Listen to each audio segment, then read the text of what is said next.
documents I've ever tried to read in my life. So I didn't get the chance to read it. So I'm hoping that somebody will give me a plain text one that will help afterwards. Thank you. So this is from the Committee for People with Disabilities, and we have put together a small presentation that talks about the shared ride program and its deficits, and the another way of doing the program is by an on-demand program. So please bear with me. My hands are very cold, and when your hands are cold, you don't read DARTS very well. So, okay. So this is the vision for the City of Hamilton. All people have the right to travel at their own discretion, regardless of their disabilities, without system restrictions. We think that as the leaders of the community, this is also your vision.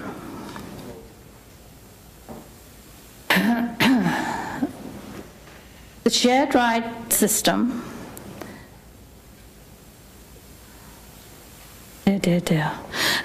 sorry, has outgrown its usefulness. In relation,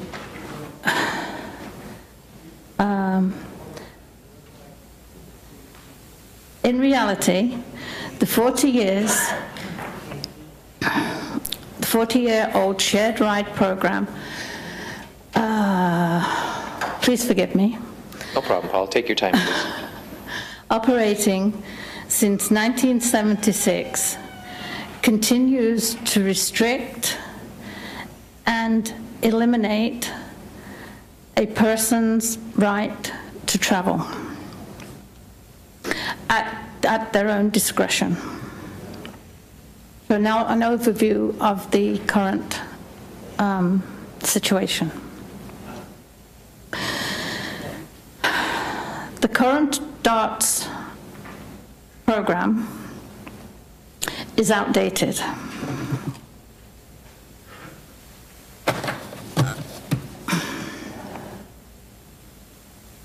The system is unable to meet the needs of persons with disabilities.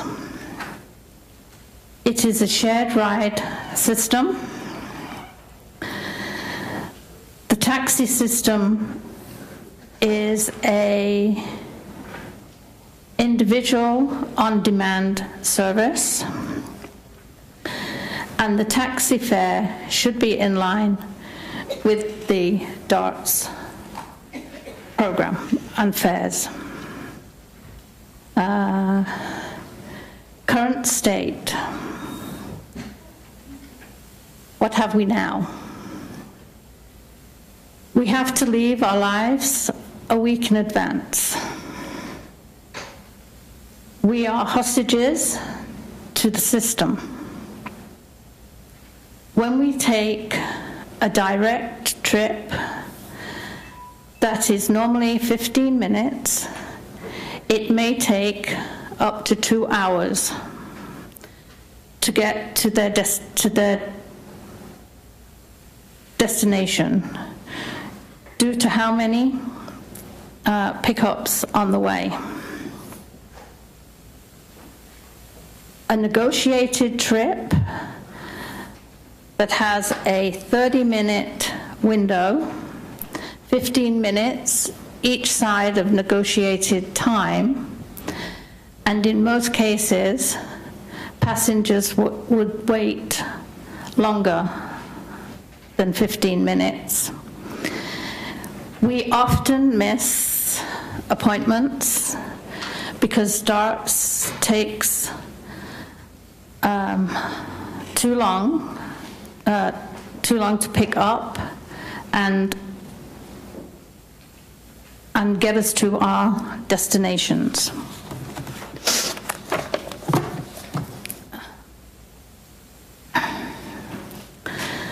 When using a shared ride system,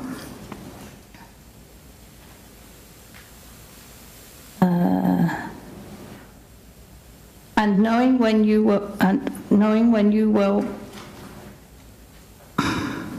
be picked up, arrive at your destination, and when you will return home is very stressful. It makes passengers very anxious.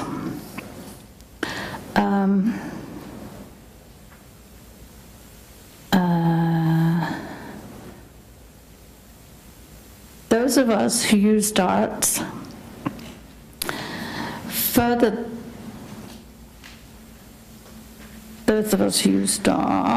though there is a direct impact to limited access for school, work, recreation, healthcare, volunteering, and many other opportunities that we would like to participate in, but because of the shared ride program, long wait times, trip denials, we are not able to take advantage of. Sorry. No problem. Our vision for the future.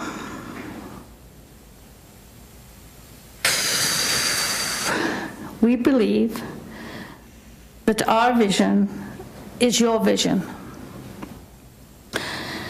We do not want to live our lives, our transportation lives, at someone else's discretion.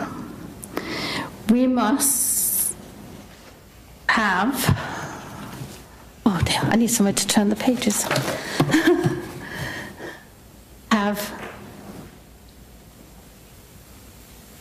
No, it's okay. Okay. Yeah. We must have equitable access to transportation, to live our lives to the fullest potential. We want a single ride on-demand service where we can call the provider and get access to transportation with the same level of respect as others. Same day, same response time, and same level of service. An on-demand service would eliminate the need for the following policies. Advance booking, 7 days in advance. Pickup windows, 15 minutes either side of ask for time. Wait lists, on-board trip times up to 2 hours on board vehicles. No-shows, trip denials, cancellation policies and procedures.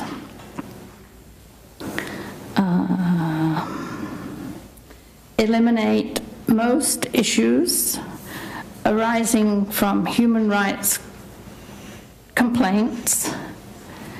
Elimination of most policies arising from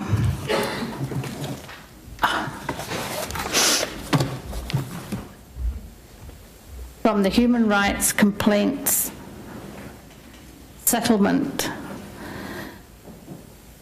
related to those policies and procedures, and hence create less stress in the lives of persons with disabilities.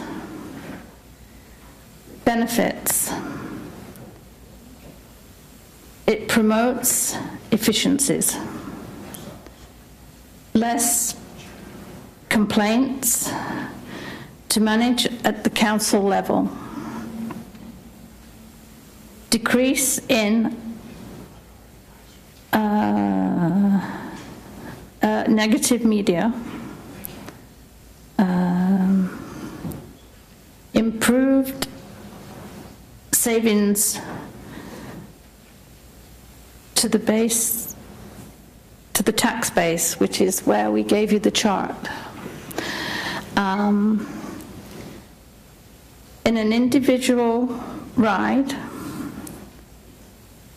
on-demand service, delivered by taxi, in replacement of the shared ride model,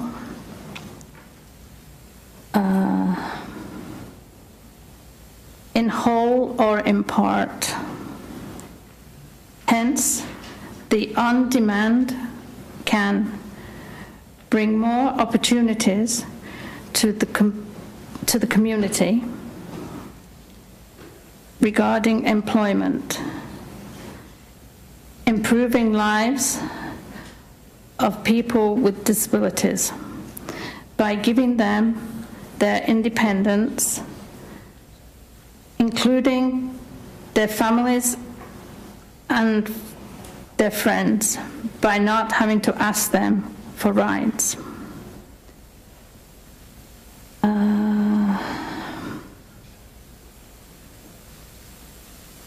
Better access to healthcare, education, volunteering, and employment. Nearly done. And employment, recreation, and other activities. In conclusion, an on-demand program gives individuals flexibility, less stress, and more independence, more opportunities to be a more involved and be part of the community. This is for your information. On election day, those who use DARTS can only have an on-demand ride between the hours of 10 a.m. and 2 p.m. Limiting numbers of rides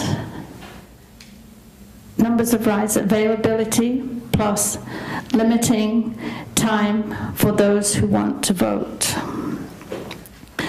Persons should have the right to vote any time of the day like everyone else. And you may lose votes, so that's my presentation. Thank you, Paula. Very well done. And if I could ask that you just stay at the podium. I have some questions from the committee members, if you don't mind.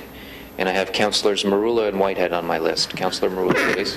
Thank you, Mr. Deputy Mayor. And Paula, welcome. And it's such a pleasure to see you here. You and I serve on the Community Advisory Committee together. And I can assure you that this is the first time, and I'm so proud to say this, that somebody's presented by reading from Braille. And it was thorough, it was intelligent, and I commend you for your efforts, and I'm proud to have been here for the first time. In 14 years, I've never seen it, and I commend you for that. Thank you. With respect to you, Mr. Chairman, and I agree with most of, if not all of what you said, but when it comes to paratransit in Hamilton, what is your belief with respect to a provincial, a strategic, equitable system that deals with paratransit services as opposed to a municipally based paratransit service that is basically a inconsistent, unpredictable, and really chaotic system throughout the province. So what is your opinion on the provincial role in providing a province-wide strategy on dealing with paratransit service? Okay. Provincially, I don't know what they provide. But in providing the standards or the framework of what we should have locally. Okay. Then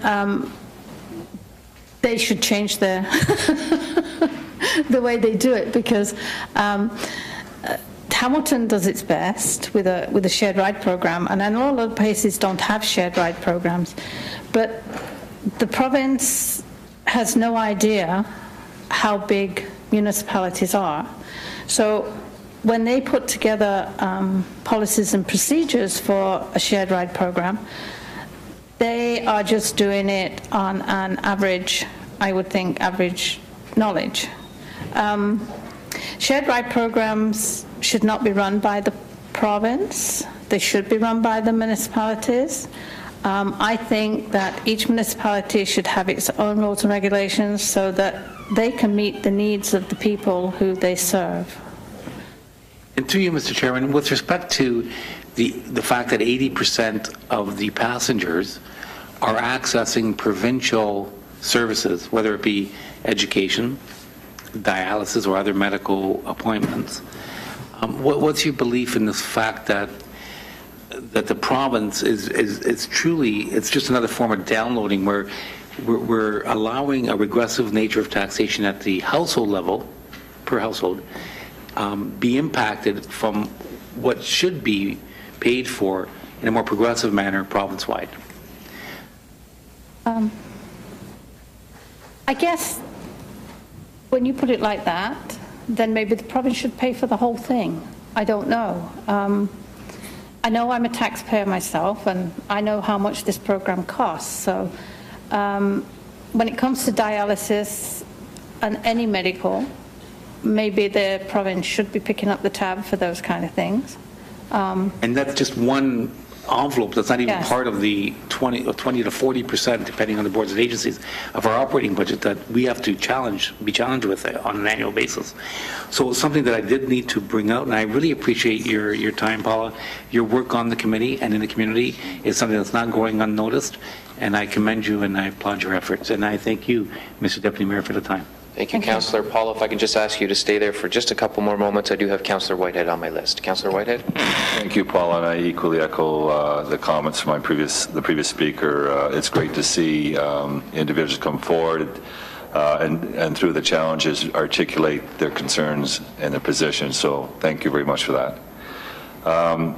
You're focusing on demand service. So my first question is, of the all the major cities that provide paratransit, how many of them are on-demand services? Do you have any inkling? No. Okay. Sorry. The other question I have is, we've had a number of issues with our public transit system. We've had letters talking about people taking an hour to get more college because of connections, etc. You know, from Mac to Stonechurch and Garth, it's an hour. So even in the public transit system, able-bodied people have challenges utilizing the system to get where they need to go, when they need to go. Right. Would you equate the challenges in the paratransit system to be around, the same kind of issues? No. No. How so? I have been, I'll give you a personal thing, and this is not the first time. First of all, I have been picked up from here after a meeting. I have been taken to Dundas, then up to Mount Hope, and I live on the East Mountain. I was on that bus for 2 hours. I have more things to do with my life than sit on a bus for 2 hours. When you're taking public transit, you know how long your trip's going to be. But when you're on DARTS, you have no idea, because you don't know who they're going to pick up and who they're going to drop off. So communication is important in regards to the trip that you're going to be on and how long you'll be on the bus. Right. Thank you. Also, sorry, also, when you go to catch a bus, you know there's a bus coming. When I try to get rides, just to come to a 4 o'clock meeting here, I'm often on a wait list and have to go through somebody else to get a ride, or I wouldn't get here. Actually, I just had an email yesterday from a constituent, bus 5 Mohawk was canceled 5 times while they're waiting for the bus. So it happens in the public transit system too. Okay. Okay, thanks for that. I have no further speakers at this point in time in terms of questions for Paula. Paula, thanks again for your presentation. We want to, it was very succinct, and appreciate you taking time out of your schedule today to present. I need a motion now to receive the presentation. Moved by Powers, seconded by Pearson. All those in favor? Carries. Thank you. I'm now going to call upon Faye Booker of Booker & Associates, who's representing the DARTS board at this point in time. And I believe we all have a package that was presented as part of the presentation. And before we move on to our delegation, I do want to recognize that past Regional Chair Ann Jones joins us in the audience. Ms. Jones, welcome. Good afternoon. Thank you for joining us today. Good afternoon. Good afternoon. I'm not Faye Booker. But good afternoon, councillors. My name is Madeleine Steller-Kane. I'm the chair of the board of the DARTS directors, which includes a group of dedicated volunteers from our community over here. As a mother of a child with special needs and an executive director of a retirement resident in Hamilton, I recognize the importance of a paratransit system in a city the size of Hamilton. I believe in the mission and the vision of the city of Hamilton. I want a safe, healthy, sustainable community that has compassion and sensitivity to meet the requirements of all residents with special needs and those less fortunate. DARTS is an organization where this mission and vision is most applicable. DARTS was started 35 years ago by leaders in the community who recognized the importance of supporting those less able to travel independently. And Ann Jones, as you pointed out, is one of those leaders. She's here today. The DARTS legacy is important and started with the intention to provide this service to our community. The challenges that DARTS face today are considerable. Challenges such as growing pains, an evolving relationship with the Accessible Transportation Services Department of the City of Hamilton, and considerable pressure to please everyone's important and unique needs within financial constraints. The main goals that our board would like to see accomplished include a clearer understanding of the complaints process, funding that reflects the service needs, and better coordination of managing the service between DARTS and ATS. In order for the DARTS Board of Directors to obtain unbiased third-party information, a motion was made to enlist a consultant, and we chose Faye Booker. Faye is the president of Booker & Associates, and she is well-respected and nationally renowned consultant, trainer, author, and speaker in the disciplines of corporate governance, risk management, and operational effectiveness. And Faye has consulted on governance structures in the public, private, and not-for-profit sectors. And I'd like to introduce Faye. Madeline? I will come back to the committee for questions after the presentation is over. Yep. Okay, the floor is yours. Thank you, councillors, for allowing us some time on your busy agenda today. I'm just going to do a bit of a quick scan around the context for DARTS, and then get into some of the major challenges that DARTS faces, and then conclude with 3 recommendations that we'd like to see the city and DARTS work together in moving forward. So just by way of executive summary, I know you had a lot of reading material for today's meeting. Overall, just by way of some numbers, the DARTS is currently delivering about 500,000 trips a year, 500,000 trips around the city. And in the consultants report from the transit consultants that were engaged by the city, they did note that DARTS compares favorably in terms of the operational financial indicators. The challenge, which we'll talk about later, are the complaints. The auditors, the city's auditors, did not note any financial or operational mismanagement. They have identified some areas for improvement that can be worked on. So where the real issue is with regard to the complaints, and in dealing with those, there will be financial and operational implications that can be considered. So just by way of some context, accessible transit in Hamilton is there's an oversight being handled by the Accessible Transportation Services within HSR. So the city oversees the delivery of the service. So there's responsibilities that are shared between ATS and DARTS. So there is a number of items that ATS does, and there's a number of items that DARTS does.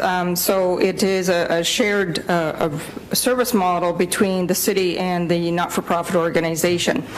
The city maintains pretty close supervision of DARTS in that the city has seats on the board of directors for DARTS, as well as, I'll speak later, that ATS monitors all the performance on DARTS. In fact, they're the ones who produce the statistics. There's a full sheet of statistics on DARTS services. So there's pretty close oversight by the city, as well as the oversight by the board of directors as well.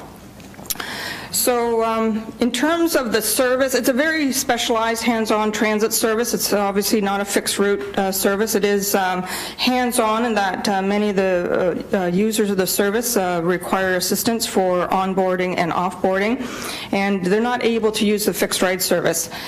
So there's some numbers here in terms of vehicles, and the vehicles for DARTS are supplemented with vehicles that are provided by a subcontractor. And there's a number of people that are employed at DARTS on both a full and part-time basis, given the pressures on the service at different times of the day, which I'll show you visually later on. This slide just, again, gives you some context in terms of numbers of over 42,000 trips per month. It does move with seasonality, so it can be a low of 38,000 trips a month to a high of 46. There is a division between ambulatory and non-ambulatory that is tracked, 54% ambulatory, 46 non-ambulatory. Those that ride on DARTS specifically is 25% ambulatory, 75 non-ambulatory. So that is important when you look at the vehicles that are being operated. Hours of activity are cited on the website, or sorry, on the slide, as is the number of calls each week that DARTS receives. So DARTS is receiving 900 to 1,000 calls a day that they're processing through their call center. So it's quite a busy place. If you go to visit DARTS, you will see lots of activity going on, particularly in the call center. In terms of DARTS, the geography that it travels is quite significant in terms of covering all of the city of Hamilton. It does have some drop-off points in Burlington as well. And the service does indeed need to be adaptive to the needs of the passengers, as well as different operating conditions that happen. The DARTS vehicles also travel on all roads. They're not limited to priority roads, so they're going on all roads, both urban and rural.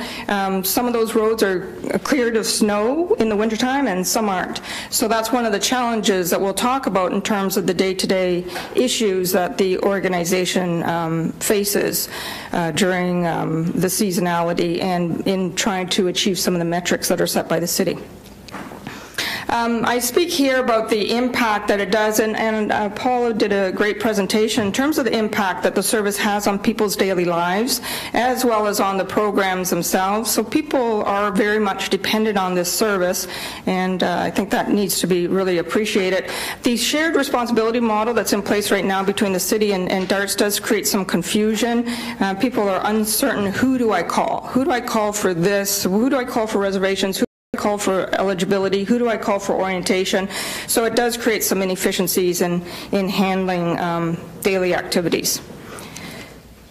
This chart is to demonstrate the increase in trips over the years. You'll see in 2008 about 420,000 trips. Projected for 2014 is over 500,000 trips. So you've seen a 21% increase over this period of time from 2008 to 2014. So in terms of some of those daily impacts, sometimes passengers need to cancel their trips with little or no notice. Things happen. Annually, over 90,000 trips that were otherwise scheduled may be canceled, and they can be canceled at the door as well as by telephone call. So that's just daily life, and we need to work as best as we can around that. But once the DARTS bus is on its route, it can't necessarily change the route that it's following. Physical barriers is something that does have an impact in terms of being able to get passengers from the place where they're to be picked up or even dropped off, and so that needs to be taken into consideration. Traffic congestion, until just a couple months ago, DARTS was not allowed to use the city's bus lanes. That's now been corrected. And of course, as HSR suffers, weather challenges is something that DARTS suffers as well. And vehicles, of course, do break down. So on average, there's 7 vehicles a day that are not in service. And there is a subcontractor in place. That's a cost and efficiency issue, which the organization is trying to make the most of. But if there's an event where vets cannot deliver the trips, they fall immediately back to DARTS, and DARTS has to deliver it, which will be at a higher cost. So again, some contextual information. DARTS costs indeed have gone up from 2009 to 2012, which you would expect because the number of rides has in fact increased. The actual DARTS budget in 2013 was about $13 million.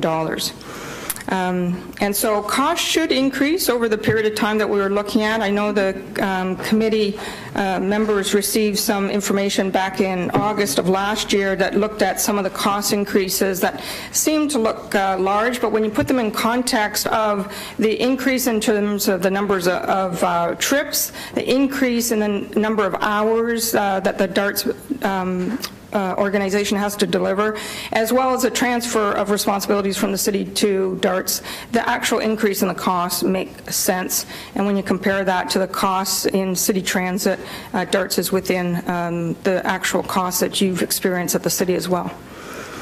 So just a day in the life of, this gives you an idea of just 2 representative days that were selected. Thursday, September 11th, over 2,000 passengers. On a Saturday, 500 passengers. And you'll see that there is some issues around delivering on time and making sure that we meet that. You also see the cancellations, same day or at door. And so these are things that are happening on a daily basis. They do add up over the year, and so you'll see bigger numbers when you look at the annual stats. But these are things that are happening day to day. And so these, this next 2 graphs, this one shows you, gives you an appreciation for the number of passengers per hour per day. This is a week from a Sunday through to a Saturday. So you'll see the busy times. There is a rush hour, so to speak, in the early morning and then again at the latter part of the day. So this gives you an appreciation for how many passengers DARTS is trying to accommodate on a particular time scale. It's not possible necessarily to move people if they need to be at an appointment for a certain time. They cannot necessarily be pushed off to another hour. So there was a comment about moving people between hours that they're on the bus. You're trying to accommodate when people need to be at their dialysis appointments. So you can't just move them to another time slot where there might be some availability. And this gives you an appreciation for the usage of the vehicles. So there are particular times of the day where we are at high points in terms of the use of the actual vehicles and making sure that DARTS is trying to get the maximum productivity out of the vehicles that are on the road any day. So in terms of cost per trip, because this is one of the metrics that's reviewed as cost per trip, there was an increase from 2008 to 2012. We went from $26 per trip to $28 per trip in 2012. During that period of time, the new union contracts did come into play, and there was increases for the employees. And we've seen lots of other things happen during that time. That graph at the corner shows you the price of gas over the time period of 2008 to 2014. So you'll see these are external costs that DARTS really can't control, but it does have an impact on your cost per trip, and that has to be taken into consideration as well. In terms of staffing, there has been indeed a 20% increase in staff from 2007 to 2012, but if you look at it on an FTE basis, because remember I said there's a lot of part-time as well as full-time staff, on an FTE basis it's a 9% increase over those 6 years. reasonable when you look at the increase in the number of trips, reasonable in terms of the movement of duties from the city to DARTS. So one of the interesting metrics to look to see if there is any mismanagement on the operational side is the hours per driver. And the hours per driver did not increase, so the efficiency is being achieved over that period of time. But indeed, the number of staff increased as it should with the contextual issues that were going on. Everybody likes to compare to others, so these are comparator numbers in terms of other Ontario municipalities. Some of these are not comparables though. So I did a slide that actually looks at those that are more comparable than just looking at services in across Ontario. So these are the ones that I picked out. The basis of selection were the municipalities with over 500,000 and those that had more than 50 vehicles in the program. So you'll see that the yellow are the best results. So you'll see that DARTS does quite well in terms of some of these metrics. You'll see that Peel does better in the cost per hour. So I actually did a drill down on Peel, and one of the interesting pieces around Peel is their ambulatory, non-ambulatory split. So in Peel, the non-ambulatory is 29%, in Hamilton 54%. So our ambulatory, non-ambulatory, is almost double. Your non-ambulatory trip will be at a higher cost. So if Hamilton was actually running the same split of ambulatory, non-ambulatory as Peel, then Hamilton's cost is only going to come in about $2 per hour more than Peel. So it does look pretty favorable in terms of Hamilton, and that's what the transit consultants concluded as well in terms of the analysis that they did. When you're comparing to others too, we need to make sure we're comparing to like services. When you look at what some of the other services are doing, Edmonton, one of their bases is that you can be on the bus for at least 90 minutes. And yet they have a smaller footprint to cover than what Hamilton does. So when you start comparing to others, you want to have some degree of confidence that you're comparing apples to apples, not apples to oranges. In terms of Ottawa stops taking calls at 10 o'clock in the morning. So people actually stop calling because they know they're not going to be able to arrange any rides for the next day if they call after 10 o'clock. So you get, again, a different pressure point than what Hamilton is dealing with. So there's been lots of changes over 2008 to 2012. I talked about some of them. In November 2012, there's some additional ones here. The eligibility framework was expanded. We saw the harmonization of fares in 2013. So we went from a one fare arrangement to handling 9 fare arrangements. So again, a cost that's going to come into play. And so those are things that need to be considered as well. So performance metrics, the auditors did note in their report that DARTS arrived later than the 30-minute past negotiated time for 4,000 trips in 2013. Indeed, you would expect that there's going to be some that are going to be past the required or negotiated time. You'll get in that, particularly in snow days or days when there's a vehicle encounter. And so that over 4,000 trips, but in light of there being 481,000 trips delivered in 2013. So you can work out the percentages in terms of 4,000 out of 481,000. There's also a metric around those that are over 90 minutes. And the auditors noted that DARTS did not provide the report for those over 90. So DARTS is certainly aware that that was an oversight, and they'll make sure that's being reported. But in the initial review, it looks like there were about 200 trips out of the 480,000 trips in 2013 that were over the 90 minutes. In a couple places, too, we've seen a reference about moving some of the ambulatory trips to van or taxi. You can't draw a simplistic assumption that all ambulatory can be moved. Some of the ambulatory needs to stay on DARTS for various reasons. So some of the calculations around let's move all the ambulatory onto a different vehicle is too simplistic for the unique nature of the service. There is comment in the auditor's report about 50,000 of excessive or optional costs out of the $13 million operating budget of DARTS. That's 4% of 1%, so it's not a big number. DARTS also earns about 45,000 of revenue from other sources, which decreases the cost to the city. So you could argue that one offsets the other. Questions around the training program provided to an employee. The program is similar to the program which the city provides to their staff, internal to the city. Yes, the auditors also questioned the use of the consultant, and I'll leave that to the chair of the board to speak to that, but there were 12 recommendations that came out of that analysis. One thing that's not mentioned in the auditor's report is that there is actually $1 million that the city identified in a 2008 report that they did around the $1 million in cost savings by having this service run by DARTS. DARTS works on a cost recovery model. I know there's been reference to deficit funding. I would actually call the cost recovery model not a deficit per se, because we're seeing that it's not mismanaged. But when the city orders up more trips than what were originally budgeted, there will likely be an increase in cost. So this shows you that from just the budget, in 2013 it was budgeted to do 443,000 trips. Actually, 480,000 trips were ordered, 8% increase in the number of trips. So if you look at those 37,000 additional trips, there's going to be at least $1 million increase in the cost of operating this service. So here's the cost recovery model. You'll see there's no profits in DARTS. You can look at the financial statements in DARTS, which ATS receives every month. There is no profit. This shows you the costs, shows you what comes through in terms of revenues from fares and grants, and then the city contribution.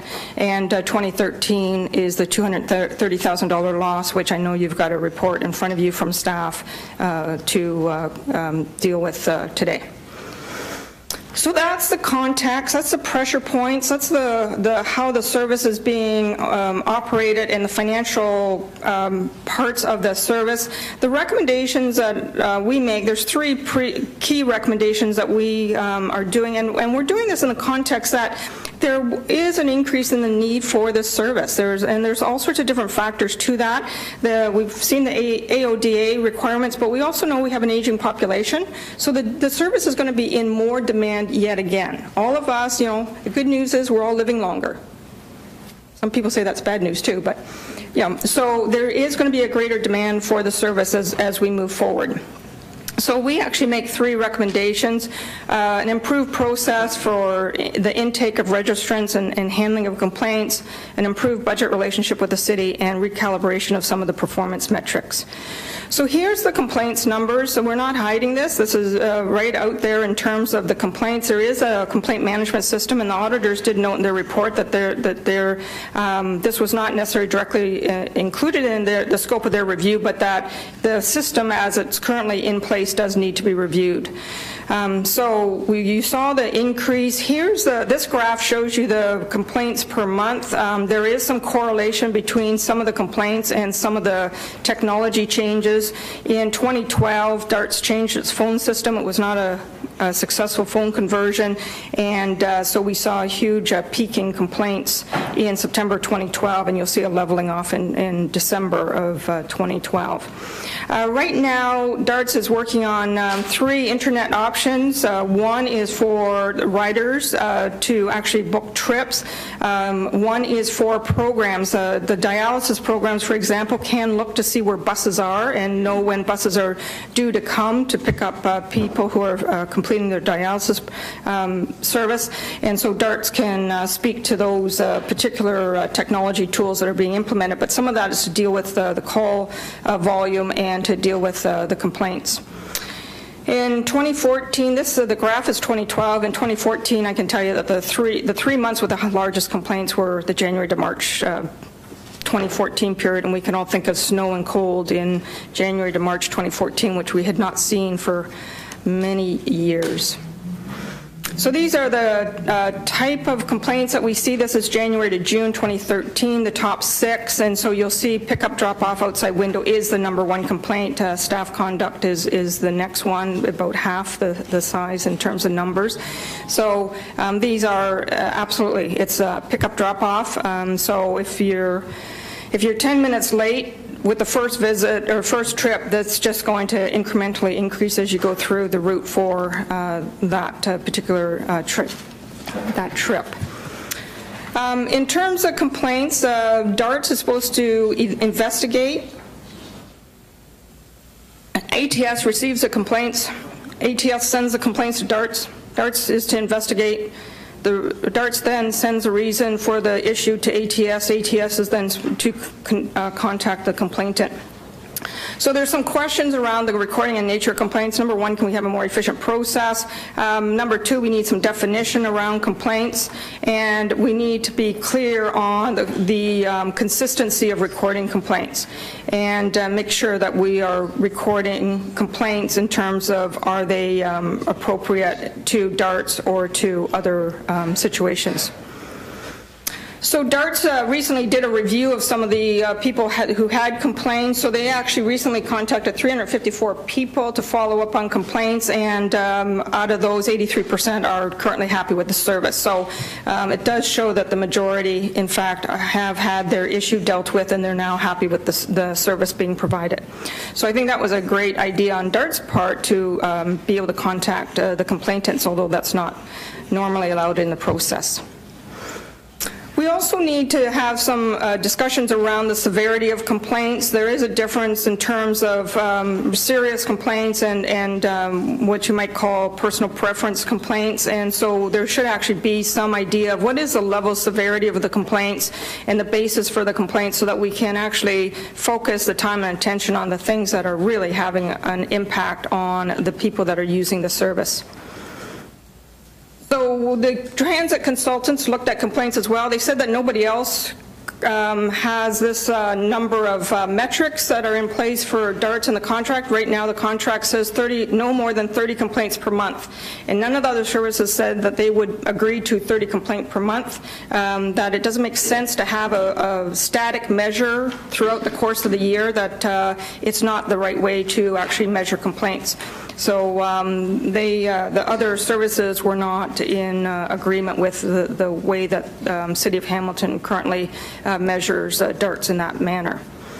So the transit consultants indeed noted that DARTS compares favorably to the other large Canadian paratransit in terms of financial and operational. The challenge that they identified, of course, was the number of complaints.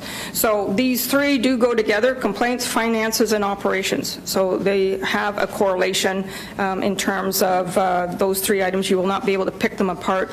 One will have a consequential impact to another. So we do recommend that there is an improved process, communications that is needed. DARTS right now is not able to survey riders direct. They're not allowed to have focus groups. We do recommend that a service provider contact and discuss face-to-face with users of a service what they like about it, what could be done to improve, and what have been the common issues. So it would be useful for DARTS to be able to be allowed to have that direct contact with those who use the service, to hear directly from them. Looking at a process so that DARTS can be receiving the complaints direct, rather than this idea of the person has to call ATS and then wait for a call back.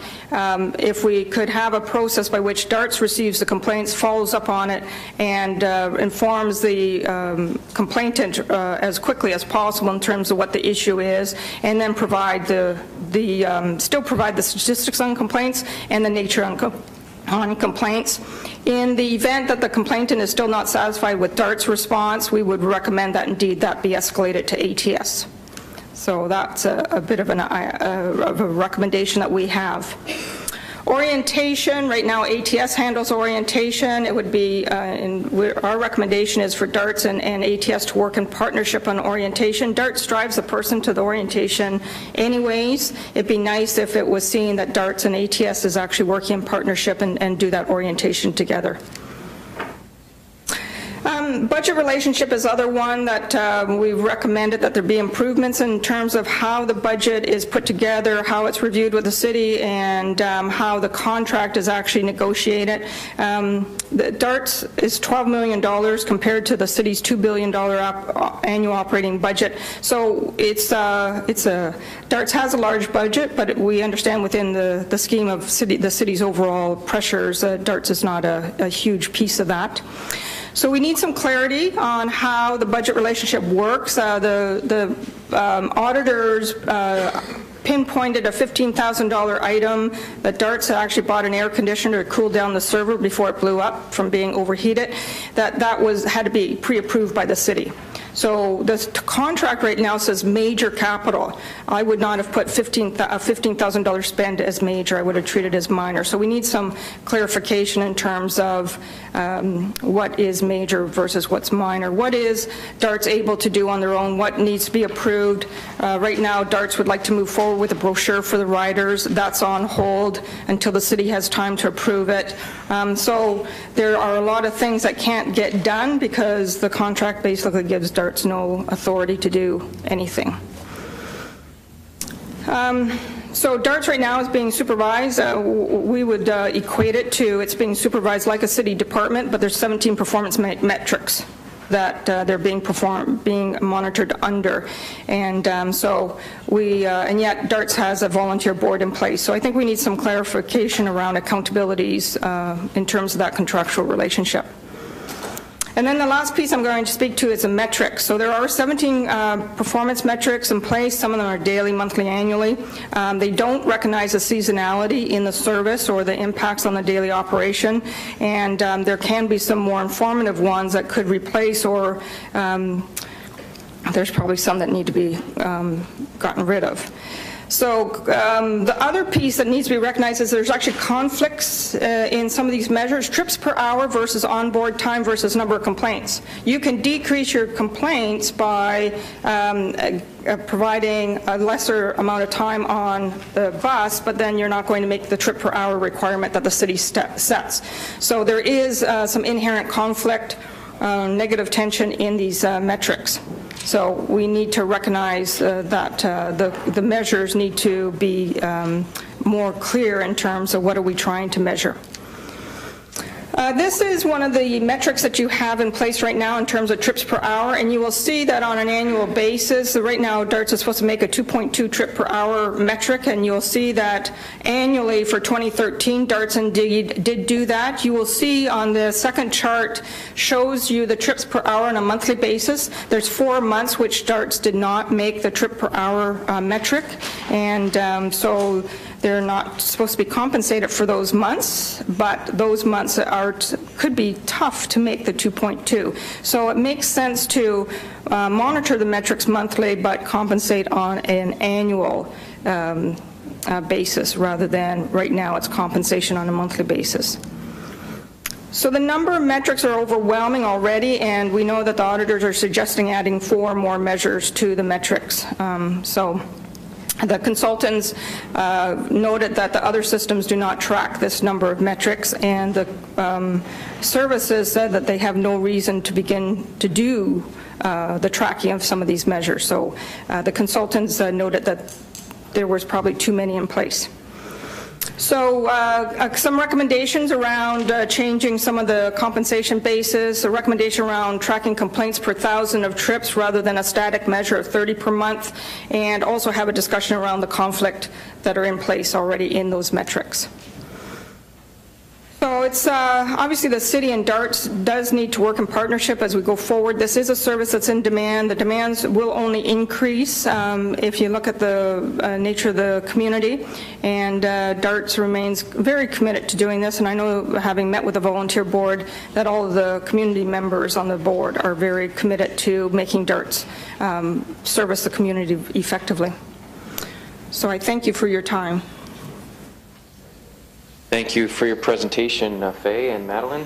And I know Mr. Mindorf is here as well from DARTS staff to answer any questions. I do have a speakers list or list of questioners at this point in time, and I will come back to a speakers list later with what's in front of us. And of course, we still have our staff presentation. But for the purposes of questions to either Faye, Madeline, or Mr. Mindorf, I have Councillors Marula, Jackson, Clark, and Johnson. Councillor Marula. Thank you, Mr. Deputy Mayor. Just, and many thanks for the presentation. And looking at the governance model, I know that this is not too dissimilar in many ways to that of HECFI, and not too dissimilar from the era in which this was developed, the governance model. And this hybrid model, which leaves, I think, everyone in limbo and has everyone with their hands in a cookie jar, is a governance model that is really set to fail, as HIC-FI did, and we abolished and successfully integrated a private sector scenario. Through you, Mr. Deputy Mayor, do you not concur that this model is outdated and is not functioning in the manner that was meant for it to function? And there are so many better models out there. Yeah, so it is a bit of a convoluted model, indeed. I agree with you, Councillor. If you look at the not-for-profit field in lots of other organizations, whether that's a Victorian Order of Nurses, whether it's a CCAC, whether it's hospitals, where there's a government and organizational relationship, government contracts and they let the organization deliver that service. You don't usually see this cross-appointment or this delegation of staff and political officials on that board. The organization is contracted to do the service. They might have a profit margin, they might not. This is clearly a break-even. You're bringing them exactly down to zero. You won't see that in hospitals. You won't see that in many of these other organizations. So you're right, Councillor, in that you won't see this model very often because it's not efficient. Hence, the fact that it's not efficient, and even though last term or the term before, we went through an exhaustive process that I initiated to go through an RFP process. So through you, Mr. Deputy Mayor, we went through this RFP process. I didn't get the support of council at that time, and I warned them. However, they went with it anyway, and saying that we either have to have it private or public. You can't have it both ways.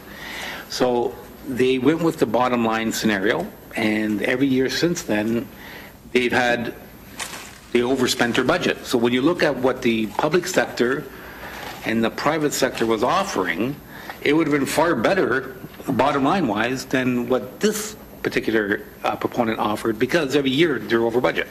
So through you, Mr. Deputy Mayor, all of those savings really were phantom, because every year when you say you're going to perform under certain circumstances in a contract, in the real world, you get fired if you don't perform that way. You can't come back to your boss and say, oh, sorry, I need more money, and ask for more money. It's ludicrous. And the fact is, we're held hostage, through you, Mr. Deputy Mayor, Question? to Faye.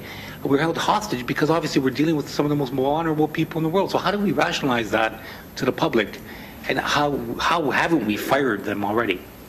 So I wouldn't say you're held hostage to DARTS. The city orders up the trips. The city is the one who ordered 30,000 more trips than had been agreed at the start of the year. So the city, it's the same. I'll liken it to hips, knees in hospitals.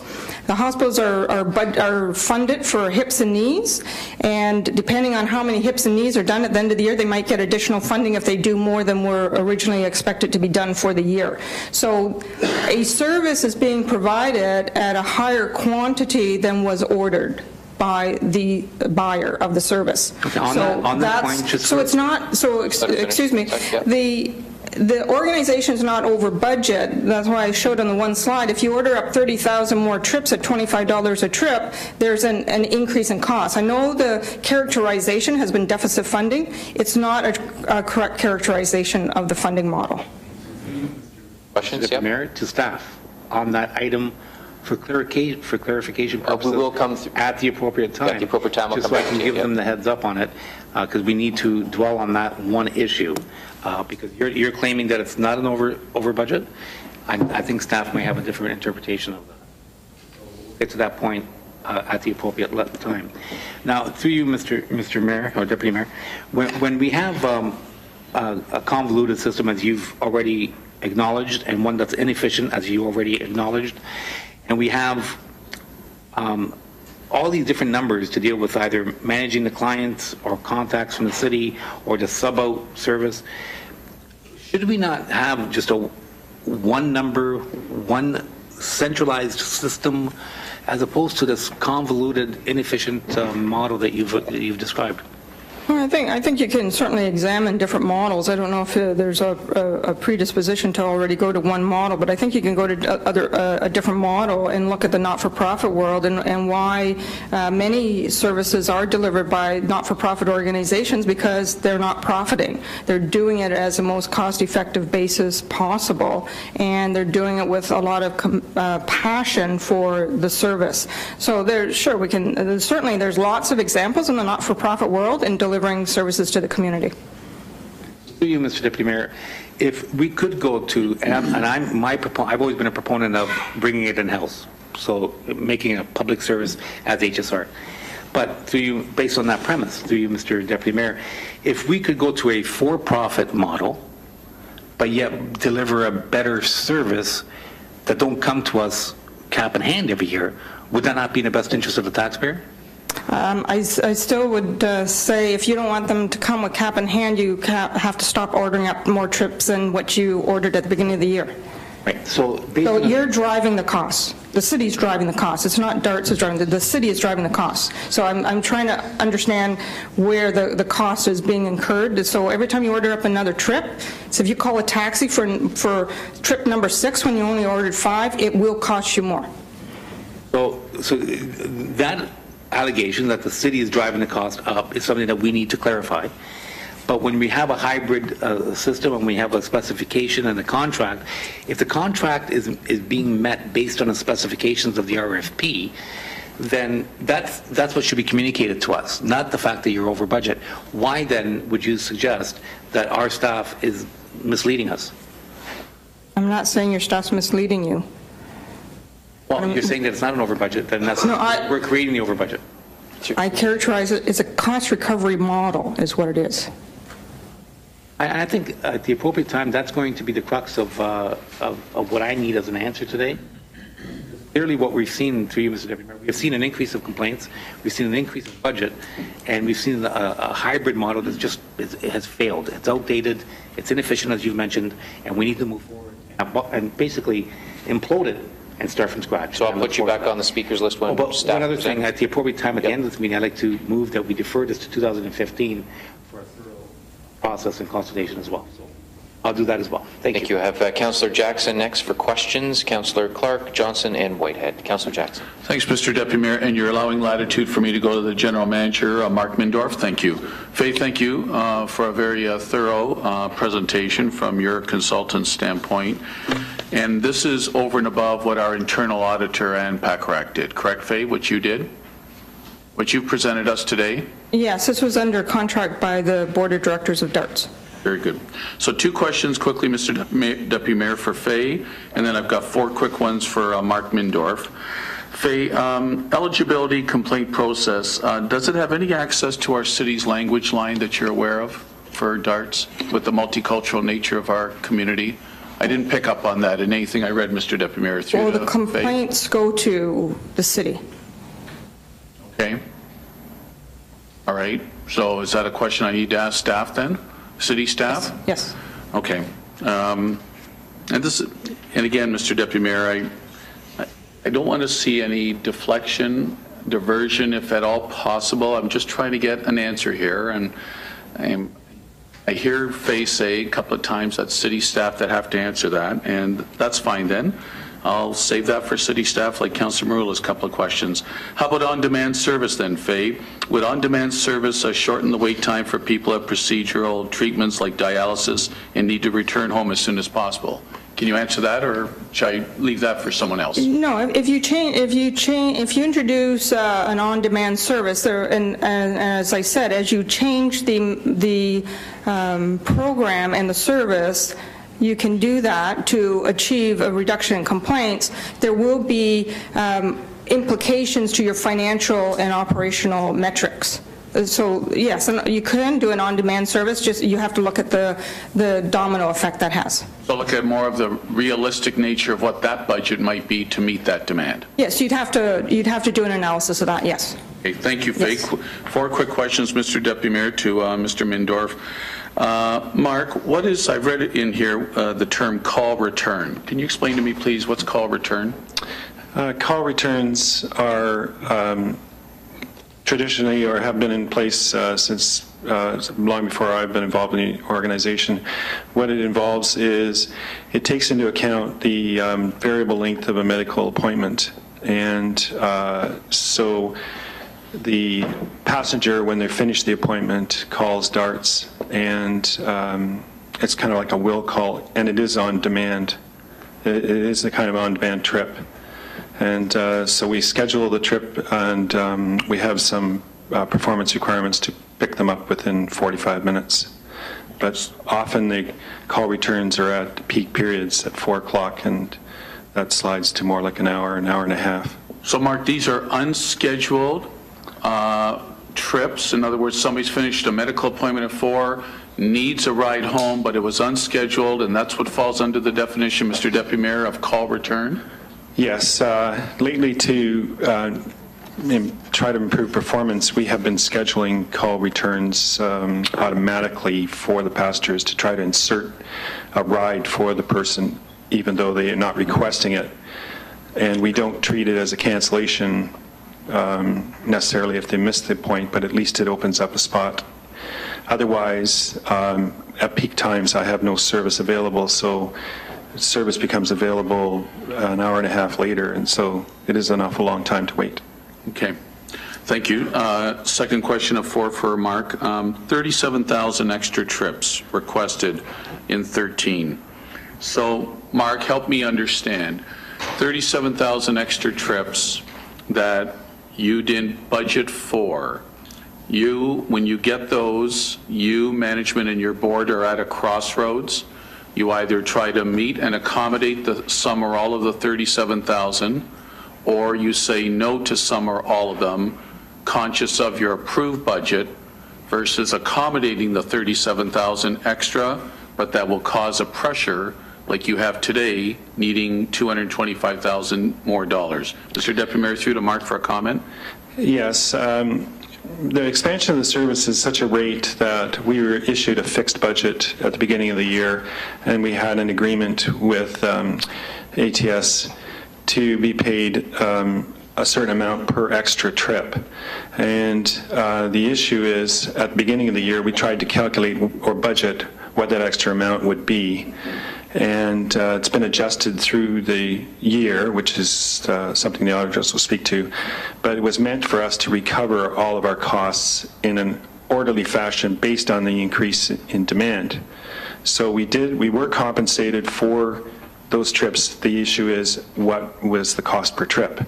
And that's what our discussion is ongoing right now, because we would like to move to more of an activity-based costing, which compensates you at the rate of increase rather than a flat-based budget. Hope that's clear. So, Mark, my interpretation quickly, Mr. Deputy Mayor, of what you just answered, from a layman's standpoint, if you said no to the 37,000 extra, you could pretty well stay within budget. Yeah. But if you had to accommodate some or all because of the demand out there, that becomes a pressure. Is that an accurate assessment? Yes. Okay. Third quick question. Mark, I recall discussing with you a few years ago, along with Don Hall and ETS staff at the time, about scheduling.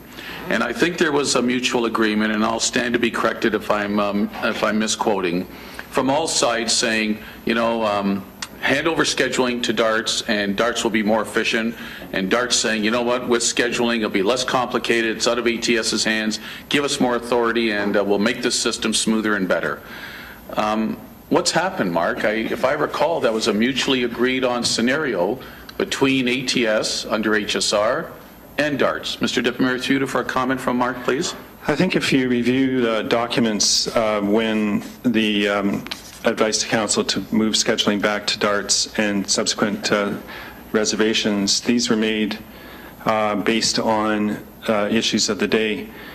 The problem has always been with DARTS is accountability and control. I want to be accountable for those services that I control. And so the issue at hand in 2008, 2007 was another organization was scheduling rides on my buses.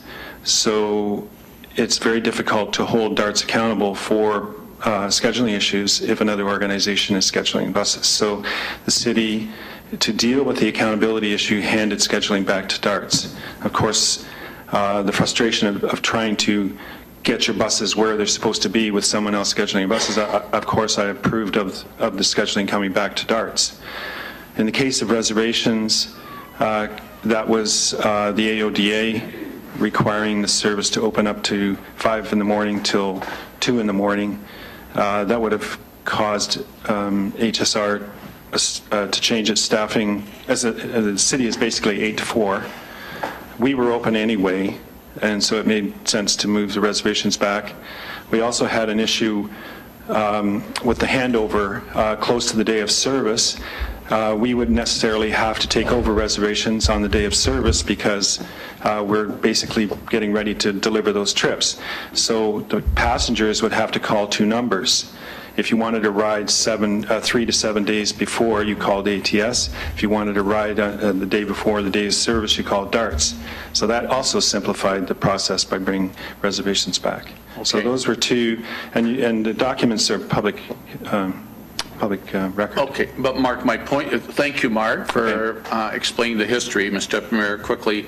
But Mark, complaints are up, but we gave scheduling and reservations, given you the authority, but complaints are up. I realize there may be some other factors, but I guess my hope had been as you got more authority and accountability over the system, that the complaints eventually would come down. So just a further comment, Mr. Deputy Mayor, from Mark on that, please. I think you'll find that the complaint system post-2012 is a different complaint system than what was in place before 2012.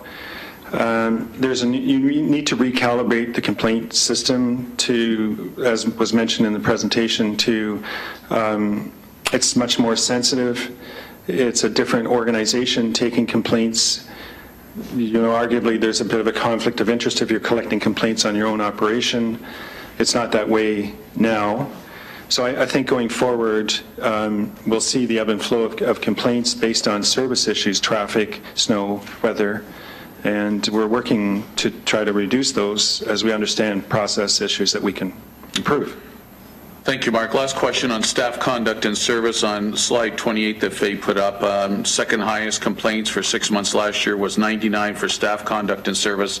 And I'll say the same type question I would for HSR. Short of a driver, staff being at risk, a possible violence, God forbid, serious harassment by a customer, staff conduct should always be welcoming, should be pleasant, should be cordial for our residents, for those users of the system.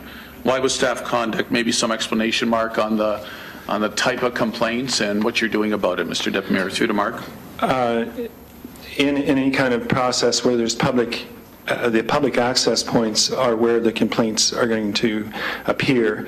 So we get the call center complaints. And the drivers are the interface, so they're going door to door with the passengers, and so in a way, we kind of expect that that's where our complaint issues are going to be dealt with.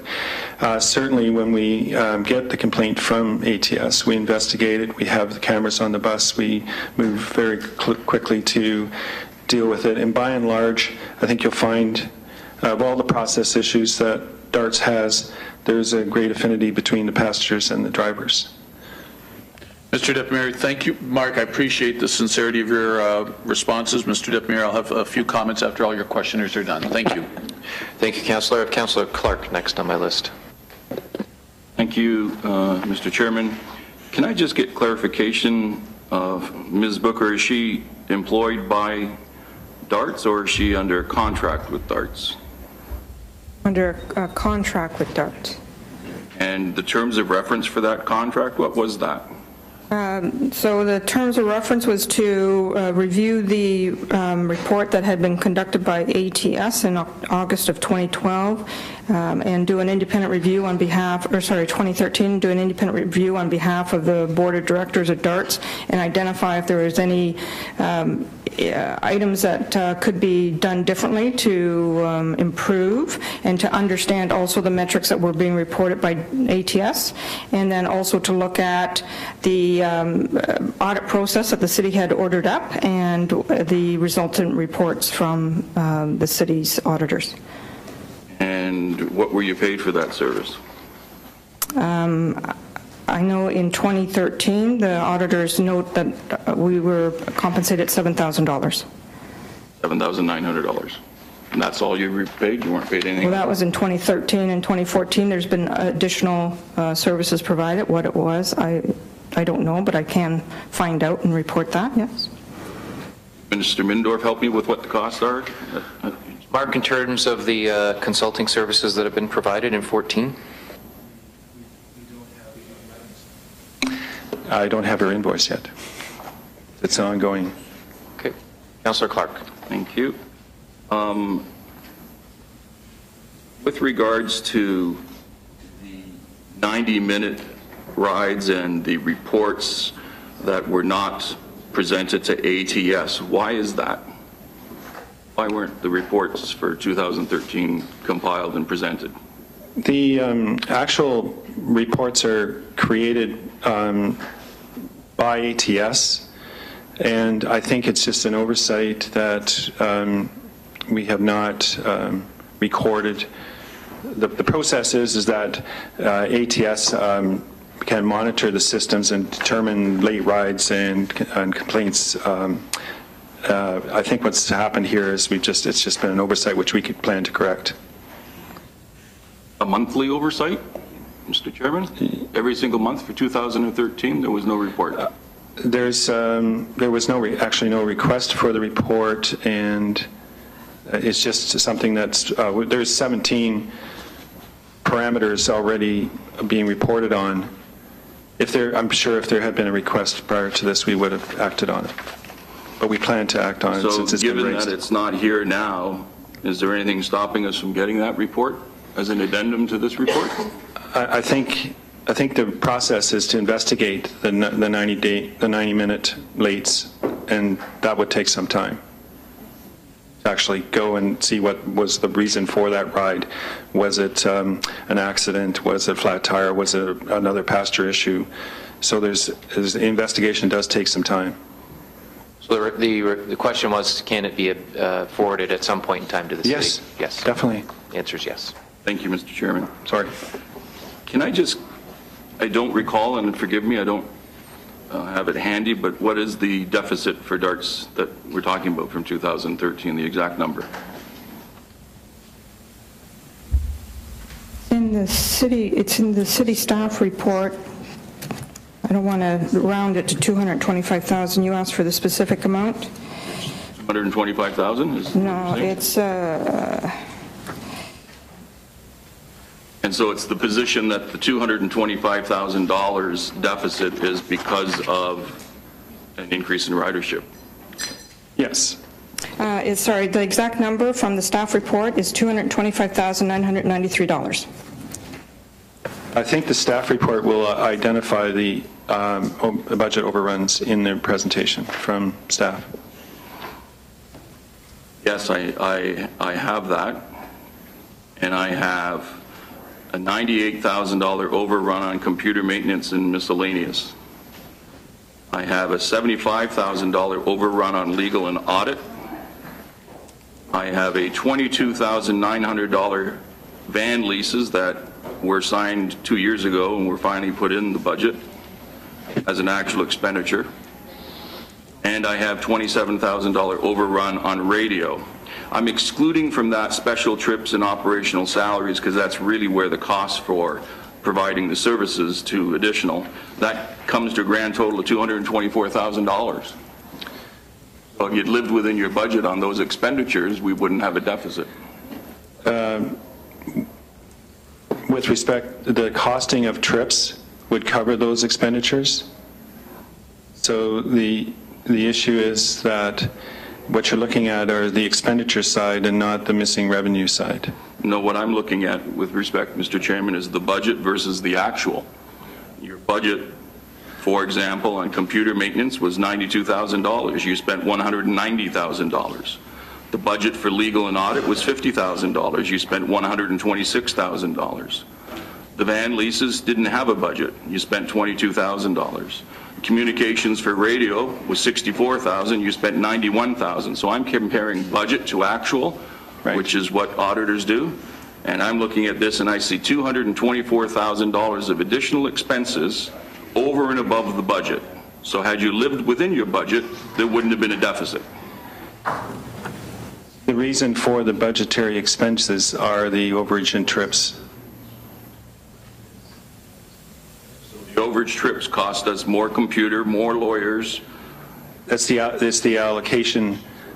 It's the allocation of the budget items. There are positive budget items that are not reported there. So the idea of a budget is at the first of the year, you're making your best guess at what the expenses will be, and of course you want to be not over or not under.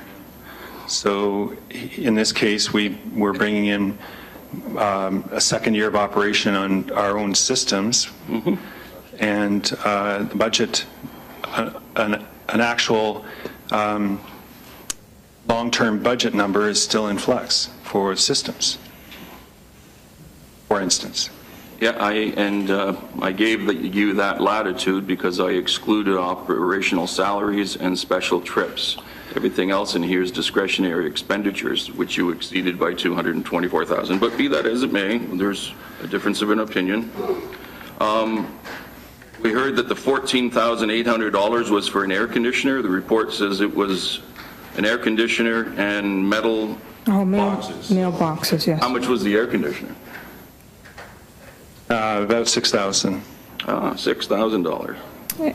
And yes, and the rest was for... $6,800 and $7,800 for mailboxes, metal mailboxes. For the drivers. Okay. The communication with drivers to that point, I mean, DARTS has evolved over the years, and we had a direct connection to the dispatch for individual drivers. When they brought in the fares, individual fares, we anticipated issues with communicating with individual drivers. We did not have any way of communicating to individual drivers. Hence the mailboxes were put in, which is much the same as what HSR has in place for its drivers. You don't have internet with your drivers? Your drivers told me they have internet on their buses, that you communicate with them every day. The mobile data terminals contain ride information. That's what they are. With regards to those mobile data, it indicated in this report from our staff that the detailed list of the costs associated with MDT installations as costs were not budgeted or tracked separately for this project. The mobile data terminals was a purchasing project of the HSR.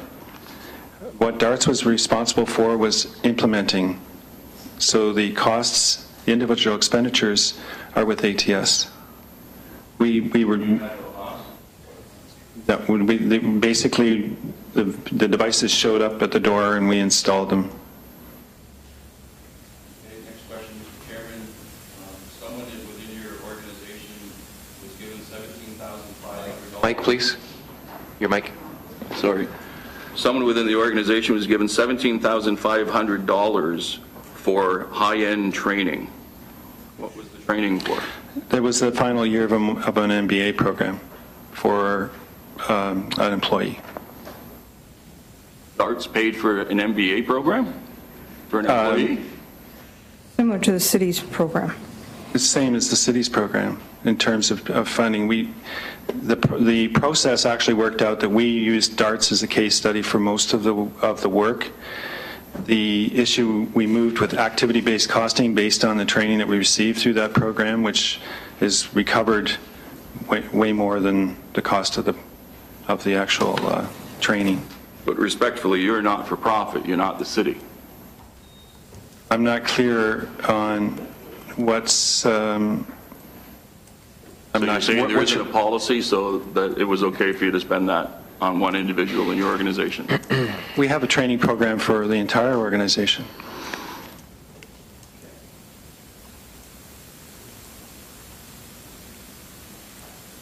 When I go into the corporate vehicles, I noticed that a number of your executives have been provided automobiles, payment, fuel, insurance, maintenance, and repairs. just curious why that occurred and why you simply weren't paying them mileage on their own vehicle, which would be, according to this, substantially cheaper than the $44,000.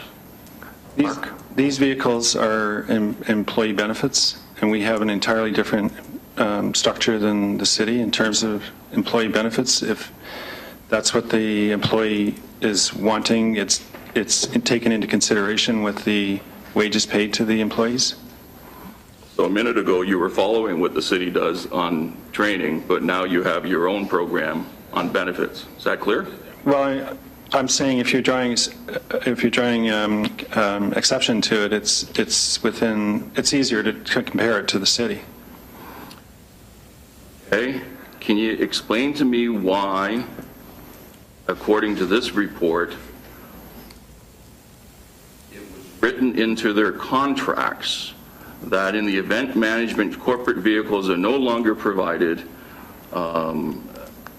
that the employee's contracts provides for an increase in salary. So if we wanted to say, okay, we're not going to give you that car, we're going to just pay you mileage, you have a contract, their salary goes up. Who does that? In 2008, I believe, I deleted the operations manager position, and I rolled the operations manager position into the two remaining managers. At some time in the future, I may reincorporate the operations manager. I asked or caused them to rewrite their employment contracts. In labor law, you can't ask an employee to sign a labor contract after they've been employed. This way, I was able to get the agreement that if I brought back the operations and recovered it, I wouldn't be faced with any kind of constructive dismissal issues with the change in their staffing. Sorry, I didn't catch that one explanation there, that in labor law. I asked them to sign a contract after renew or rewrite their employment contracts after they were hired. Yes. You rewrote the contract. You're saying yes. You can't do that? No. Fascinating. And the recommendation, the comment too on that point in the auditor's report was the employer cannot just unilaterally take away compensation, that there would have to be some discussion. So we're not sure whether the $27,000 is the actual saving, that there would need to be some discussion. Yes, but my point is that we could have simply done it by reimbursing mileage, which is what we do for the majority of the employees in the city, instead of giving an automobile. Can I just a couple more questions? I'm sorry I've taken so much time, but these are really important for me. No need to apologize. Trying to understand, DARTS billed the city $65,892 in 2013 for administrative costs that were already reimbursed in the monthly service fee. That doesn't sound quite proper to me. This is where we are in negotiations with the HSR to understand exactly how costs should be accounted for by the trip. The issue was presented last August that it's as simple as saying that a cost on a van, on the subcontractor's van, was $13 or $14 or something like that, and a cost on the DARTS vehicle was $32. And that you can transfer rides from one to the other and transfer costs equivalently. That's not the case. Every ride needs a reservation function, a scheduling function, a dispatching function, and a driving function. What was attempted to be was move all of the reservation, scheduling, and dispatching costs out of the cost of the ride and into administration. You can't do that. You have to look at when you increase rides, either on van rides or on wheelchair systems, that you have the whole cost in. It's a very difficult calculation to do because the wheelchair costs on a DARTS bus and an ambulatory ride on a DARTS bus is one cost, two costs, and then you have to consider what the van costs are. So its costing is very difficult. What you want to do is have an accurate ability to budget going forward, showing that if you increase a certain set of trips, that you're going to recover costs in alignment, so that you can accurately budget going forward.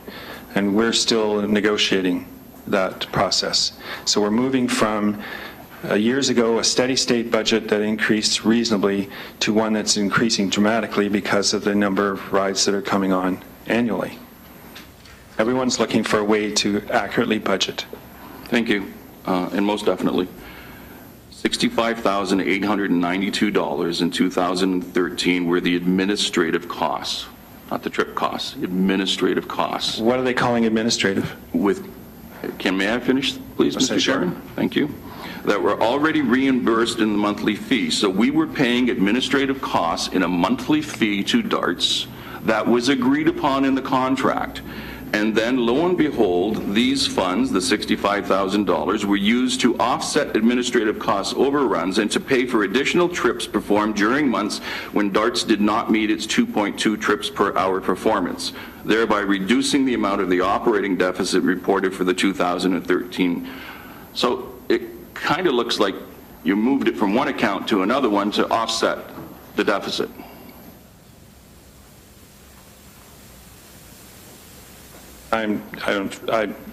Well, from my point of view, what we're looking at is to try to go from an administrative overhead style of budget to one where you accurately assess the costs of carrying a passenger. And that's our movement right now, because the former way of doing it, where you have operations and administration, is not working. Yep, I got that. Okay. So just moving on from that one, this is the actual last one. It was a significant report that we have here.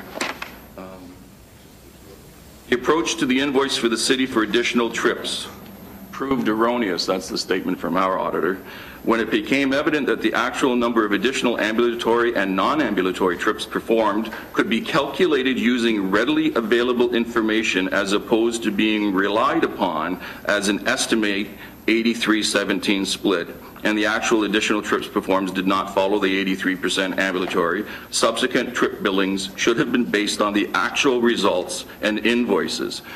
So earlier, Mr. Chairman, I heard that they were eager to go to activity-based costing, and in this case here, it looked like they avoided activity-based costing. DARTS works with ATS around designing the annual budget. In the beginning of the year, when we really had no idea what the end of the year, recall that we're having passengers come on at a great rate and we have no idea of the actual trip volumes at the end of the year. We started out with a ratio based on ambulatory to wheelchair from previous years. That's where the 83-17% came from. Subsequently, through the year, both ATS and DARTS realized the burn rate was too high. We were getting more money than we needed, so to speak, to match the trips. We're trying to actually come out at the end of the year with a zero budget difference. So what happened is, as we progressed through the year, we changed the model to be less generous to DARTS, but we overshot, and we overshot to the amount of $220,000. DARTS billed the city $49,769 extra in 2013 as a result of using estimated additional ambulatory, non-ambulatory trip figures and not restating earlier invoices. These additional contributions were used to fund the service, thereby reducing the operating deficit. So this report here says that you did the exact same thing with the actual ambulatory, non-ambulatory trip figures compared to the 83-17 split as you did with the administrative costs. Took that money and threw it into the deficit, so the deficit was lower. We don't agree with that assessment. But the math really does work. Only if you're looking at it from the point of view of historically looking at the expenditures. The point is that the cost recovery was short to $220,000. So the calculation, the trip calculation is constantly being reassessed so that it's closer to zero, to get us to a zero difference. Just one question left, Mr. Chairman. Are you saying that you couldn't have found any efficiencies in 2013? Oh, we're finding efficiencies all the time. Like the mobile data terminals have made a terrific difference in on-time performance, and they're just this year. The report in our conclusion shows that you could have found $77,000. Through the chair, please.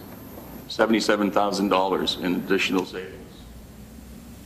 It's, you know, some of the suggested savings, I think they were looking at it from a very sort of tight, find whatever you can that should go to, you know, we've had a tradition of awarding plaques to 25-year employees. That money is in there as well.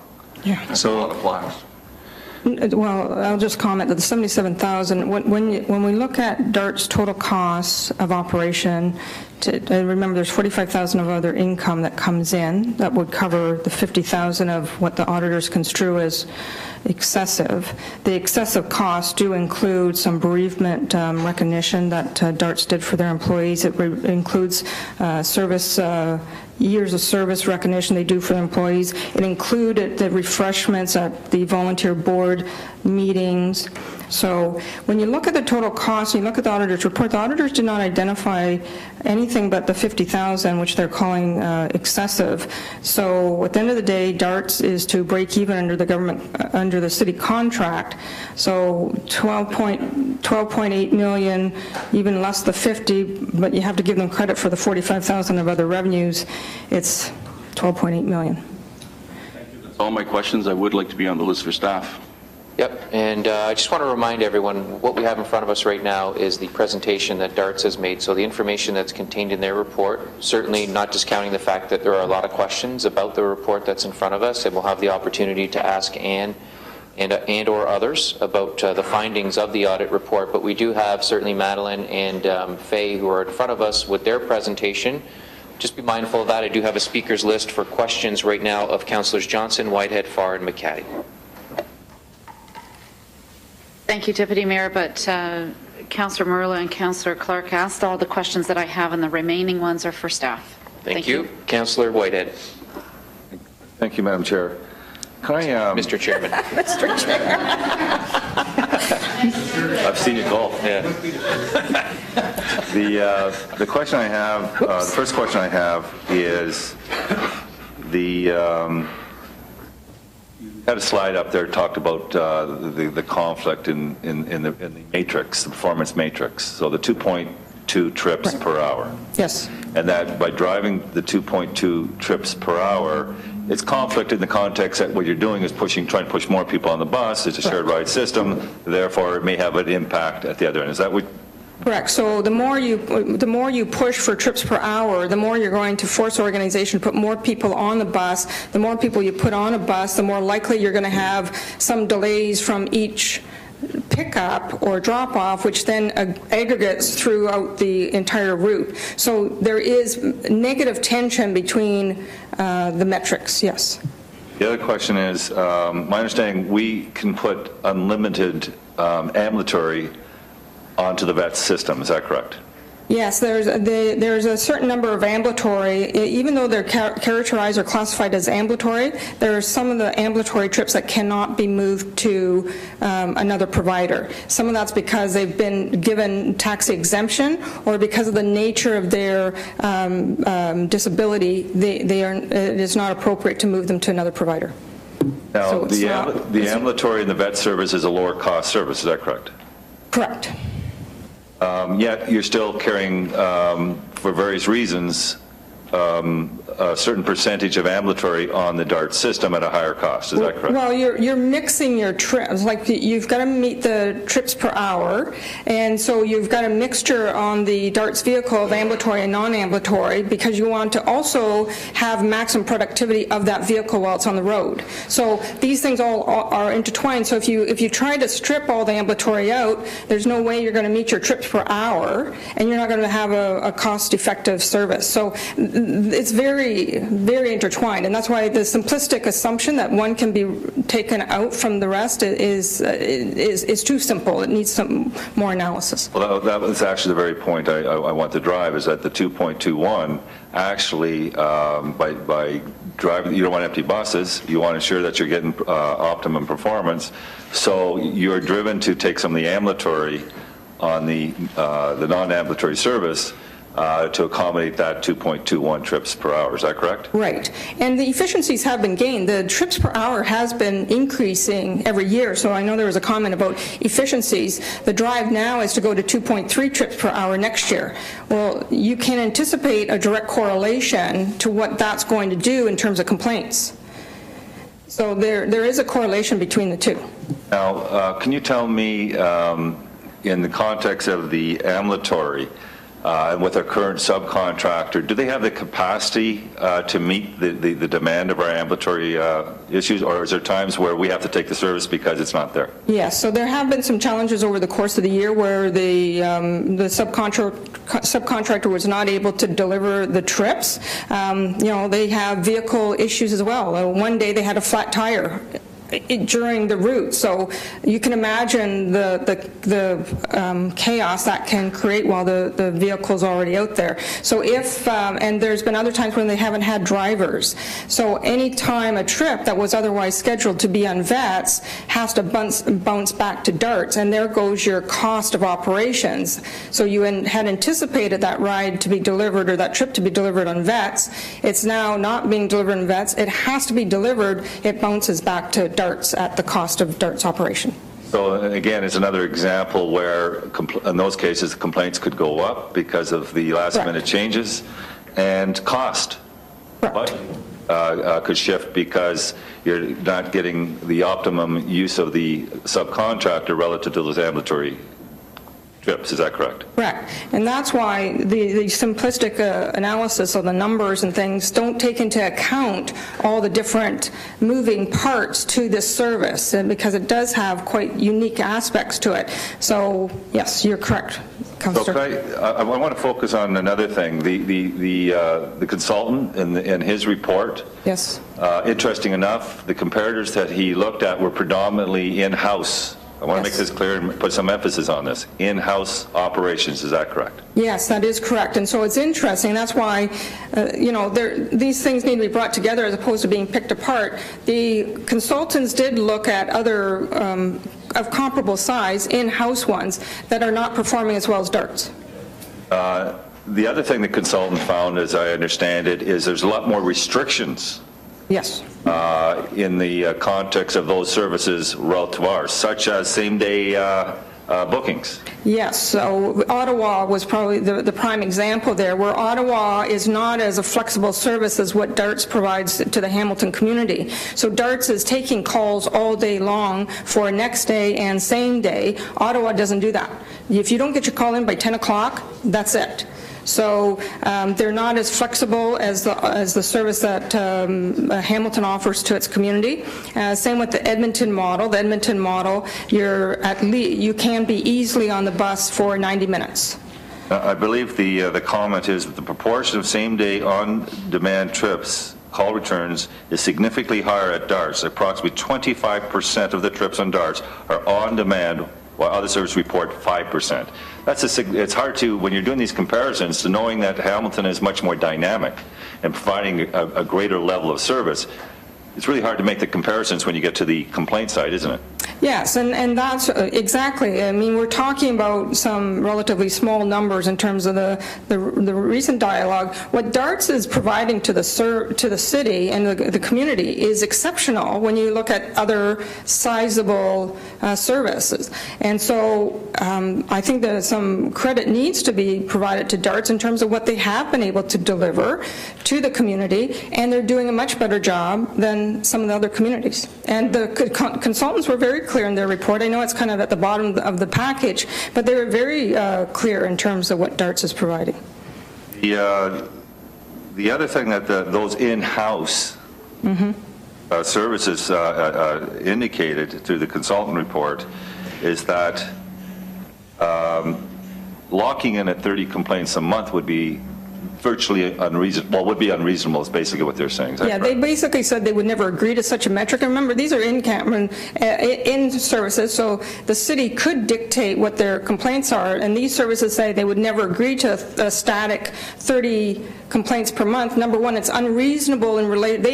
Their comment was only the smallest services and well-funded services would ever agree to 30 complaints per month. The 30 complaints per month does not make sense to a service of this size, and it doesn't make sense in terms of it being a static number throughout the course of the year.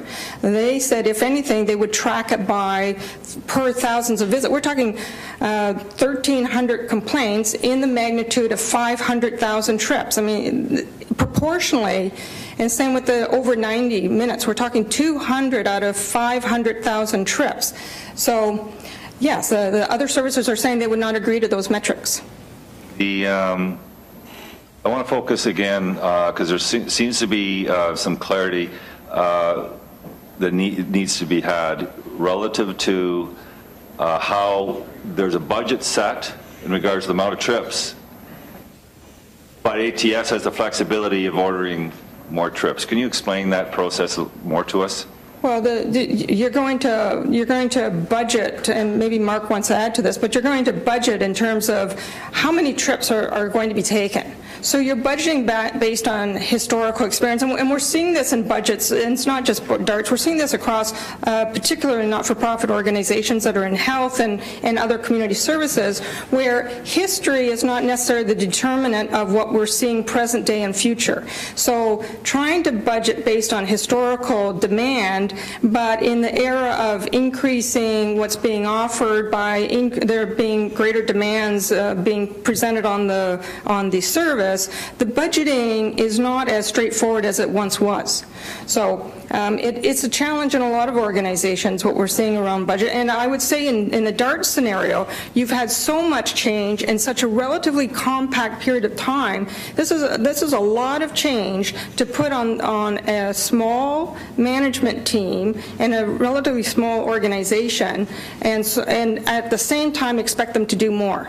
So it's been a phenomenal ask of the city on this organization.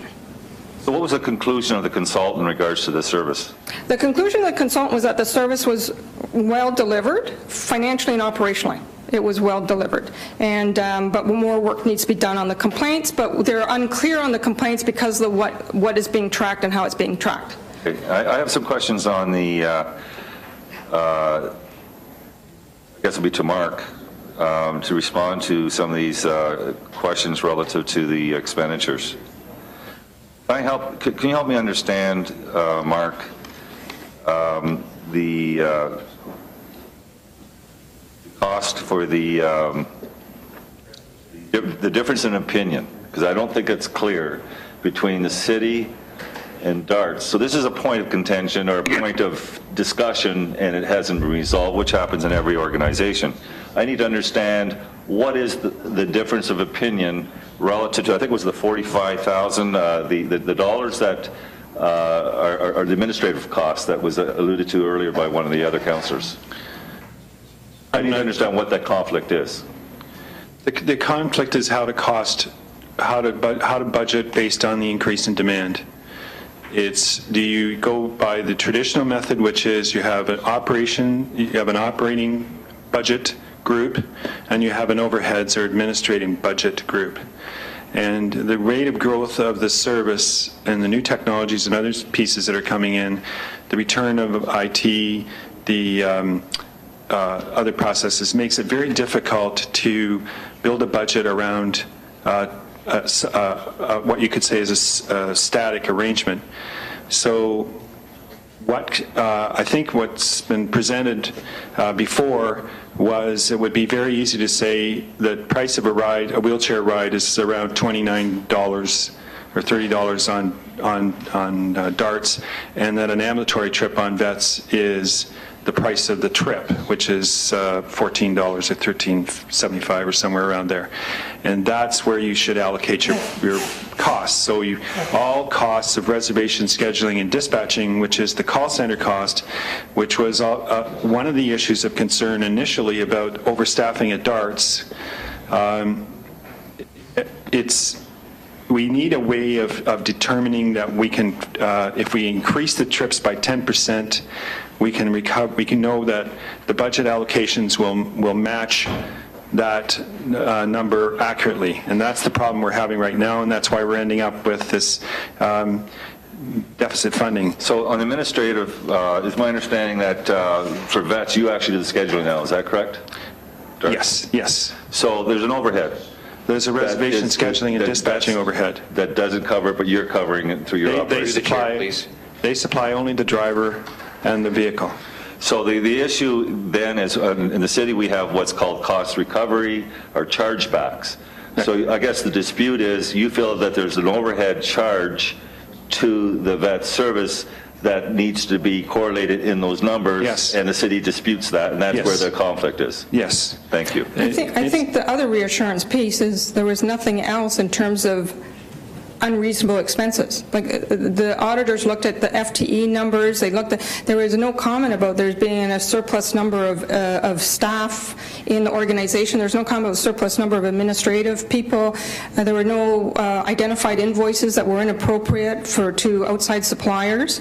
So it's there's the funding model, and then there's the actual costs that are achieved at the end of the year based on the actual number of trips delivered. Thank you. Between DARTS and vets. So I'd like to point out there's one thing is the design that we have, which is called this deficit funding. Deficit funding is like hospital funding. You're given a specific budget, and the idea is that the budget is relatively tight, so there's no extra expenditure. And if you talk about hips and knees, if you go over there, you get money recovered.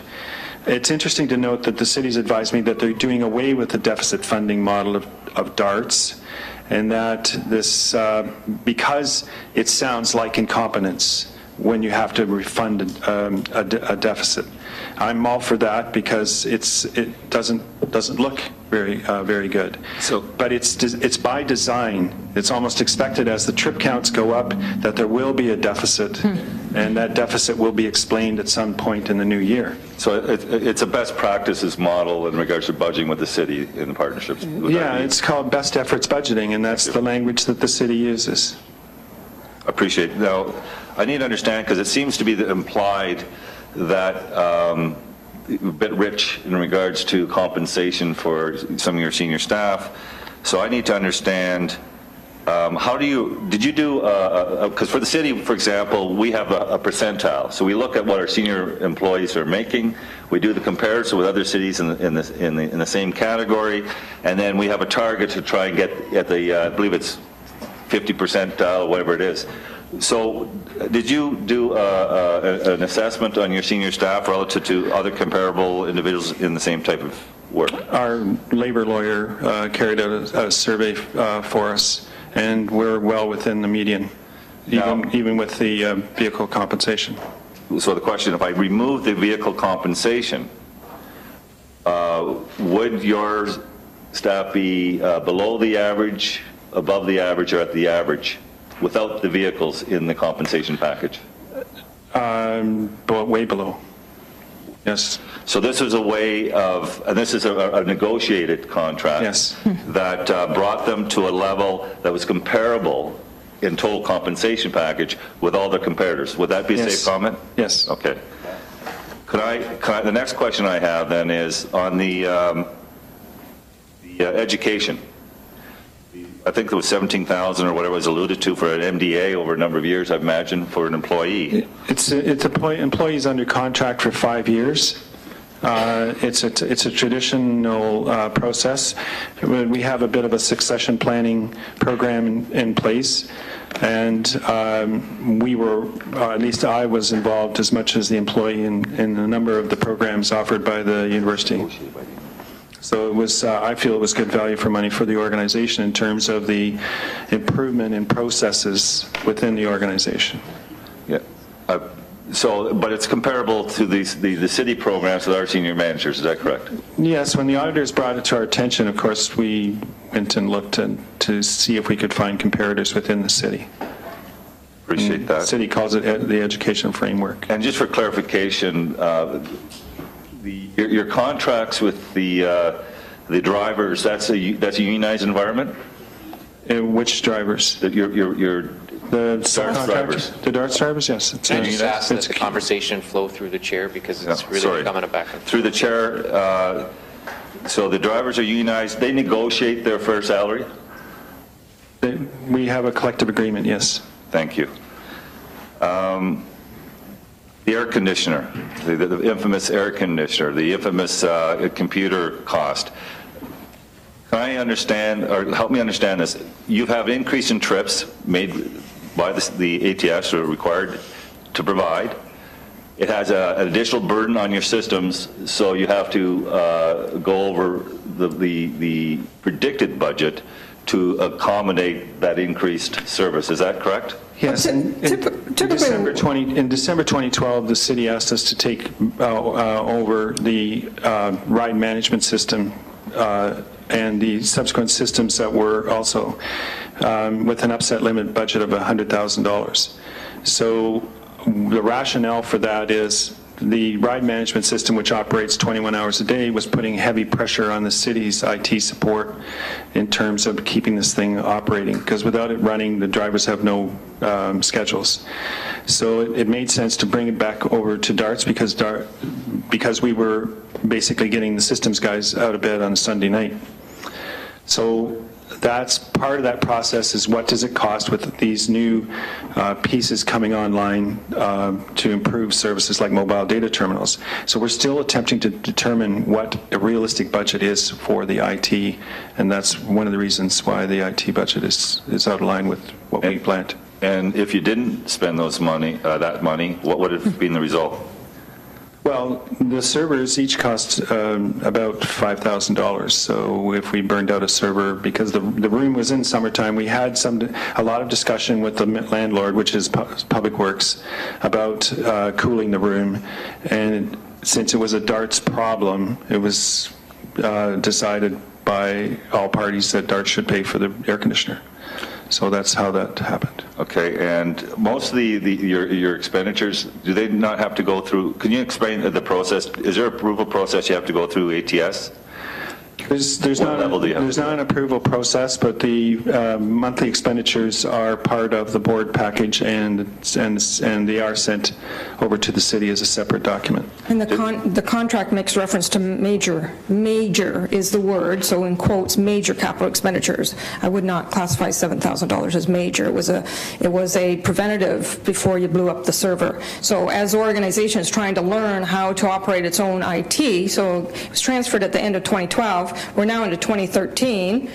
It's very current, so they're learning how to operate the IT, and so yes, there's some costs involved, and there's also the need for physical security over the system, and so costs. But they did consult with the city's facilities people. Now, on any of these expenditures that have been identified in the report, did ATS or HSR or any city staff say that that's unacceptable? They get the monthly reports, right? Yeah, they get monthly reports, and they sit on the board of directors, and I don't know if it was ever raised at any board meetings that there were inappropriate expenses. I did ask ATS for a contribution towards the mailboxes, but that was turned down.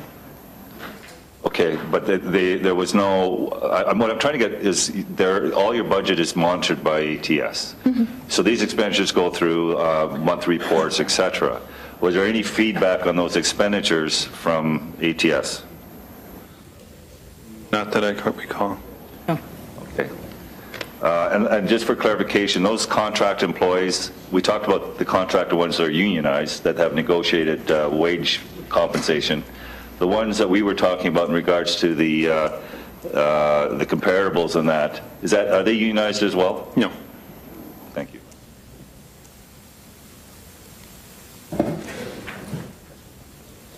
Questions for or from Councillors Farr and McCaddy next. Councillor Farr, you're next. Mr. Chairman, thank you. A lot has been asked. My colleague who sits as a non-voting member on the DARTS board has offered many. I have but a few, And so if you would allow me to just once again, our chair recognize, but there are many in attendance here tonight that are part of that board that was referenced, and they are community leaders, they are elected officials, a school board trustee, they are users of the service, and they do good work. They offer good advice, they make great comments, and they move motions. And I think one of the significant ones in recent past was bringing Ms. Booker to the table to allow this analysis to be seen by the board, to be updated by the board, and ultimately represent the board, as she has very well thus far, for today's important meeting as it relates to DARTS. So just a few questions. Starting with slide 30 to you, through you today. This is the handling of complaints.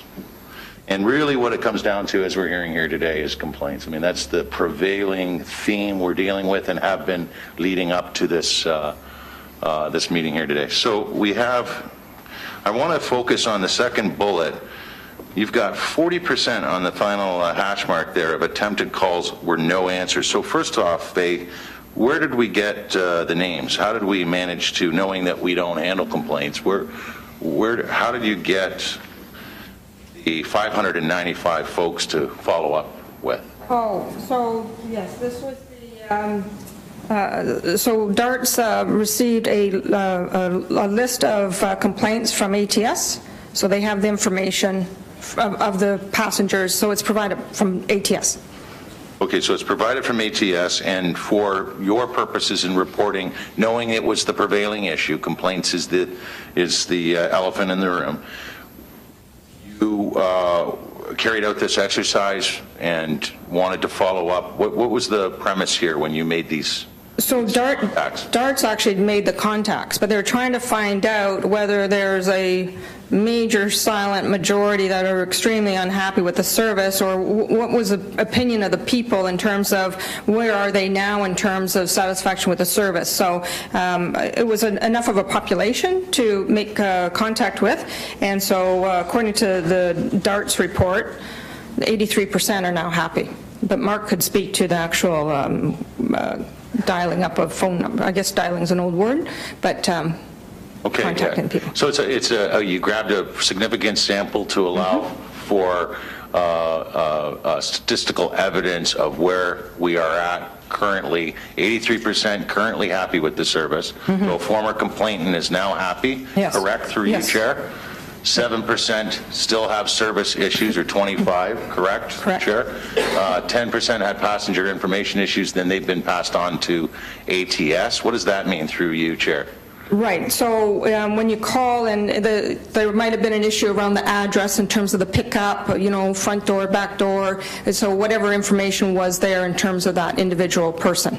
So there might have been information that the passenger now has a preference for their pickup spot, so it's a matter of updating the information, and so that's been sent to ATS. And then handle that? Yes, they handle that. And this is key, the 40% of attempted calls, Mr. Chair, through you, to Ms. Booker were no answer.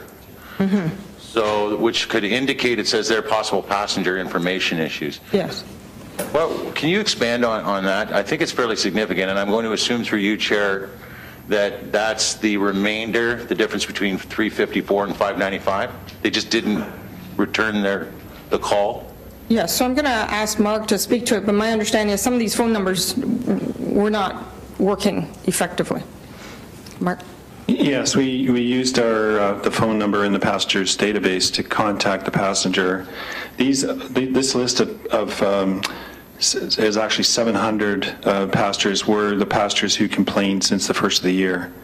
So the 1,900 complaints that are outstanding, or 1,600 residual complaints outstanding, were made by these individuals, and it was a bit overwhelming. So one of the alternatives was to contact the passengers to try to see if they still had existing issues, because that's one of the issues that has been brought forward, is that we're not getting back to the passengers. Well, every ride problem you need to find out who did the reservation, who did the scheduling, dispatching, and driving to determine what the systemic issue was, and hope you can get an aggregate of all of the problems so you can identify what you can change in the system to get rid of those complaints. So there's a fair bit of investigation going on for each of the complaints. Which is ultimately, I guess, time-consuming, and therefore... So the simple workaround was to contact the passengers to see if they still had an issue. So there's a lot of work that goes into it, and this is put on the call center, and the call center is already at capacity. In fact, they're probably doing more than they actually have capacity for, so there's a bit of a backlog in terms of doing all this investigation on complaints because it takes time, but you can only expect people to work so hard for so long, and so they're already at max capacity. So back to, through you, Chair, Mark, if you could focus on the 40%. Take me through that process. You give them a ring, the call. How many of that 40% were out of service, or you left several messages and they didn't get back? Can you break that down a little bit more to help me understand? This was a one-time exercise to try to determine, and it's just been completed. It was done in the call center at off-peak hours, and that's what we've been determining. There is a huge, we have 1.5 people dealing with complaint investigations. So when we're staying on top of complaints when the complaints are less than 200 a month, and when they get over more than 200 a month, we kind of max out, and then there's open complaints. So through you to Ms. Booker then, or Mark, or both, through you, Chair, what do you make of the 40%? What do you make of that? Why no answer? That's my question. Is there a series of answers there, series of reasons? That's my question. Well, we're kind of going into uncharted territory because that's ATS's responsibility to manage the passengers' record. We are supporting in terms of when we find new new telephone numbers, address changes, other sorts of things, we send those over to ATS. And there could be a various reason. These are 40% we could not reach. So it could be a phone number that's not in use anymore. It could be that the person isn't answering the phone. Like, it could be different. I wouldn't have one answer for the 40%. There's various things. So it's about taking a look at just making sure that the information is updated, and periodically information does need to be updated, right? I might have to, I'll ask staff maybe a little bit later about that. Through you, Mr. Chair, to slide 34. And it kind of speaks to what we're talking about here. Again, the issue, if we're focusing on complaints and reducing complaints, and certainly the board makes every effort to address that in various forms of conversation in the monthly meetings. So you have here that we need the ability, DARTS needs the ability to survey riders, focus groups with riders, so on and so forth, and we just do not have that now. So through you, knowing that in all likelihood we defer today the issue, 2:15 we deal with the issue, between now and then, would it be, and this could be for Mark as well, through you, Chair, beneficial to you if we were to at least contemplate offering you that ability before leaving here today, through you, Chair? I think that would be great. I met with the ACPD a couple times over the number of months, and I was very impressed with the advisory committee and the insight that they have. And so it was great to hear firsthand from the users of the service. But I think it's beneficial for anyone who's offering a service to sit down with those directly who are using the service and get from their insight, their use of the service, ideas for what are the challenges, what ideas do they have in terms of how the service could be improved, and really listen directly from them without having to go through an intermediary. Okay. So Councillor Marula was first out of the gates and offered a deferral that he'll eventually get to at this meeting, and I may respectfully request an amendment that at least gets you at the table to work out a means and ways of which to exercise that, and therefore in 2015 you can come and say, here's the conversations we had, the greater conversation, and I think it would be important to the debate then. Through you, Chair, finally, if we adjusted our system to match some of the comparators that are offered throughout the information packages here today. For example, if we eliminated our 1-hour advance booking, which is 25% of our trips, 5% elsewhere, mere places like Edmonton or Peel, if we stopped taking calls after 10 a.m. like other jurisdictions, or 24-hour in advance, how do you think, knowing what you know now and the work you've done, and maybe Mark wants to answer it as well, that would be received by the existing customer base through you, Chair? I think that would be very difficult to try to explain to the community that you're going to increase the length of time they're going to be on the bus, which just even complicates their life more. I think it would really cause consternation for people. You're really forcing them to look at their life a week out or 2 weeks out by not allowing them to have those closer to the need calls. So you're moving far away from what their most desired option is in terms of the on-demand. So it'd be very difficult to remove that and reduce the service from which the community gets today. But a reduced service, would you say, Mark, through you, Mr. Mindorf, through you, Chair, would be a heck of a lot easier to manage, and we'd have a heck of a lot of complaints? I mean, we do have... yes. Is that a fair question through you to Chair? I think why do these other properties do what they do? I think the issue is that if you close down booking for 18 hours, you have a lot more time to produce better schedules, and you don't have the issue of call returns inserted into schedules, which cause you to be late or have an excessive on-board time. So you would see a definite improvement in the residual service, but it's not what the community expects. Right. So there's a difference between complaints and a dissatisfied community. So you might reduce complaints because you're not offering the service, but it doesn't mean your community is satisfied. Yes. Councillor McCaddy. Thanks very much, Mr. Chair, and I'll be fairly brief. Lots of questions have gone before me. First of all, Faye, thanks very much for the presentation, your work. You've been before us before in other capacities, and as always, first-class work that certainly the DARTS board's benefited from in this case, as will this council, I suspect, as we continue to think this through. And Mr. Chair, it sounds like this is headed towards a tabling referral to next round of council, so it's really a fact-finding mission today as well. So just to touch on a couple of things that you've talked about here, and I'll try not to cover any ground that's already been covered, but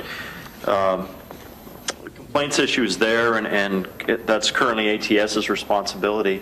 Do you see a situation where if DARTS was able to take over the complaints process, you're currently responsible for actually delivering the service, which may lead to, which does lead to complaints, and the complaints are handled by someone else. Hard to deal with that if you're not running both sides of that system. And of course, it's the hybrid system that's been referred to here, which is a challenge no matter what we do, right. But probably some advantages too at the end of the day. So, is that likely something that would benefit the service, DARTS? But I think we're all focused on, what happens on the street, what's good for Hamiltonians, right. Mr. Chair.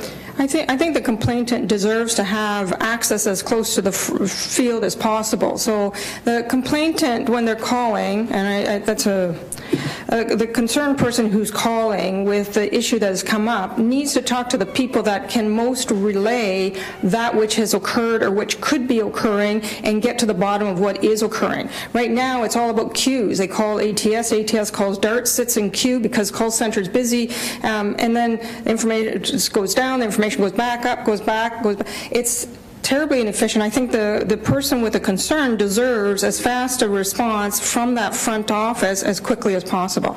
And if they're not satisfied, then yes, I think they should be given an escalation process. If they're not satisfied with the answer, they can go to the next authority. Thanks for that, Faye. Certainly, Mr. Chair, I think that's something that we'll talk about in the next term of council, no doubt.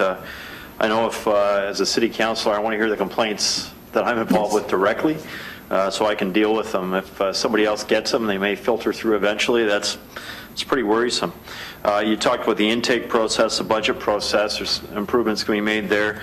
The city, and I won't touch on it because that's in the minutes ahead or the hours ahead of us this afternoon, but some recommendations by the city auditor and the consultant that was looking at issues for the city, they suggested that there could be some changes perhaps made, efficiencies at DARTS, and not wanting to go into each one of those by any stretch, but your sense is that they're probably right. There's probably some room for improvement there, and which is a positive thing, Mr. Chair. Right. Even in the first report that I did, I gave DARTS 12 recommendations to pursue.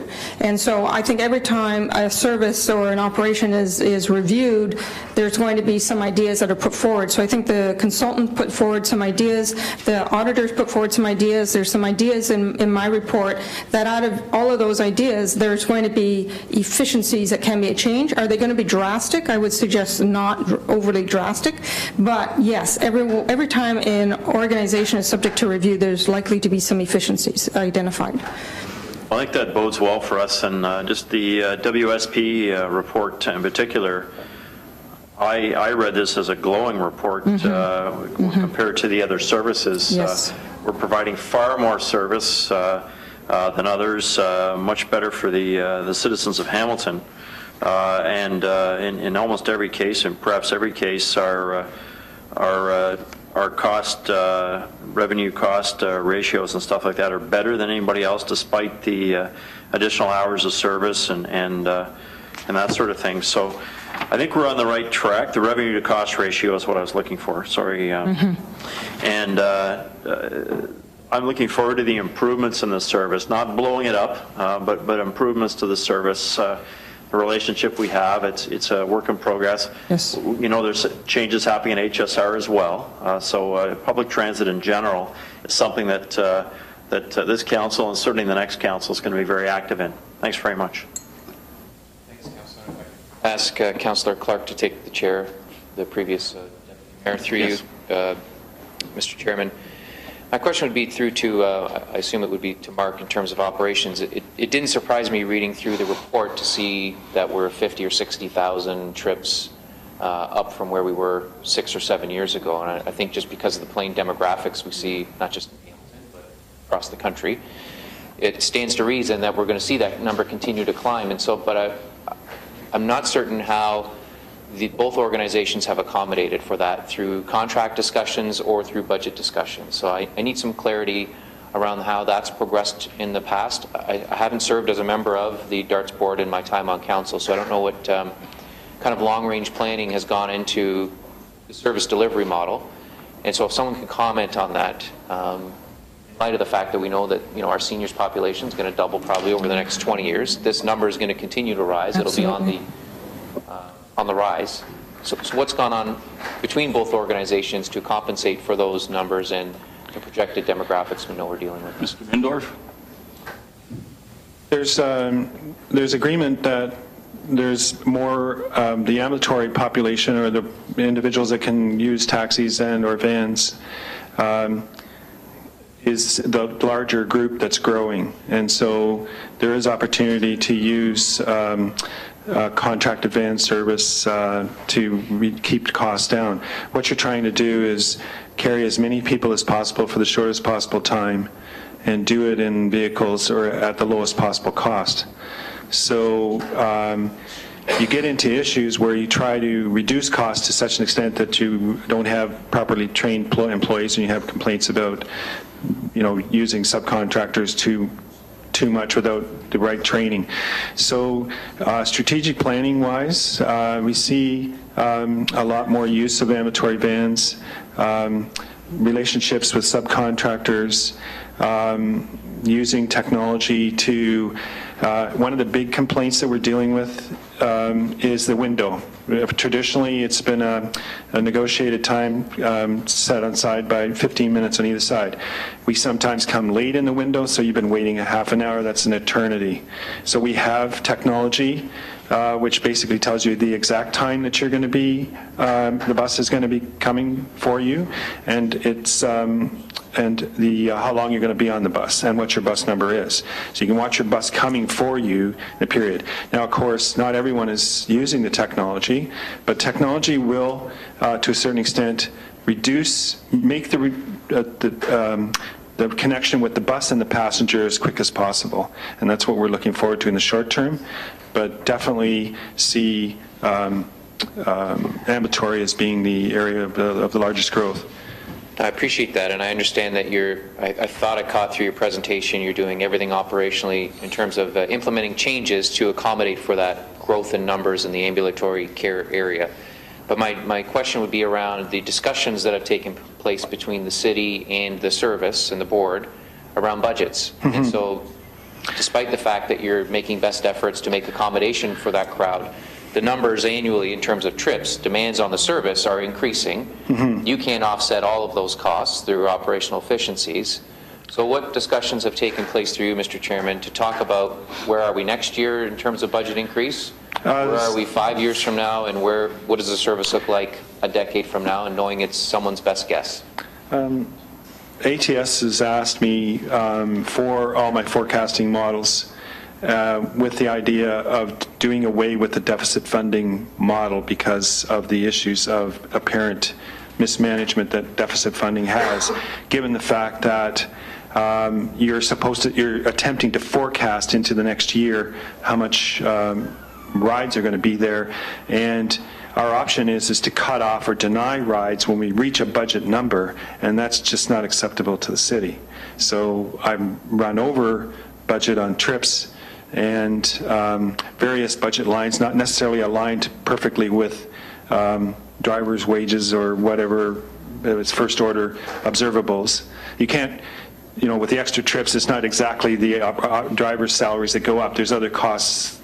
When we're trying to allocate cost more accurately or as accurately as possible to the trip escalation so that we can forecast going forward. And I think you make a great point that it cannot be annual budgeting. You do have, because of the nature of the change that's happening in the composition of the population and the known demographics today, and being able to project them, and when you watch the Economist report, we can look at the demographics going forward. So the annual planning needs to move into multi-year planning so that these surprises aren't appearing. So you make a extremely valid point that the planning needs to extend past a 12-month vision. It's got to be a multi-year vision with looking substantively at what those demographics are telling us and what the healthcare community is also seeing in terms of what they're seeing and what the education community is seeing in terms of the demands on them. So if you look at those providers and have some collaboration around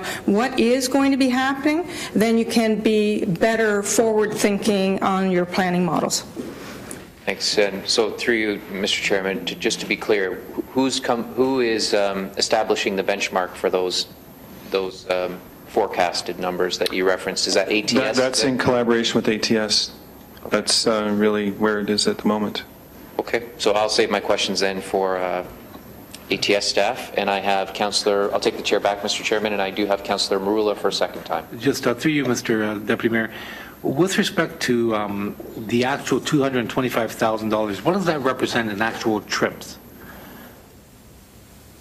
Are you asking in terms of the number of trips? Yeah, so we've been told that the reason why there's a $225,000 deficit, what percentage of trips does that represent? Well, there was 37,000 more that were delivered on top of 430,000 anticipated? No, do I have my numbers right? Yeah, it's approximately 10,000 wheelchair trips. Yeah. Okay, what is that percentage-wise overall on an annual basis? 3%.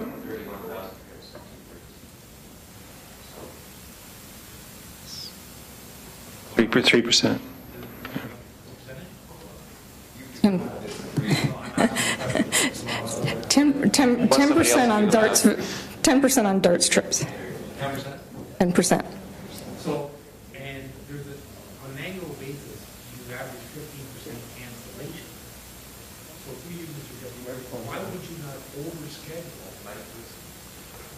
Through you, Mr. Chairman, if you have 15% cancellations on a day-to-day basis, an annual basis, and this over budget represents 10%, why wouldn't you find those efficiencies internally? You would actually have a surplus of 5%. So in essence, it does come down to efficiencies. It does come down to the way it's operating, and we need to fix it because it's broken. You have 15% cancellations.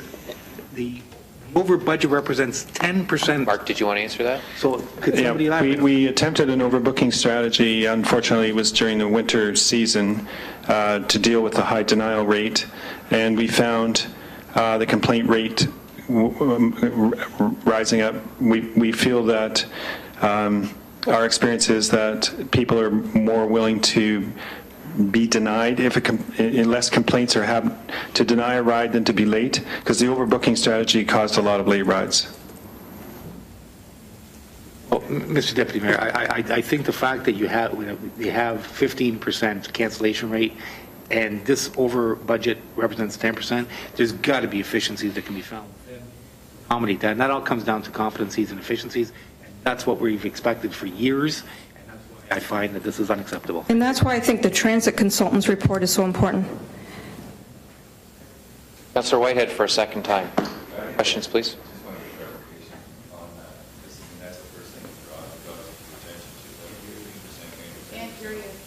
50% cancellation and you got 10% increase in service. The question, though, is that most of those cancellations are within how many hours of the actual trip? Some of them are same day, some of them are... Cancellations don't necessarily work, they're random. So you'll get a group of people traveling and 2 people will cancel. That doesn't really do anything for you unless they're traveling together to the same location. So a lot of cancellations don't, they come at the last minute. They come in such a way that it's difficult to optimize. Now, mobile data terminals do give us some efficiencies to be able to move rides around to make better use of the service. But that's what we're working on at the moment. And I asked the same question probably a week ago. I had complaints from people that run DARTS that you were double booking. So you got to the point where you're overbooking to try and, I guess, look for the efficiencies on the cancellations, and that created a problem. Is that correct? Yes. Chair? Yes. So the problem is you're damned if you do and you're damned if you don't. Yes. Thank you. Yes. Okay, I have no further questions right now for the DARTS presentation. I'm going to ask for a motion now to receive. Moved by Pearson, seconded by Clark. All those in favor, that carries. Thank you. Faye, Madeline, and Mark, thank you for your assistance with the presentation. I'm now going to call upon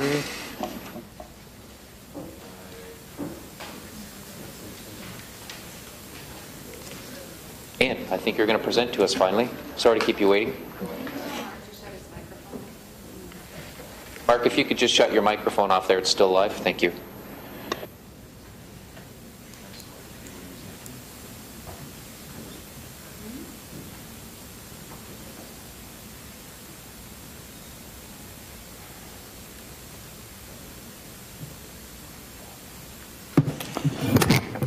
Good afternoon.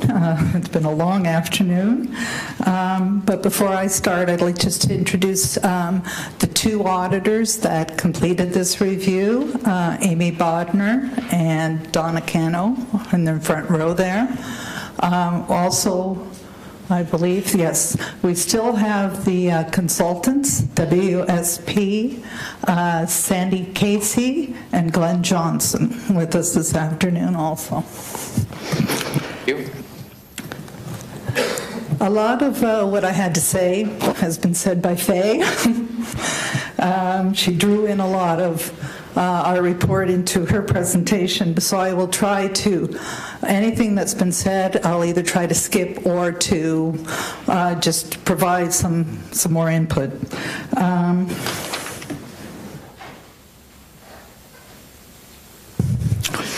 Background, I'm not going to go through. I think Faye talked about the paratransit, DARTS. One thing I wanted to say was that DARTS uses, the buses are city-owned. but they're driven by DARTS employees. The service is also supplemented by vehicles and drivers of vets under subcontract to DARTS, not to the city. There's also some trips are provided by vans that are leased by DARTS, and as a last resort, sedan taxis.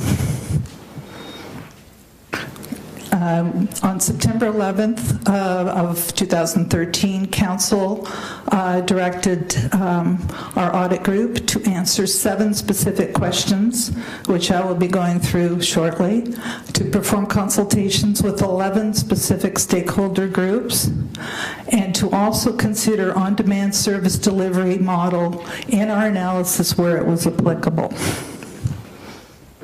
So we have question 1. Are programs, activities, or processes achieving desired objectives? As you can see from this, we did a little bit of searching, and we found the primary objective was to provide an accessible, shared ride, door-to-door transportation service from one building entrance to another. And yes, that is being achieved. Some secondary objectives. There's very distinct stipulations that are outlined in the Accessibility for Ontarians with Disabilities Act, and on the most part, these are being achieved. There's a master operational agreement between DARTS and the city, which provides a slew of different performance metrics. And I'm not going to go through all of them, but you'll see listed there on the slide, there are 5 that requirements that are not being achieved. On-time pickup, kilometers driven per hour, percentage of subscription trips, complaints, and the passenger trip duration reporting. Question 2, are there appropriate measures in place to assess performance? We've already gone through, the Master Operational Agreement has many, many appropriate measures. There may even be too many, as our consultant did report that we have much more than other municipalities. But what we're also looking at, we did some research, and we looked at things such as number of complaints per 1,000 trips performed per month. That gives you context for the complaints themselves. And you'll see later on there is a slide that'll show you the progression of that particular statistic. Another one for what you thought would be for any call center, you determine what you would like a time frame that you would like your calls answered. For instance, 3 minutes. So you would develop that time frame, and you would judge the percentage of calls answered within that targeted time frame. Question 3. Are resources being utilized to their greatest productive capacity? We did, without doing a really detailed time study, this is a very difficult question to answer, but what we tried to do was to look at major activities that are performed at DARTS, and then what we did was we looked at what the change in actual service that group would provide. So for instance, what we determined looking at call center was that the capacity probably has, excuse me, there is capacity constraints there actually. They're probably operating beyond their capacity, and this is having a detrimental effect on customer service. Part of this can be seen with the number of unanswered calls, meaning people are hanging up, they're put in a queue to talk to a call center person, and they are hanging up. The other areas that we looked at, DARTS does probably have capacity, and it's been probably discussed ad nauseum this afternoon, to put more passengers on vehicles. You'll see later on I have a couple charts, but what we have to also consider at the same time is you need effective scheduling to optimize the routes and also to meet the service expectations of your clients. Here is an example. This is some of the comparators that were used by our consultant, and you will notice the pillars are for each of the municipalities that they used, and then there's two sets of horizontal lines. And the reason that we would suggest that you look at the one without Peel is that Peel itself has an extremely large fleet compared to these other municipalities, so therefore it would drive the average down, it would skew it. So without Peel, you see that the average number of passengers per available vehicle is 5,480. Hamilton, which is basically DARTS, provides 4,693, which gave us the impression that there probably is some capacity that can be accommodated.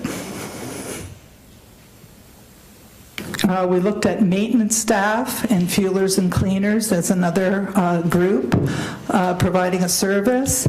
And when we looked at for instance, the maintenance staff, there has been an increase in the fleet, not much increase in the actual staff over the last several years, but actually their number of repairs made per vehicle, per full-time equivalent, is actually lower in 2013 than it has been in the prior couple years.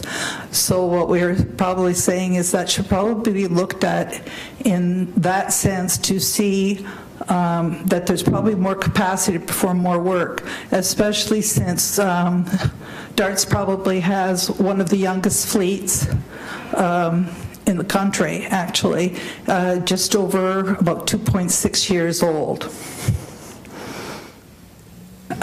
DARTS may also have additional capacity to investigate passenger complaints, because what we're saying here is there really is a duplication of effort. Just because of the way it's arranged, ATS records it in their trapeze system. They send it over to DARTS. DARTS takes the same information, records it again in their system. We don't understand why they couldn't share the same technology. And also, if there was a sound resolution process that is going to root causes of these complaints, and there was some kind of strategy to try to address them, complaints would actually go down. Question 4. Are there opportunities to achieve objectives at a lower cost or increased revenue?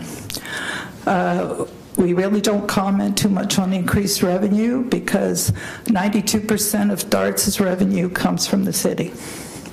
And if we were to increase the revenue of DARTS, we would increase the cost of the city, so it defeats the purpose. But we're looking at lowering costs. So lowering costs, we did we looked at their, their budget, we looked at their actual expenditures for 2013. And so what we did is we identified cost-saving opportunities definitely exist at DARTS. We talked about the $50,000, which are different things such as the $17,000 that was given for an MBA, staff Christmas gifts, things like that, that $50,000 may not seem like a lot, but if you're looking at cutting costs, it really does not demonstrate an effective cost consciousness. The $27,000's already been discussed as if we reimbursed management for mileage rather than their providing cars and all the costs that go with that, there would be a savings of $27,000. Now, the additional trip buildings, I want to take a couple minutes to discuss this because there's been a lot of talk this afternoon.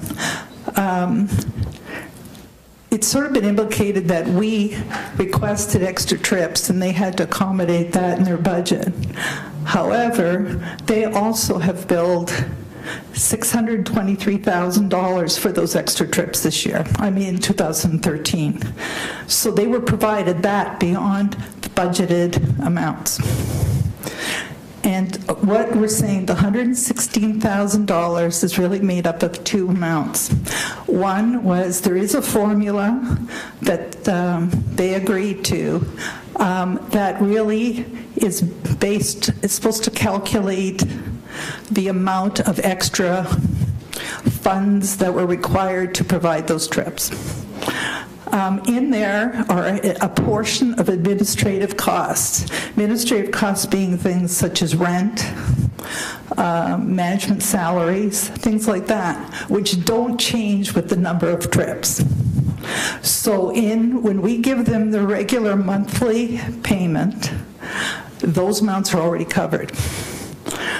There is also the issue of non-ambulatory and ambulatory. Naturally, non-ambulatory are more expensive to provide than ambulatory. There was an agreement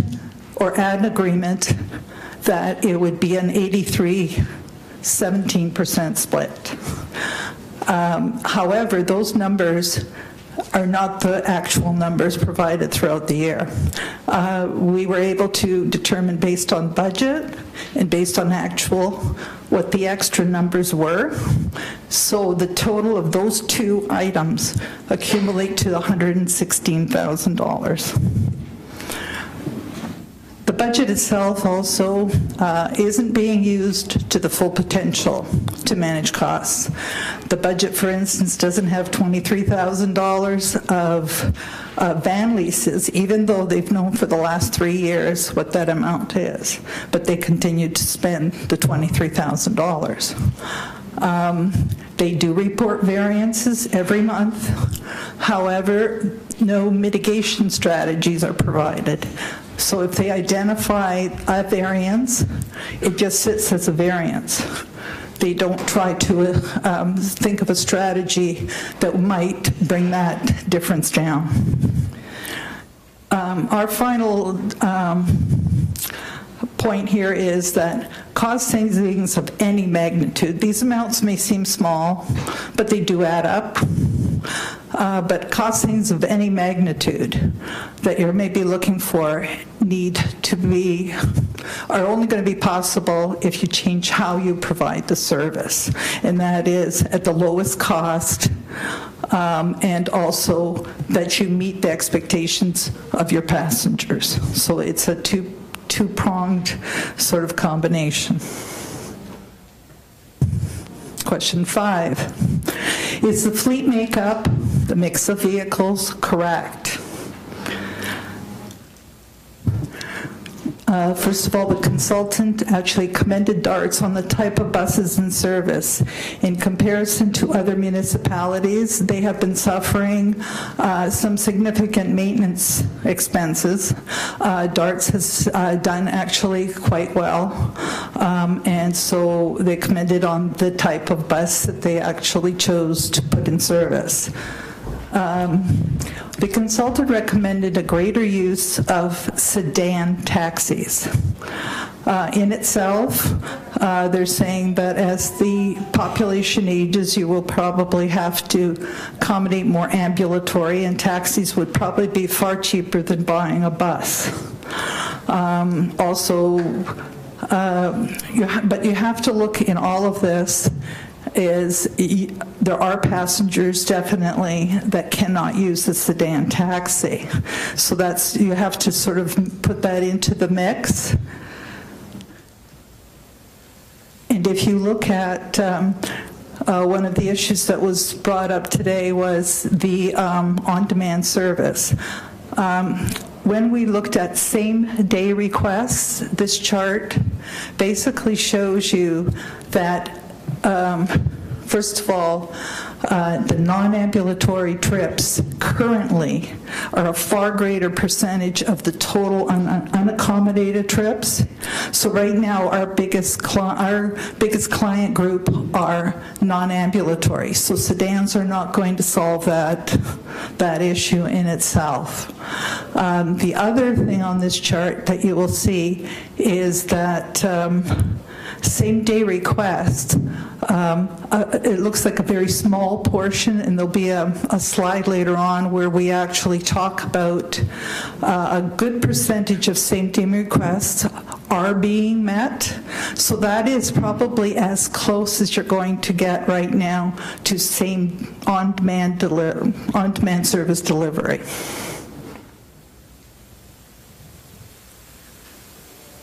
The other, looking at using the information in that chart, adding lower occupancy accessible vans may help to increase the capacity and lower capital and operating costs. If you're not using the bigger buses to their full capacity, then getting accessible vans, which are much smaller, will cost less. There is conversion costs, but they do cost much less than a bus, and there are also lower operating costs, being gasoline and maintenance and that sort of thing. So the fleet configuration may be changed to lower costs and improve service availability. If you look at this particular chart, we took very similar to what Ms. Booker talked about. We took a particular day and we mapped ambulatory, non-ambulatory, and the number of passengers per bus.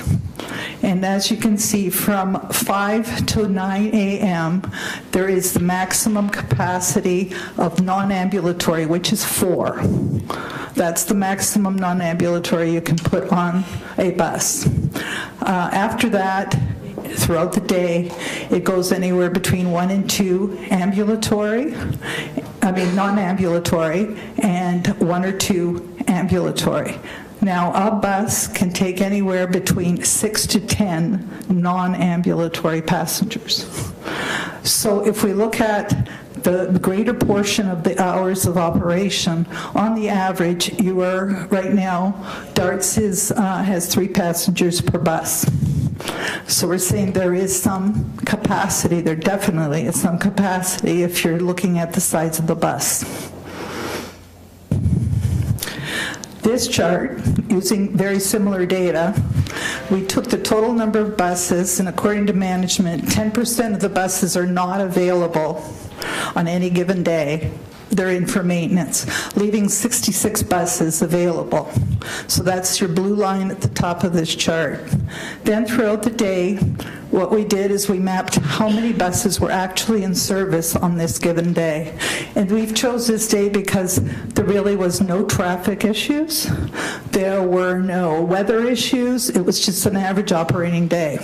So as you can see, the peak times are 9 a.m. and 3 p.m. 3 p.m. you have 60 buses. That still isn't at its maximum, but you can see throughout the day the real difference between the spread of the green columns to that blue line at the top. So we have buses sitting around. Part of it may be the drivers. They're not, drivers are not, a lot of these are part-time drivers. You may not have drivers available, but there definitely is the capacity to put more buses on the road. This is where I wanted to talk about the same-day requests. 8,300 trips, or representing 83% of the total requests, have been accommodated, meaning people calling on the same day they were accommodated. So it's almost like on-demand service. Our final conclusion here is that DARTS definitely needs to increase its flexibility, its response time, and improve its use of available fleet for accommodating more same-day service. The fleet makeup also needs to come to some kind of a balance using sedans, accessible vans, non-accessible vans, and accessible buses. One of the benefits of Trapeze, which is a system that's actually used by both HSR and DARTS, they can run models by changing the fleet makeup. They can tell you what impact it's going to have on service. So if you run these models using all different variables, then it will give you an analysis of the impact. Question 6, why have complaints increased? First, we wanted to make sure, yes, they have increased. And here is a chart that's broken down over the last 4 years. And it's by complaint category on your left-hand side. These are major categories. And you'll see that the total complaints line itself has increased actually five times from 2010 to 2013. However, that is not really indicative because also the number of trips has increased substantially. So what we did was we took the total number of trips provided by DARTS, which is your second to last bottom line, and calculated the number of complaints per 1,000 trips, which is one of the metrics that we suggested be reported. And as you can see, in 2010, there was 1 complaint per 1,000 trips. By 2013, that had risen to 4.6 complaints per 1,000 trips. This chart in itself also will explain to you total complaints by month. Again, this is DARTS only. You will see the green line itself, the jagged green line, represents the complaints. What we've tried to do to fit this into here was do it by quarter. And what you'll see, there are 2 dotted red lines. One is pre-July 2012. And the average at that time was 38.6 complaints per month. After that point, the average works up to 142.7 complaints. And what we've tried to do across the top in the blue lettering is identify operational issues or changes in processes that most likely contributed to those spikes that you see. We've already talked about the installation of the phone system and taking over reservations, which probably caused the biggest spike. It took a couple months before the phone system was fixed, but then you see it drop. There was changes in eligibility that caused another little spike. Fare harmonization brought another spike. And when we talked about overbooking, when that was initiated, shortly after that, there was another spike, but they've now stopped overbooking, and you see it towards the end of the year coming down. Categories with the largest number of complaints for 2013, pickup drop-off outside the window. 26% of all complaints, so a quarter of all complaints have to do with pickup and drop-off. 13% are scheduling for the on-board time. People complain that it's too long to stay on board. One of the issues we tried to drill down was to determine the root cause of complaints. And we found that DARTS doesn't determine the root cause of complaints. They basically confirm, yes, it was like the bus was late, or no, it was not late. But they don't drill down enough to be able to develop and implement a strategy to address those types of complaints that are under their control. And what we're saying here is just because of the way the complaint system itself, the whole process is structured, ATS and DARTS needs to revisit the entire process and the responsibilities of who does what, because we think that there's a big inefficiency there. Question 7. Why has the number of staff increased and the services declined? Between 2007 and 2013, staff levels have increased by a head count of 45 employees, or 33%. That's head count. What we did is we converted those head counts to full-time equivalents. And what we did was we found that the biggest increases were in the drivers area and the call center staff groups. However, those are the areas that are probably experiencing the biggest increases in demand of service. Drivers as to the number of trips provided, call center number of calls taken.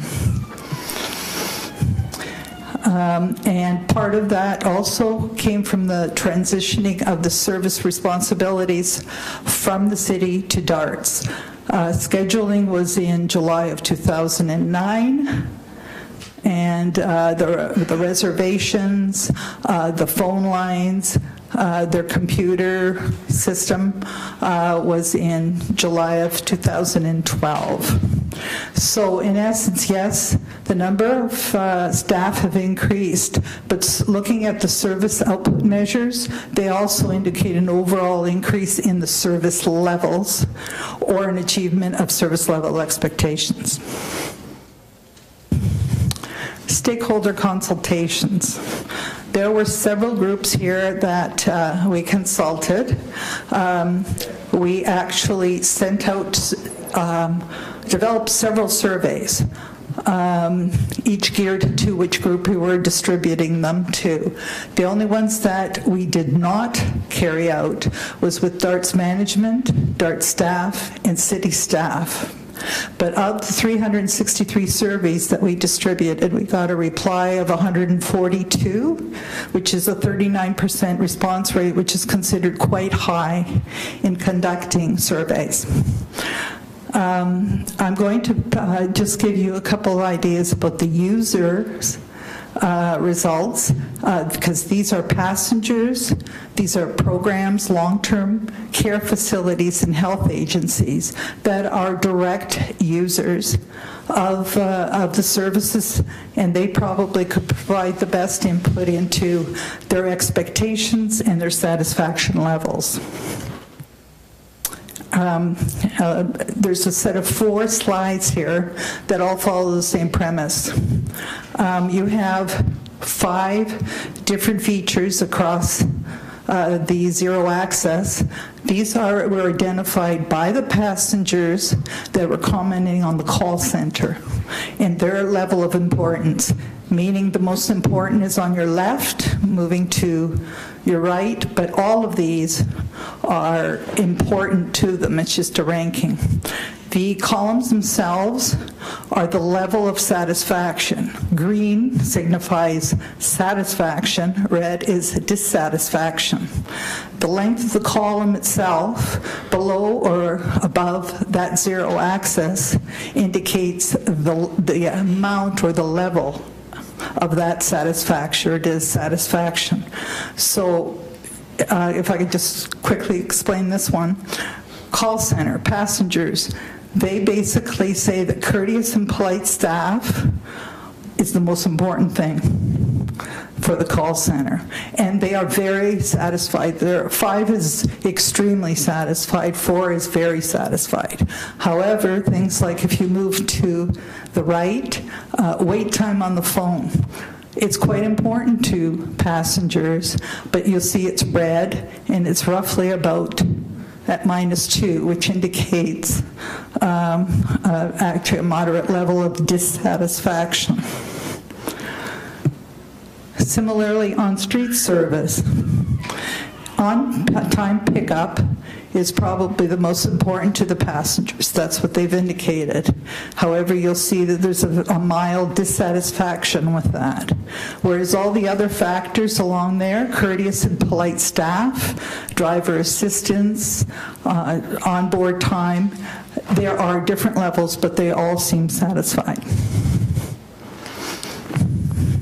When we went to the programs and agencies, we also call these users because these are mostly people that either probably reserve on behalf of their clients, they interact with the drivers, they interact with the passengers that come to their programs or come for appointments.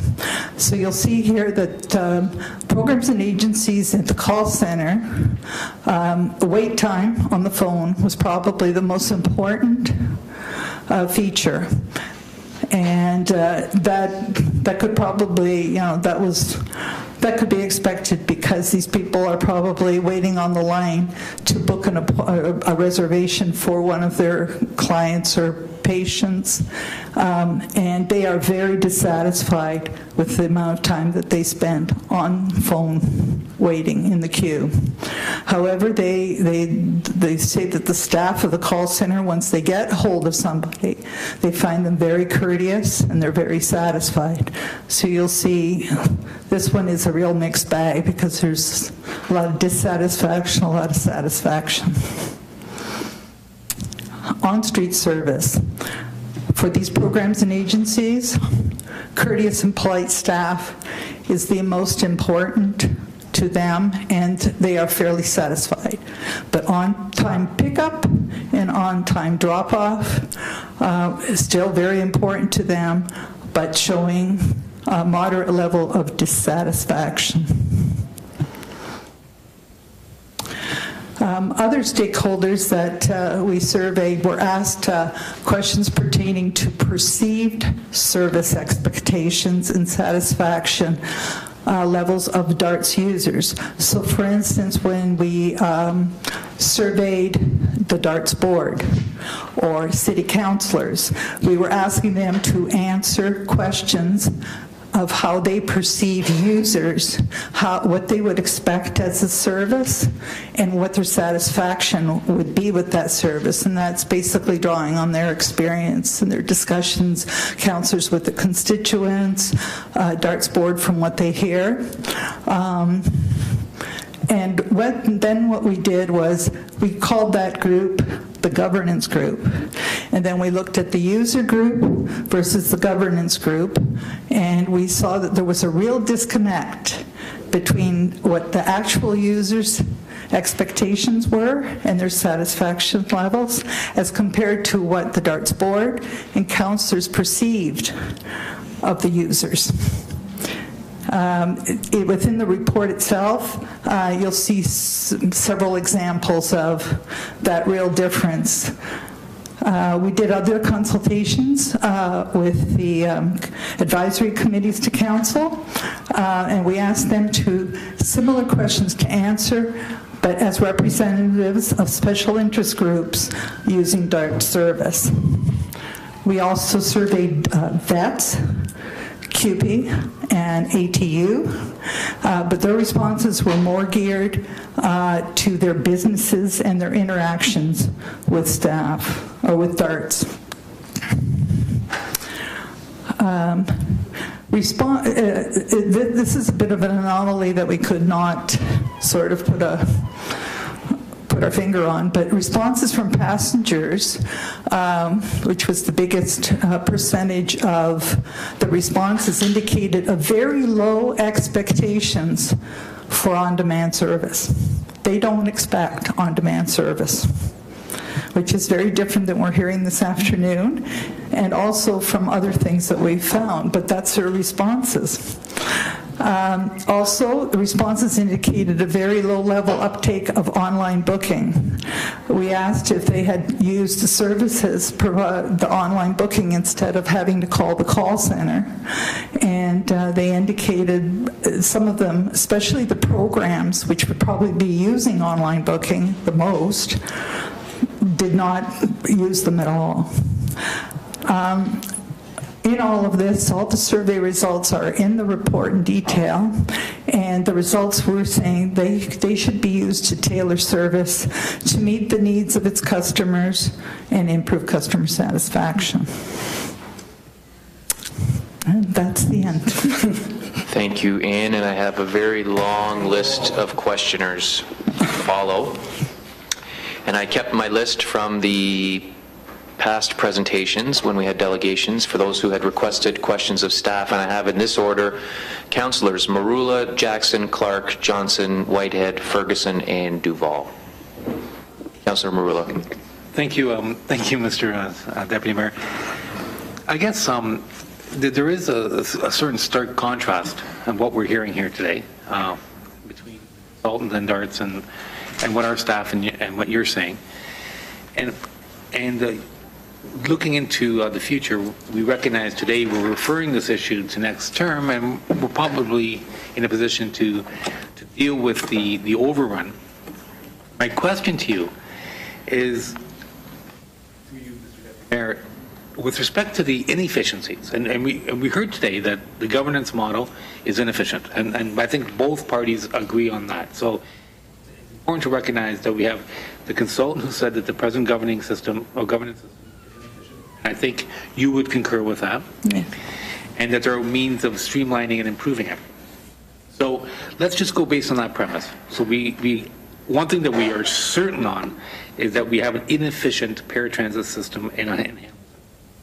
Now, in looking at the actual deficit, and through you, we heard today that the deficit from the proponent from DARTS is directly linked to the City of Hamilton's demand of rides. But through you, Mr. Deputy Mayor, when we look at, as I mentioned earlier, the actual cancellations versus the extra demand, there should be some efficiencies within that formula. So through you, Mr. Deputy Mayor, how can they reconcile the fact that that does exist, and why haven't they found those efficiencies, acknowledging the fact that they're inefficient? To Deputy Mayor, I think the fact that you're talking about that deficit, when we did analysis, we were able to identify what that deficit actually is a result of line by line.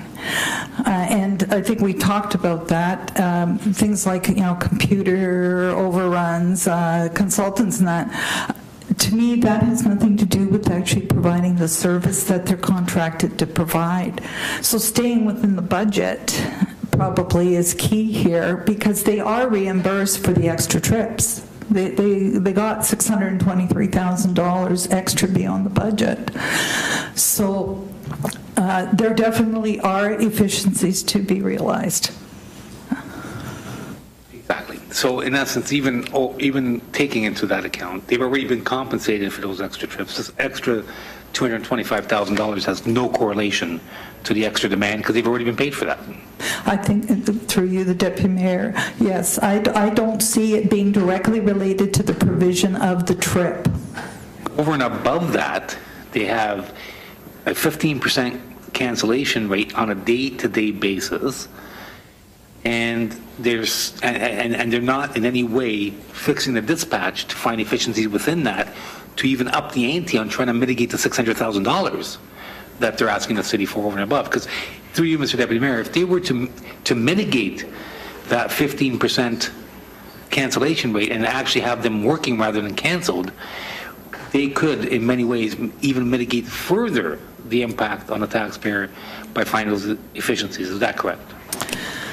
Through you, Deputy Mayor. I think that the cancellations, it depends at what point, because sometimes if somebody cancels at the door, you can't readjust everything. Same with even cancellations that day. Cancellations, say, a couple days before, yes, they can readjust, but again, it all comes down to a proper scheduling and route optimization. Has not happened. They try through trapeze, but there are a lot of other variables very similar, like cancellations, last minute, call returns, that kind of thing that they cannot anticipate when they do the actual scheduling. For you, Mr. Deputy Mayor, when it's all said and done, it's all about efficiencies and competencies. We've seen this year out, year in. I'm tired of it. We need to bring it all in-house or bring it all out. But the bottom line is excuses have to end, and we need action. And next term, I look forward to doing that, just that. Thank you. Thank you, Councillor Jackson. You're next for questions. Thanks, Mr. Deputy Mayor, and thank you very much. Always your professional, thorough, sincere opinion as an independent internal auditor. So, quick question, Mr. Deputy Mayor, since Faye Booker asked me to ask this of city staff. Don Hall or George or Chris Van Berkel, the eligibility complaint process apparently has no access to the city's language line. Can one of you comment, please, Don? Mr. Deputy Mayor, through you.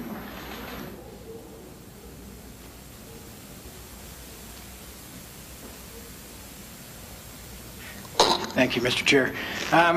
I'm not sure I understand the question. I'm not familiar with that.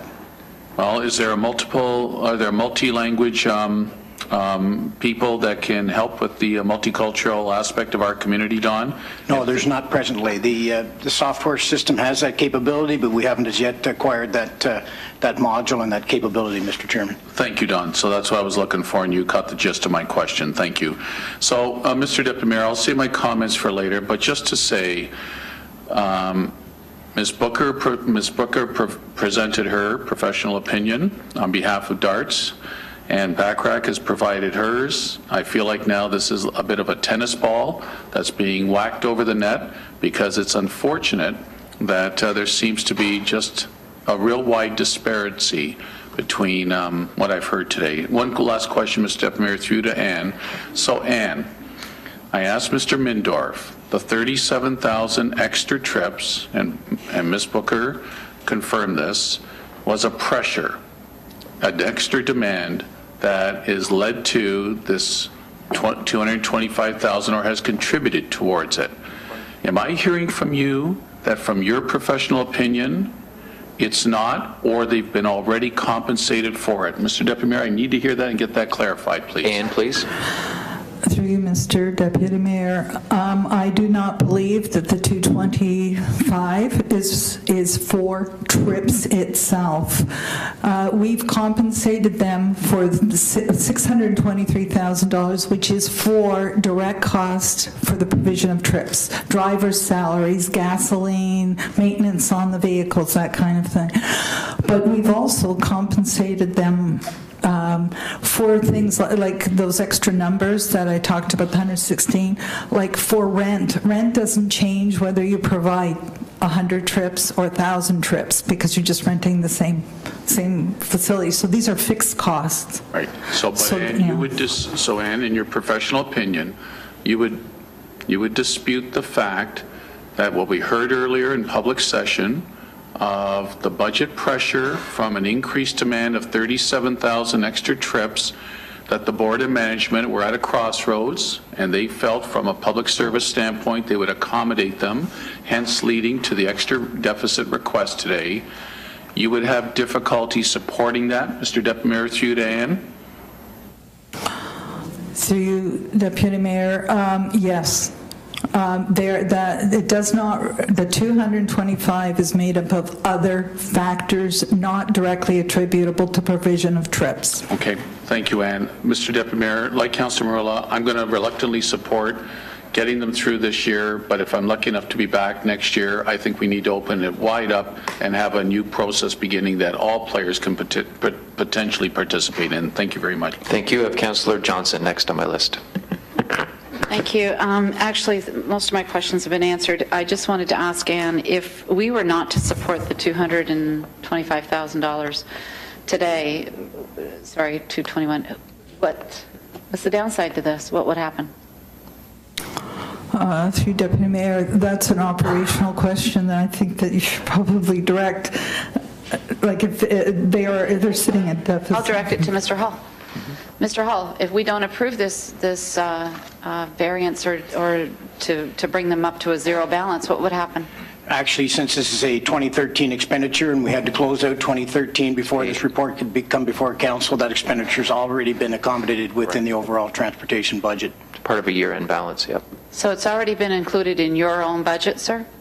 Yes, it was part of the year-end reconciliation for the overall transportation division budget, Mr. Chairman. Then I'm a little confused, please. What are we approving then today? If it's already been accommodated in your 2013 budget, is this money that now goes back into your budget to ease up your restraints?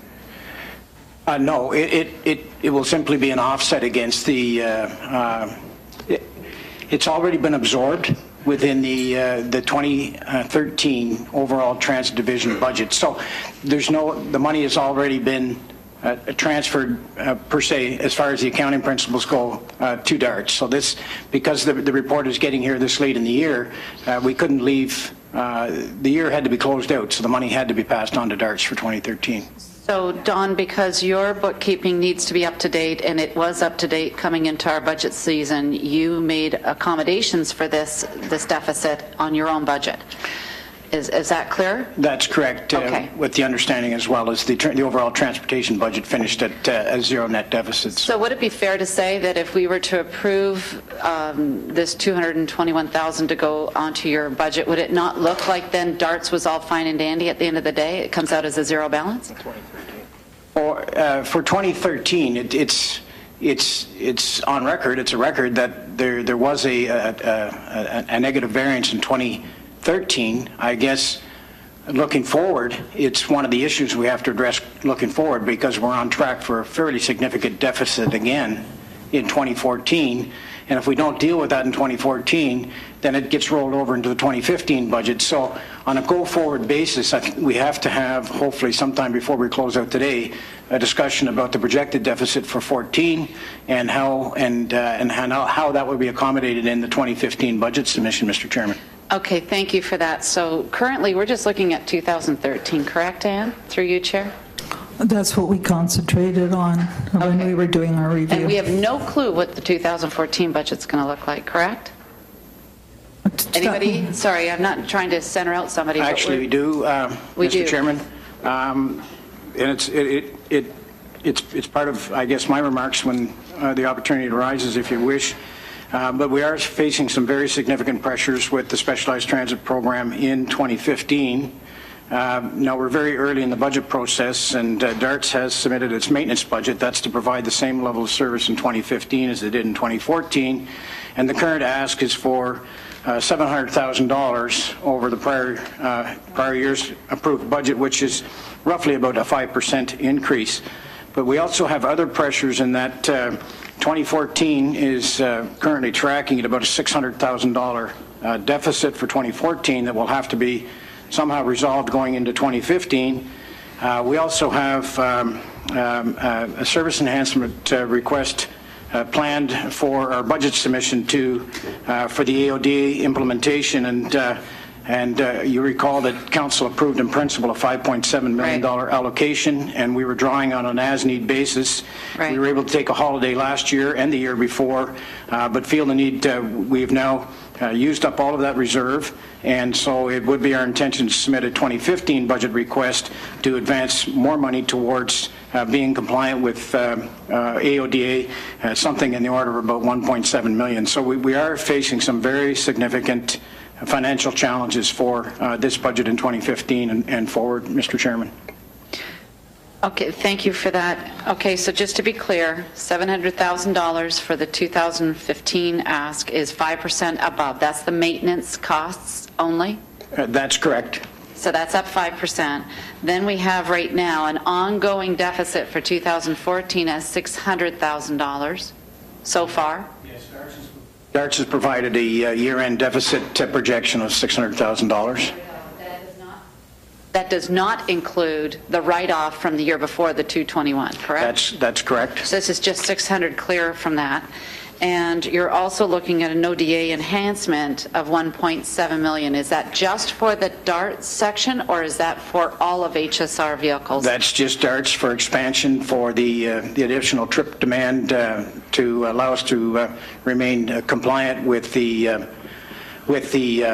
AODA legislation forthcoming in 2017. Just one point of clarification is that the $225,000 carryover in 2014, some of that rolls over into 2015 and becomes part of the $600,000 variance. So the problem is we're carrying variances over from year to year.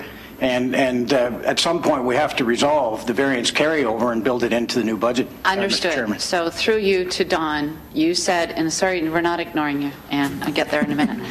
The $600,000 you mentioned earlier, I specifically asked you if this $221,000 is included in that 600, and you said no.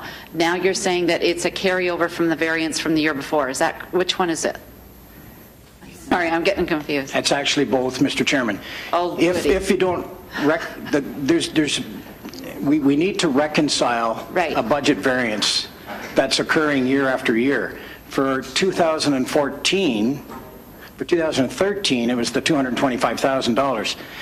For 2014, the DARTS projection is $600,000. Some of that $600,000 one could rationalize is part of not reconciling the $225,000 variance from the year before. But we're still looking at, through you, Chair, we're still looking at a $375,000 then. If you took away that $225,000, you're still looking at least $375,000 going forward.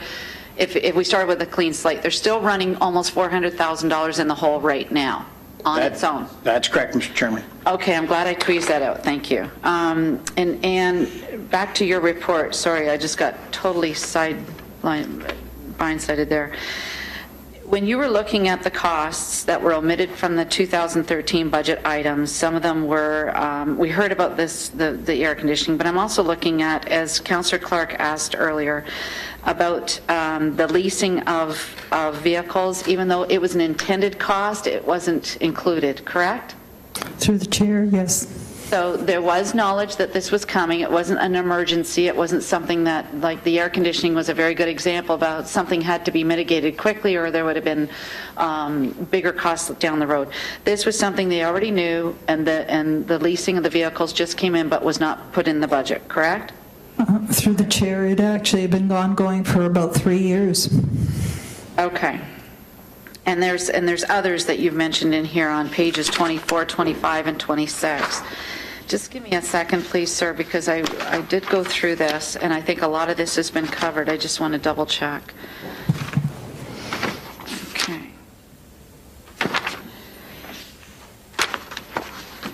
And I think that was the base of my questions. Thank you, Mr. Hall, for your knowledge. That really was helpful.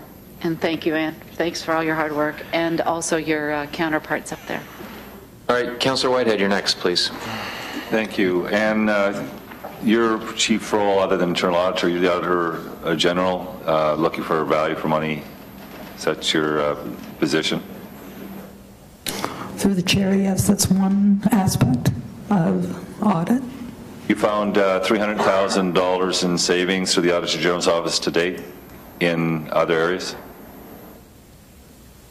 Through the chair, I'd have to check the number. Excuse me. I'm not sure, but I'd say it's around that range, yes. So you've gone to other departments and identified areas where there could be greater levels of efficiency. Would that be correct? Through the chair, the first few assignments, they are not really what I would consider value for money audits. Well, not this one, but I'm not asking about this one. The two prior ones, they were looking more at a process. For instance, one of them was for the checks that we issue, looking at, instead of issuing checks, doing electronic funds transfer. There's savings to be realized. The first few assignments, we were told by council to concentrate on cost savings rather than efficiencies. Now, you've also done a lot of internal audits for the city. You've seen, I think Councillor Collins actually raised it during the budget process, where costs were being taken from other accounts to pay for things that they weren't budgeted for. So you found things like that in your past with internal audits? Through the chair, yes. Okay, so I just want to provide context that you've done a great job here. You've gone into do a process that was asked of you by council, and some of your findings are not that dissimilar to what you find when you go in to do your internal audits and other divisions and departments, and adjustments are made by those departments to reflect or respond to the recommendations you bring forward. Would that be correct? Through the chair, yes. Thank you. I just want to build that context. The issue that that is at dispute. We got two very capable accountants that are reputable in their own reputable period, and yet there's a bit of a disagreement in regards to this 600,000 or whatever the number you had identified. I am trying to understand how two individuals that got similar type backgrounds can arrive at two different a conflicted position on the counting of that when it's an accounting issue. Through the chair, when there was a disagreement, the auditor that found this actually sat down with the manager at DARTS and went through the formula and explained it step by step by step. And my understanding is at the end of that exercise, she agreed. She agreed? So Ms. Booker agreed? It wasn't Ms. Booker, it was the staff person that actually does the billings. Okay. Did you have a chance to, as a result of your report, talk to Ms. Booker in regards to some of the findings? She never requested it. Okay. Fair enough. One of the things you identified is the $225,000 expenditure that had nothing to do with the ride. Is that correct? Zero, I think your comment was $0 of that 225 contributed to any trips. I think that's what I heard. Through the chair, I said did not directly contribute to the provision of trips. So indirectly, they may have? Through the chair, for instance, the computer system. They use that to schedule trips, but it is not directly related to those extra trips. Okay. Is it safe to say that there was a transition between the movement from their former location, taking the additional, I think it was reservations, the trapeze and so forth, they took additional, there was a transition period, like a new company, it was a transition period that they were going through in the last, say, just over a year? Would that be a fair comment? That transition occurred in July of 2012. The initial problems, like with the telephone system and that was resolved by October of 2012. And their upgrading of systems to accommodate the, like we talked about the data modules coming in and those kinds of things. It's a constant change in regards to the service they're providing and how and what tools they utilize to deliver that service. Would that be a fair comment? Through the chair, without looking at the exact those increases that contribute to that 225, I can't comment that it was for like upgrade of a system.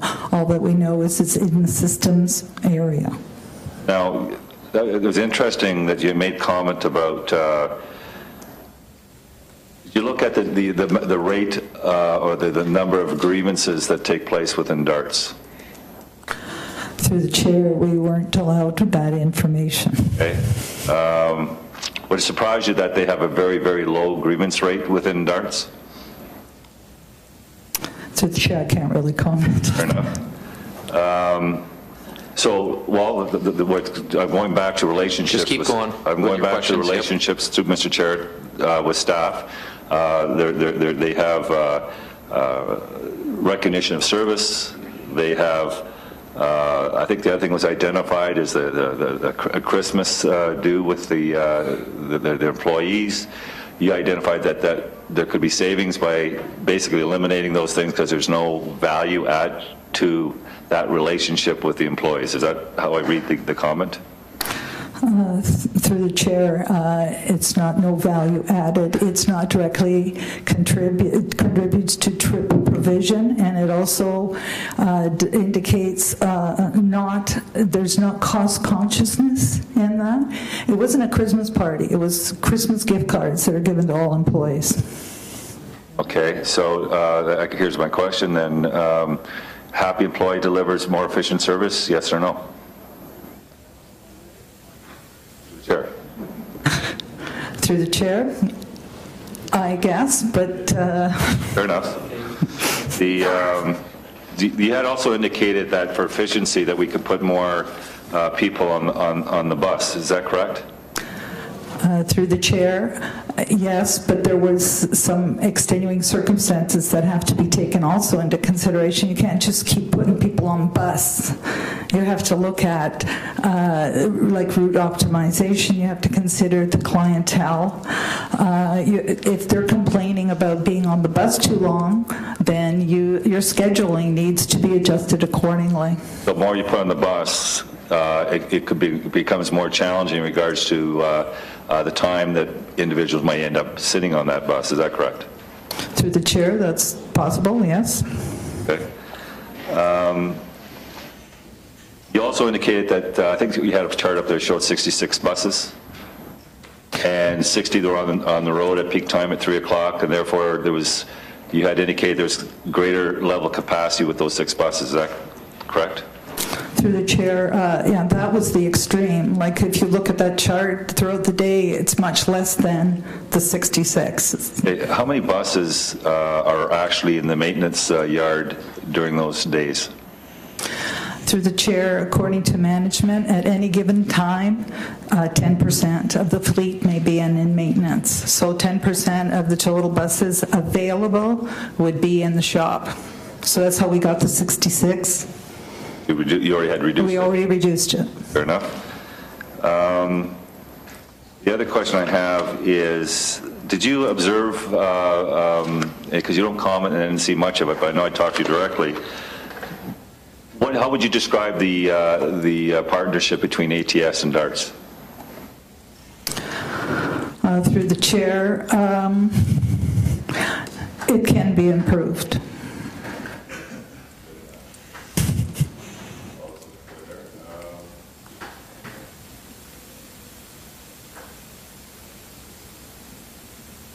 Of all other than the 225 that you said wasn't directly related to the trips, and the discussion regarding the compensation for the senior management, I think those are some areas that you had identified as areas to focus on for efficiencies, which is fine and dandy. Did you see any frivolous spending of dollars through this exercise?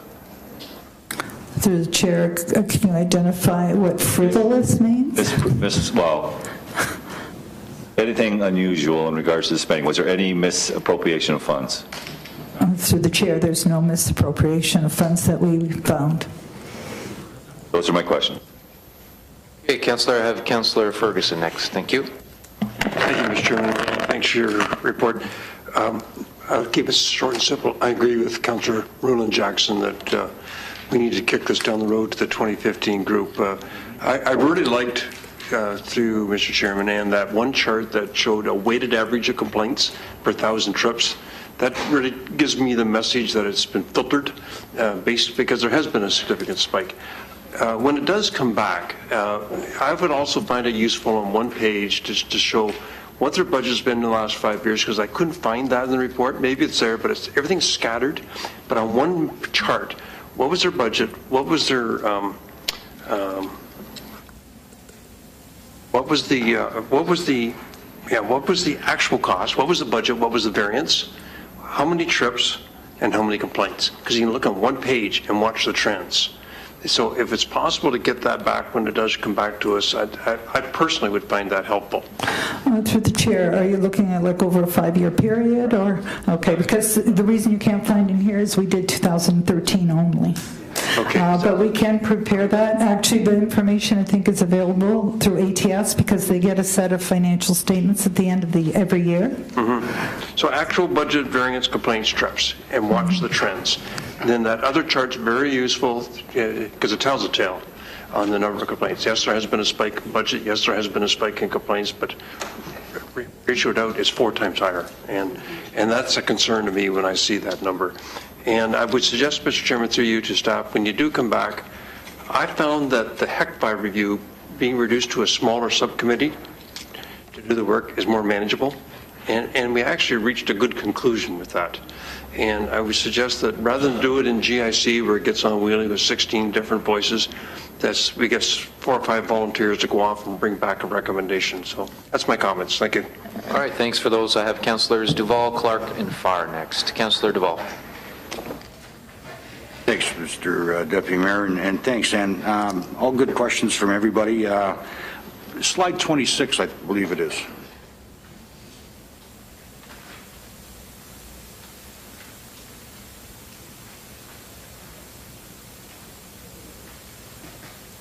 So, from my hearing, the largest number of complaints in 2013 DARTS only was the pickup or drop off outside the window, right? And scheduling off on boarding time. So have we done any kind of research to find out, is there a specific time when these complaints came in? Is it like, say, rush hours?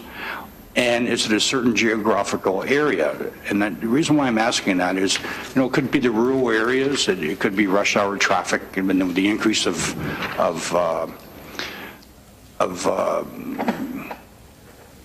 number of people requesting service. Just to try to bear it down to say, okay, maybe we could decrease these amount of complaints when we find out that it could be the rural area. I don't know. I mean, is it all the city or is it all over the place? Have we done any kind of research to that? Through the chair, we didn't look at the location of the complaint. We looked at certain demographics, like how long the person had been a passenger of DARTS, whether they were new or whether they'd long established. We looked at whether it was only a certain group of people that were always complaining, so therefore they drove the numbers up. But we didn't look at geographic area. I do believe that in the system itself, they can identify where these people are located, like with their home bases and that. So that probably could be extracted. It would probably be a very long exercise, but we did not do that at this. Well, it would be important to find out, and the times when the complaints came in, or what time they were talking about. So I'm getting into that because when you get that many increased complaints, there has to be a reason why for it, and then you got an increased amount of pressure of asking for service. Somehow there's got to be a breakdown that we could find out where we're actually, I mean, you found out that most of the complaints were the pickup and drop-offs, right? So. Through the chair, as you say, when the complaints came in, some people don't complain for a week. So, they may complain in the morning, okay, but the complaint has to do with something that happened on the afternoon 3 days ago. Right, so you'd have to go back. Go back to every single complaint and figure out what trip they were complaining about. Okay, just something I wanted to put forward, to find out it's geographical or the times, but it'd be interesting if anybody could pull that data out and give it forward to us. Thank you. Thank you, Councillor Duval. I have Councillor Clark next. Oops, thank you. Who's the auditor for DARTS? Do we know? Mark, your auditor? I'd like to refer that to one of my staff because they probably would know better than I. Through you, Mr. Chairman, I believe the current financial statement auditor for DARTS is Grant Thornton. Okay, Councillor Clark. Thank you. And so do we have their audited financial statements for the last few years? We have copies of them? Yeah, if you're asking me, yes. No, I'm asking staff. I'm not asking DARTS. Yes, Mr. Chairman, we do. We get an annual audited financial statement. Can we get copies circulated to the councillors? Yes, I we can, understand Mr. Chair. there's additional revenue that's coming into DARTS, but I don't know exactly where it is. We don't see any of that here. So I'd like to see exactly what those audited statements are, please, if that's possible. Can I ask a question to Mr. Hull, Mr. Deputy Mayor? Please do, yes. I sat on the ATS committee last time, found it really challenging, and here we are 8 years later, and we really haven't improved much. That's my opinion. When I'm reading this report here, and I'm seeing some of the things that are coming out of our auditor, who I have tremendous faith in, I have lots of concerns. So I'd like to hear from Mr. Hull. Do you have concerns about this, or is everything okie dokie? Mr. Hull.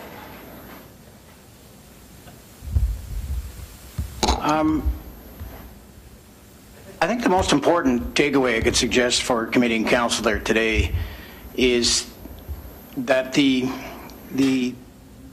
legal advisory body to council is the Accessibility Committee for People with Disabilities.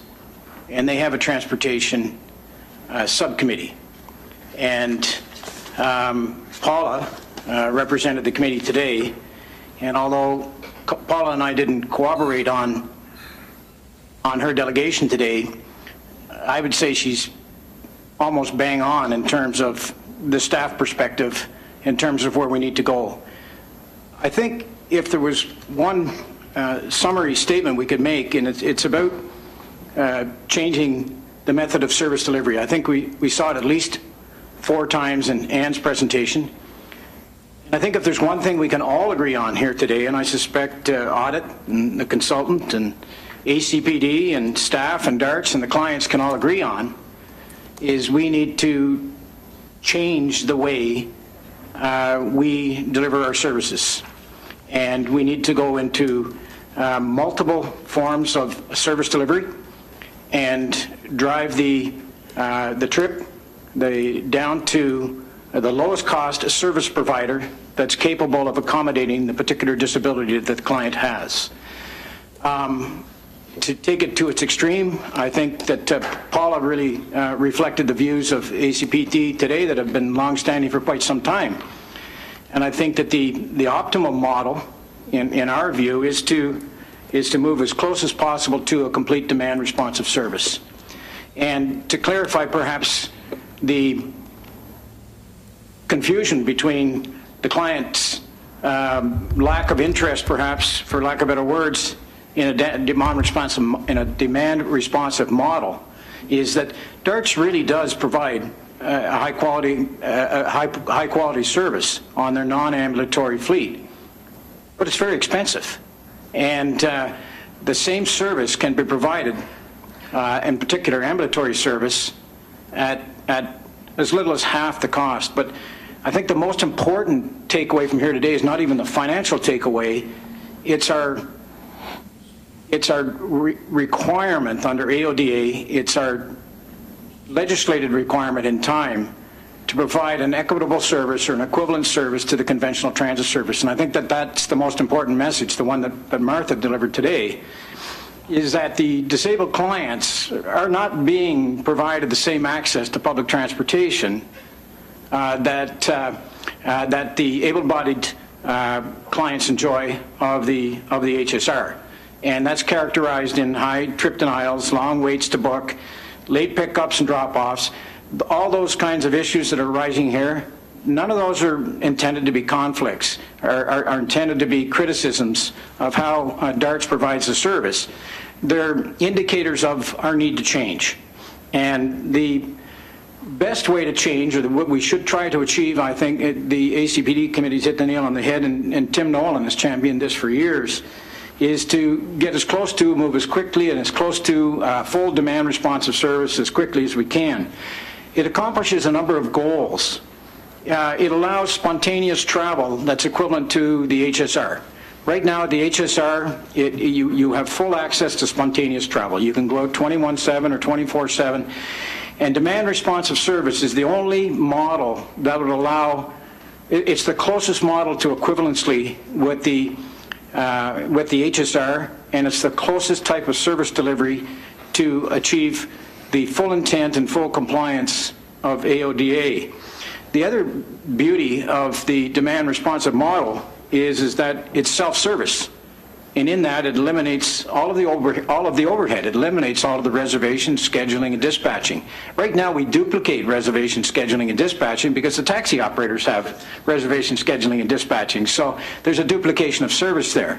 So when you go to demand responsive, all that cost is already included in the taxi operator's cost to the city, and that cost is roughly, on average, about $15 a trip for an ambulatory trip, whereas on the DARTS service, and again, this isn't a reflection on the caliber of DARTS service, it's just simply, it's mostly wage, is that DARTS is about twice the cost. So if our motivation is to provide the most number of trips we possibly can at the least cost, then we should be trying to drive the trips down to the lowest cost service provider. The other thing that's become available to us in the last little while is accessible vans and accessible taxis. For the AODA requires the city to have accessible taxis. Frankly, there was a lot of pushback on that, but we now have accessible taxis, and we should be taking advantage of that. There also is now, you heard about the vehicles. We were fortunate enough to purchase good quality, purpose-built vehicles that have been very, very reliable, but there's an overabundance of them.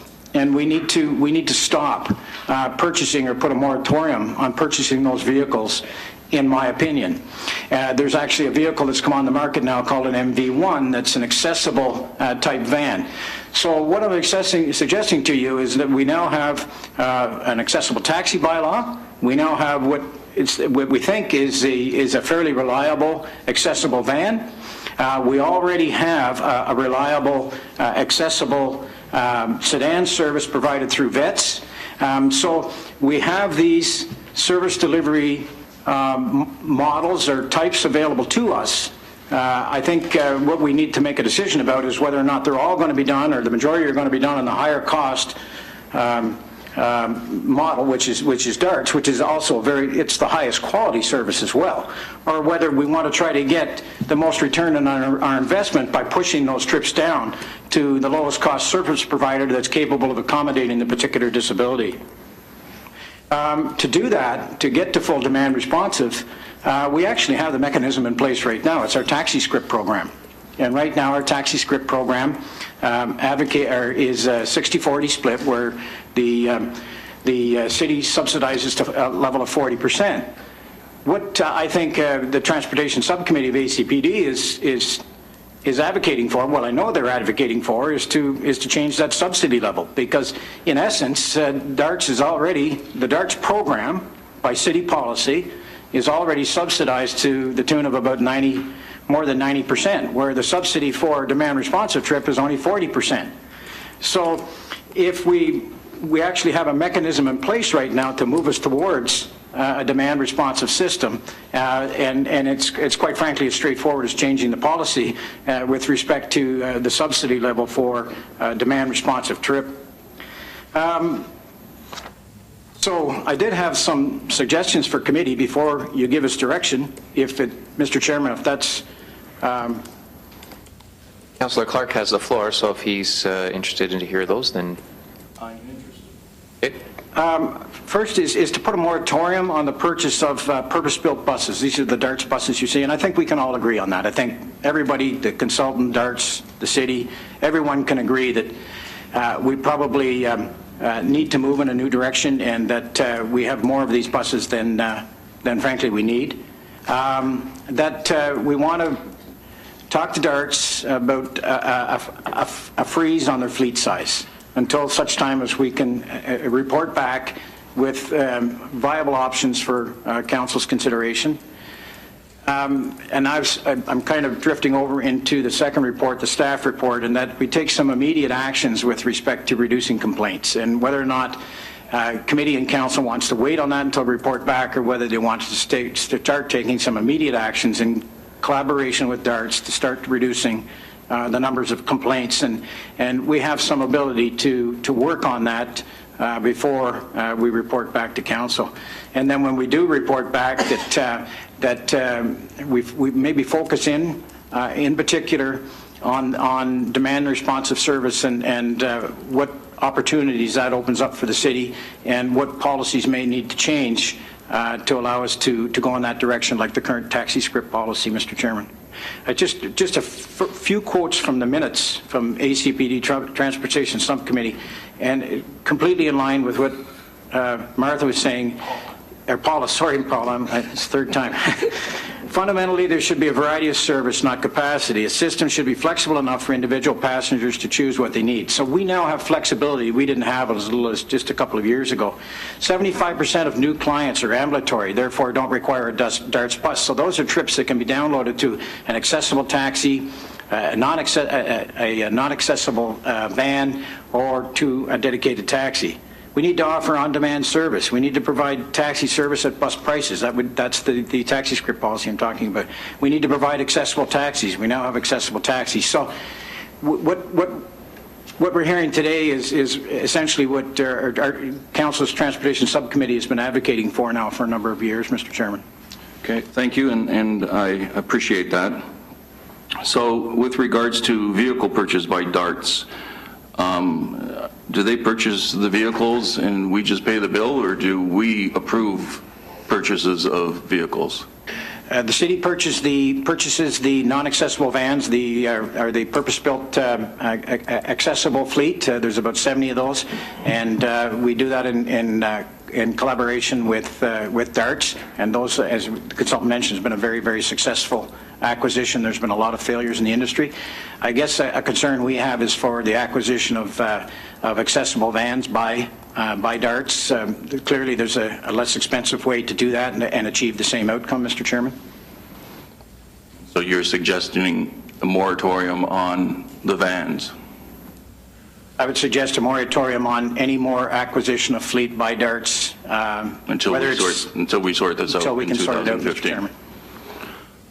Okay, I think I understand that, and it makes sense to me, and then we can actually deal with this in 2015 more fulsomely. We need, Mr. Chairman, of course, to make sure all these documents are forwarded to any new councillors that come on, and make sure that they're fully briefed on the file also.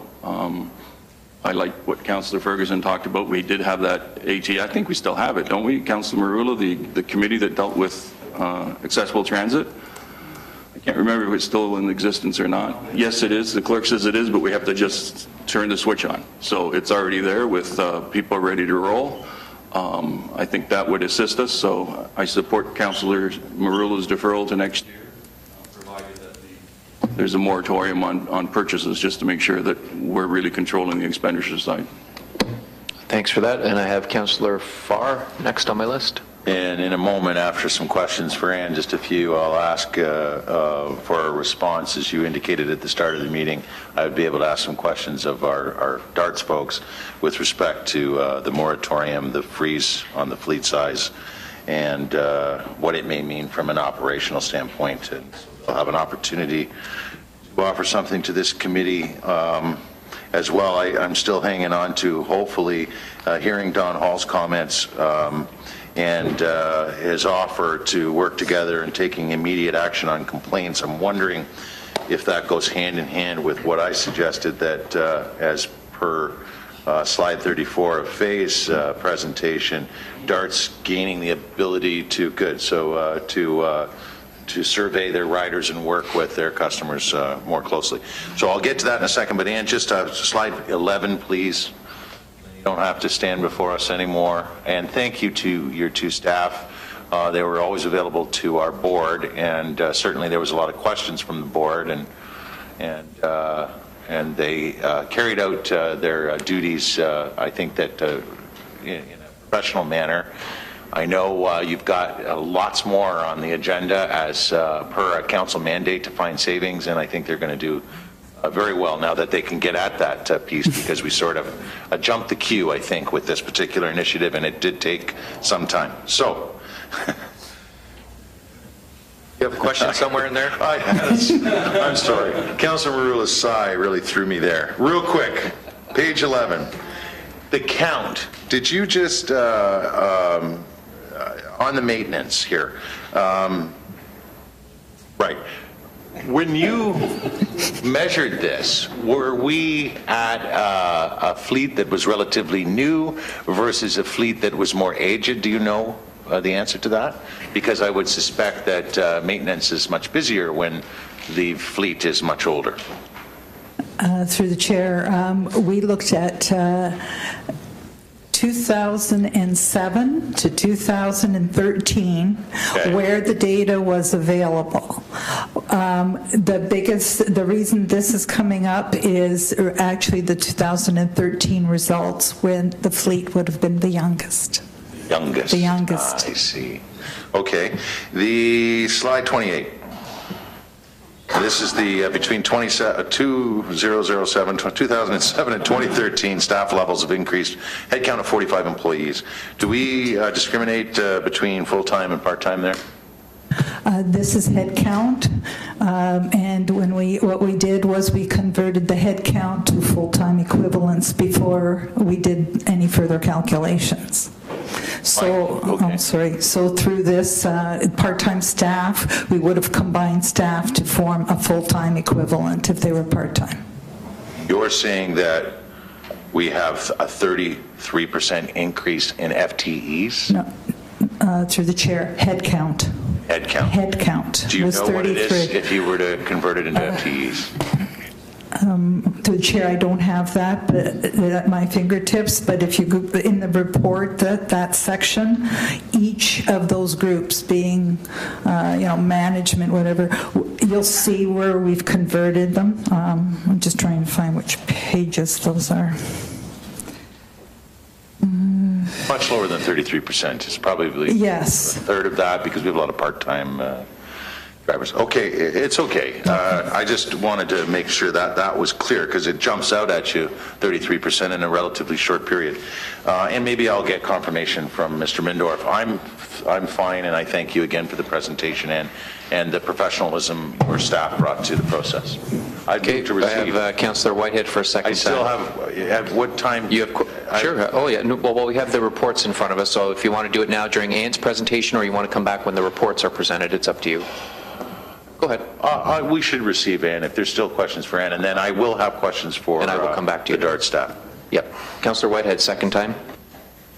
I just the questions I asked, and I heard what Don had to say, and I guess what I'm having trouble reconciling is we identified through this process and the questions today that currently the system out there, often DARTS has to pick up the load on the ambulatory because the capacity isn't there on the subcontractor. So I guess the question is for Don. How do you reconcile on-demand service if already we've identified a capacity issue? It's not my understanding that there is a capacity issue on vets, and I think both the consultant, if not both the consultant and identified that the current subcontractor to DARTS has capacity to take on a lot more trips. Okay, so the question then is, Anne, how did we find ourselves in a situation, because I've seen the graphs, where rides were picked up by DARTS because vets could not deliver those trips? I'm trying to reconcile that. And between those two service providers? Through the chair, we didn't really look at, because vets couldn't provide it, DARTS had to provide it. The only thing that I can add to this is when we actually surveyed vets, they did indicate that they were more than willing to even increase their fleet because they were not getting the trips that they were promised. Do we have any understanding if the drivers are making a livable wage? To the chair, I can't answer that. We weren't allowed to look at salaries part of the term or rates. I'll ask Don that since he made the proposal. Are those drivers making a livable wage? I have no idea, Mr. Chairman. Thank you. Okay, I have no further questions for you, Ann. Thank you so much for your patience and your the answers that you've provided. I need a motion by Farr, seconded by Clark, to receive the presentation as part of 7.1. Carries, thank you. Now we're on to 8.1, and Councillor Farr, I'm going to turn to you for the questions that you may have. This is the audit report itself. Go ahead. Well, I had questions with respect to what we've heard from Mr. Hall toward our executive director. Is that not the appropriate time then?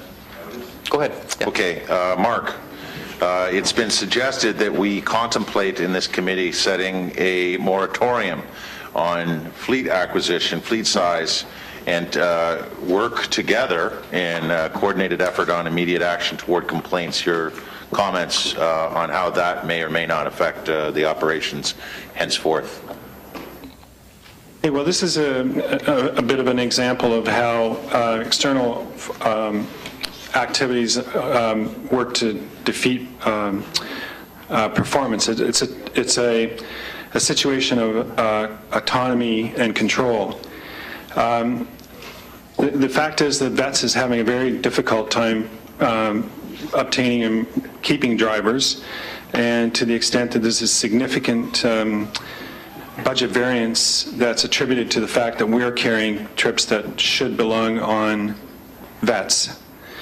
Our original budget at the first of the year was to carry so many trips on VETS at a certain cost and so many trips on DARTS at a higher cost. The way that the variance has gone now is we have approximately 10,000 trips off variance that are being carried on DARTS at a much higher cost that should belong on VETS. The vans that we use are used to, we currently have an agreement of 34 vehicles, and we schedule 34 vans going forward. When one of the VETS vans, either the driver or the vehicle is not available, then we bring those vans that we've been talking about on our side into production. And that's how we carry the service. So by limiting the van's solution, which is you're basically pushing more rides onto DARTS, making it more difficult for DARTS to perform to budget. Okay, so what if we said, what if we move forward, Mark, and said we put the moratorium or freeze the fleet size with the caveat or whatever, an amendment that could suggest that that we utilize what Fleet DARTS has in the event that our subcontractor doesn't have the capacity. I mean, if we amend it accordingly so you know that you can still provide that customer assurance. It has to be fairly straightforward and explicit that that's going to be the situation, because currently we've submitted a second quarter budget variance to the city, and 221,000 is attributed to either fuel, which we budgeted at $1.09 a liter, and the discrepancy between the trips that VETS actually carried and what we were required to carry to stay on budget. So those two things are a significant variance, which it's either I'm on budget with trips or we don't carry the passengers.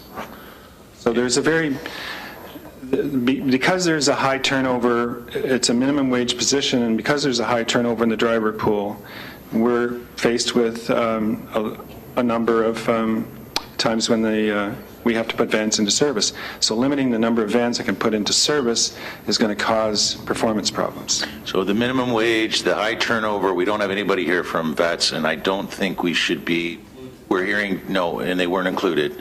We're not having that opportunity. We probably should have that opportunity.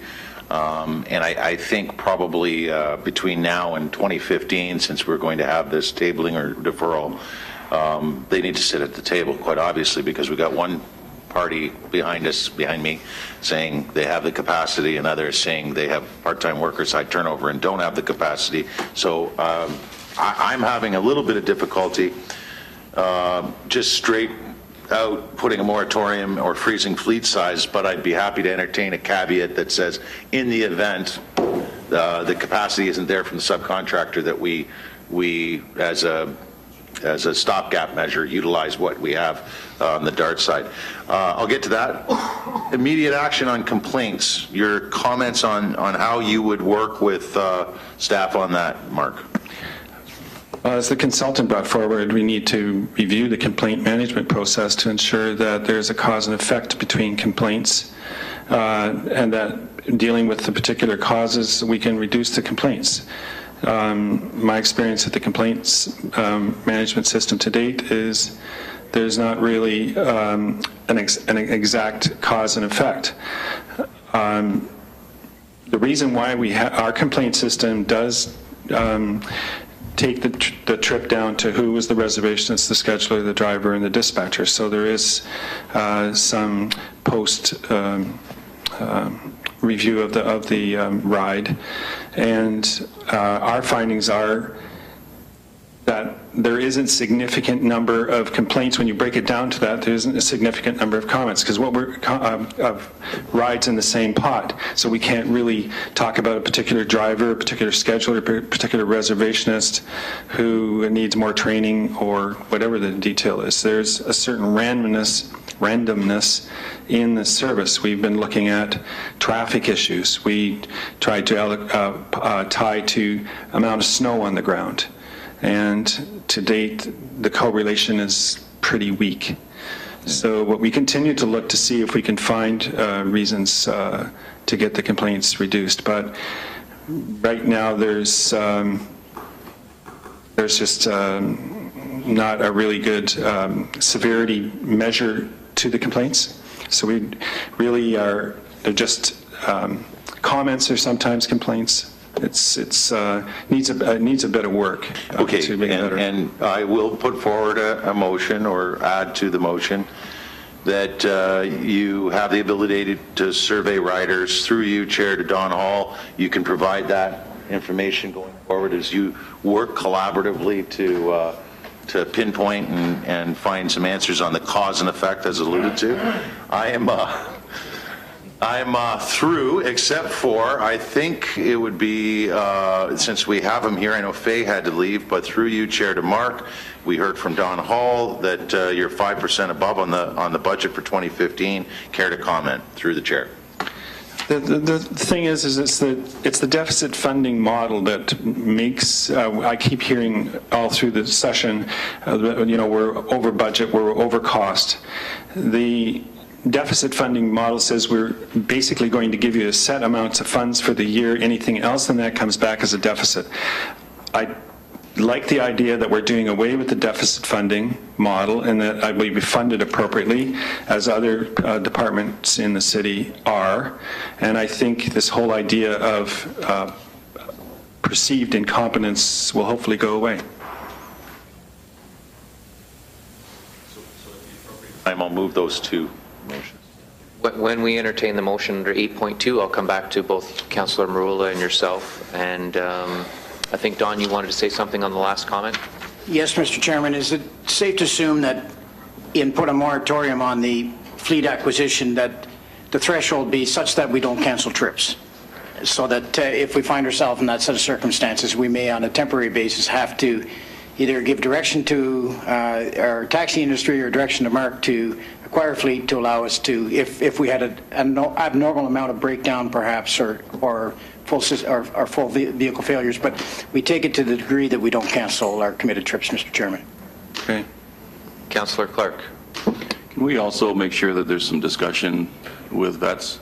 Because I'm hearing interesting stories now today, and before this meeting I heard from vets that they've got lots of room and they're not being utilized, and I hear that frequently. But I hear today that that's not the case. So we're, as governors, we're kind of caught in an interesting box here. We have an independent auditor that gives us really truly independent advice, which I take very seriously. We have independent staff, Mr. Hall, who's providing his expertise. We've heard from DARTS. We have not heard from vets, so the scale is doing this wonky thing in front of me, and I'm not comfortable with that. So I would like to hear from vets. And if there's assurance that, there's no reason to cancel trips, then the moratorium would seem to be a brilliant idea going forward until we get our hands on this thing and understand exactly what's going on. That would be my preference. Oh, and sorry, the survey of the riders, I'd like it to be an independent survey of the riders. I don't want it coming from DARTS. I want it to be an independent third party that surveys the riders when there's complaints. They have no further speakers on 8.1 is the audit report itself, and there are no recommendations. I'll need a motion right now to receive 8.1. Moved by Pearson, seconded by Johnson. All those in favor?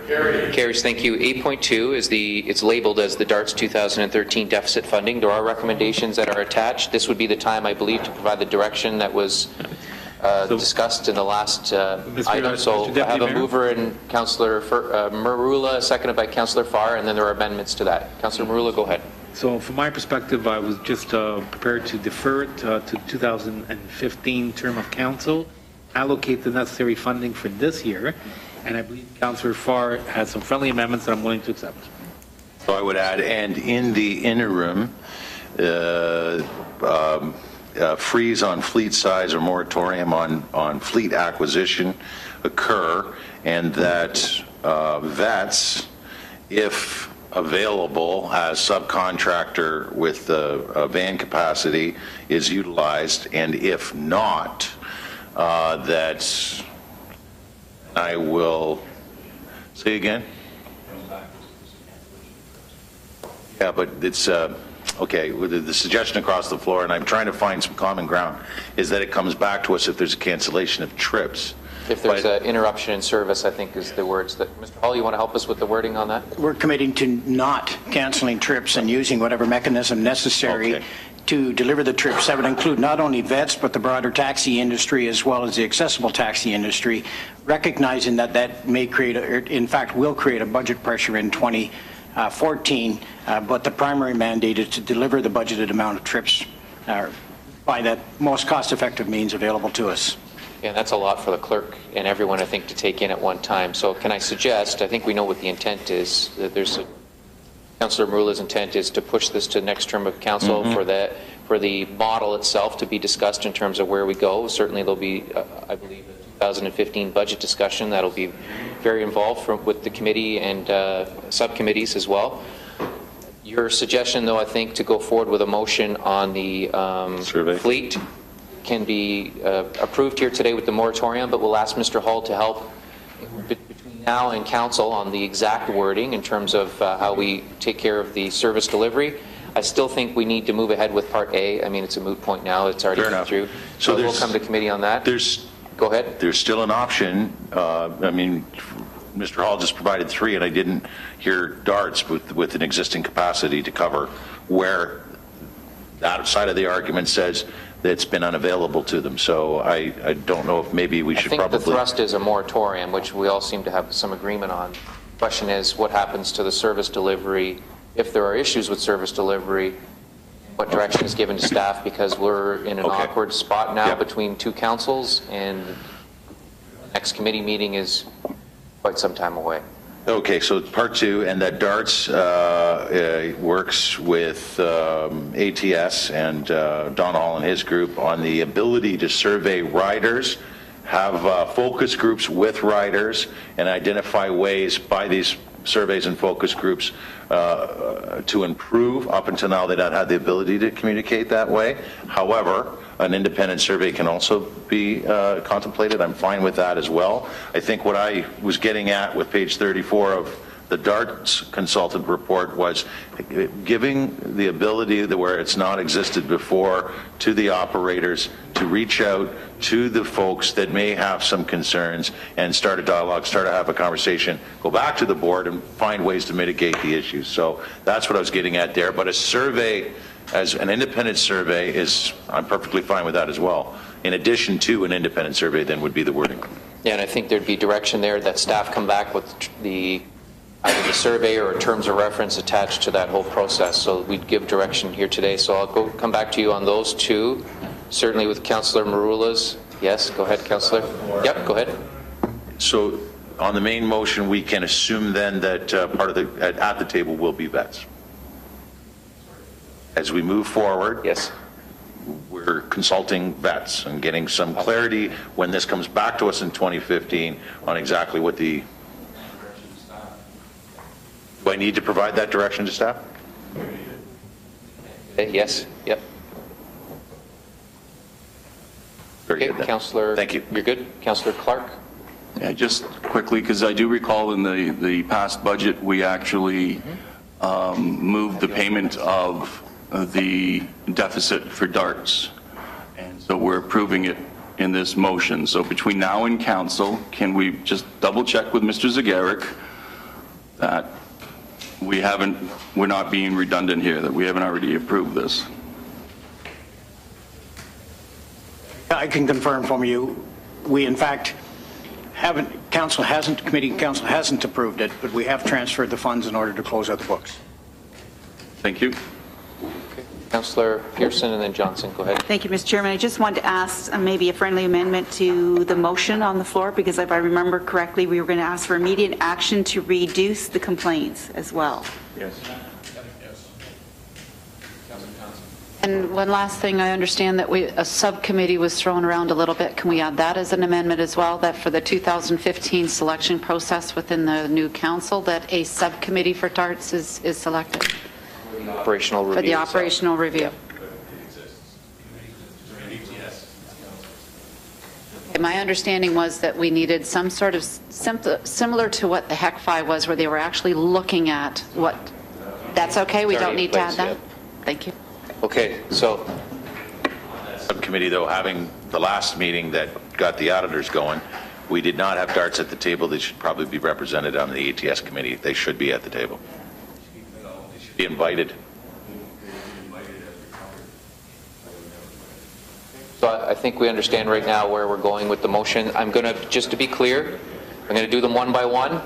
Recommendation A of 8.2. Carried. Part of it, all in favor? Carried. Thank you. Recommendation B, are we still okay with B in light of the other direction that we're providing? On B. Questions or comments? It's been moved again as part of the recommendations. We'll include that with the main mover and seconder. All in favor?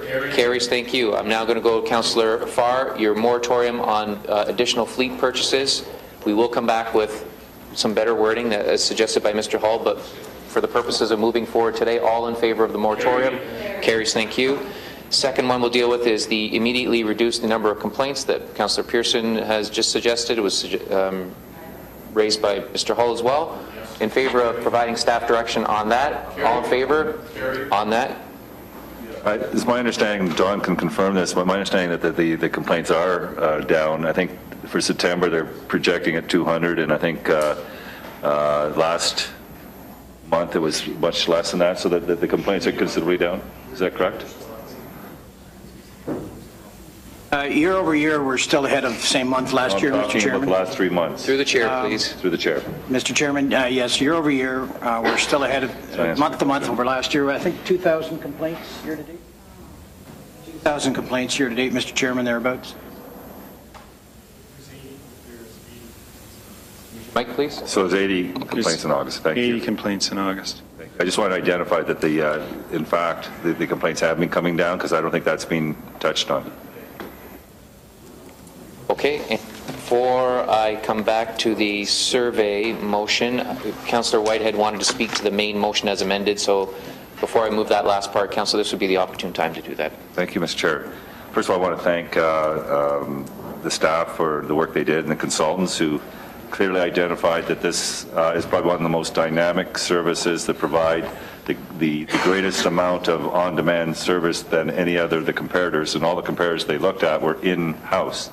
Even the complaints, they had identified that because of the dynamism of the program here in the City of Hamilton, that even these organizations wouldn't restrict the numbers of complaints at 30. It's a very complex system and complex service to deliver. You know, we talked with Megan Duval, wrote a letter about the HSR system and the hours that had to be taken to get to the Mohawk College. I got an email from an individual that 5 times she wait for the bus to go to college, and the HSR bus did not show up 5 times in 2 weeks. So we know that when I'm at human rights, the program has always been about making sure that we make people with disabilities whole, meaning that you provide a service that's equal to, not less than, for the people that cannot otherwise travel on the public transit system. I guess my concern is, and that's will be probably borne out in the debates in the upcoming months, is an on-demand service. We got individuals that could take 70 rides in a month. So now they're going to get a taxi and go anywhere they want, as many times as they want over the month. I don't know if the taxpayer is going to be all that enthralled about the fact that we're going to be paying a taxi for, you know, what, that was 140,000, 500,000 trips a year for people to go door to door, which is an enhanced service, a greater level service than is required or obligated, the city's obligated to provide. If we can do it with a cost that is less than what we're currently providing with less complaints, then obviously then everyone benefits from it, and I'm certainly sure the taxpayer wouldn't be concerned about that, but that remains to be seen. I just talked to consultants. This example doesn't exist to the level that we're talking about here, so I guess we'll be breaking new ground, but that's not unusual for the City of Hamilton. So I look forward to the ongoing discussions and the hopefully when I'm here in the next term of council, so that we can find a model that is dynamic and can provide the services at an affordable price. And the last piece is ensure that we're not doing on the backs of individuals that are not making livable wages. Thank you. Thank you. Councillor Clark. Thank you, Mr. Chairman. Just to be clear, we didn't pass any recommendation. We didn't say that we were going to an on-demand system. We deferred it to next year, as I understand Councilor Marula's motion, so that the new council would be able to understand that. So to leave the impression out there that we're now jumping to an on-demand, that's a mistake, because we didn't say that. I asked specifically for Mr. Hull's advice, and he gave his professional, unfettered advice. We got professional, unfettered report from our auditor that clearly shows there's serious problems. Serious problems have been happening year over year over year for, well, I've been here 8 years, and every single year there's been the same issue. And I remember, because Councilor Marula and I, we talked about bringing it in-house to fix the problem, because the hybrid and all of these other issues, they weren't being resolved. The issues still stand. Who tells who to do what, when, where? And guess who's getting hurt the most? The most vulnerable people in our community. The people who can't get to work. People who can't get in a car and just drive away because they didn't get the DARTS there on time. And the people who, some of them, can't even communicate, for God's sake, and they're in the back of the bus and they're stuck there while they're being driven around for over 90 minutes, and we don't know why, because no one gave us that report for 12 months of the year. That's inexcusable. I don't care what anyone says. This is why we're trying to fix this system, for those people. It has nothing to do with jumping to the most expensive system on earth. It has everything to do with fixing the system that we have, and we heard our auditor say there was no reason for the deficit this year, 2013. Very clear. So we can't dispute that, and we've never disputed her figures before, so we shouldn't be disputing them now. So just to be clear, we haven't moved on to anything. It's deferred to 2015, and we'll have this discussion, but I think everyone around this table is determined to fix the system. Okay, and on the last item is a direction to staff to create a independent third-party survey along the lines that were discussed earlier this afternoon. Any motion on that then? It would be an addition to the main motion moved by Johnson and seconded by... There's two parts. Yep. I don't know if you caught the first part, but as opposed to any time in the past to allow for DARTS to have an open dialogue with their customers and survey their customers and create focus groups that include at the table their customers, because I sit on the board, it's often part of the discussion, having that ability. So through Mr. Hall and ATS, working with them to have the ability to communicate, sit down, have focus groups, and ask them the most important piece of this debate today, the customer, what is it we're doing wrong? What can we do better? So that word that Faye Booker used, Mr. Chairman, was survey. that's fine. Focus group, the ability to make contact with the customer base for DARTS, that's my motion. Part B, an independent survey was suggested. I'm fine with that as well. I'm sure DARTS and the board would be fine with that as well. So that's a two-part motion. I heard Mr. Hall say that he'd be perfectly willing to work in coordination with DARTS to provide that. Okay. I would have thought that that was included in the terms of reference, but Don, go ahead. Just for clarification, that for DARTS to do that directly with their clients would contravene our current operating agreement. I think what I was suggesting was we work as a collective to survey, and that DARTS participates in the process so that it's an all-stakeholder process, so we get the maximum benefit from the survey.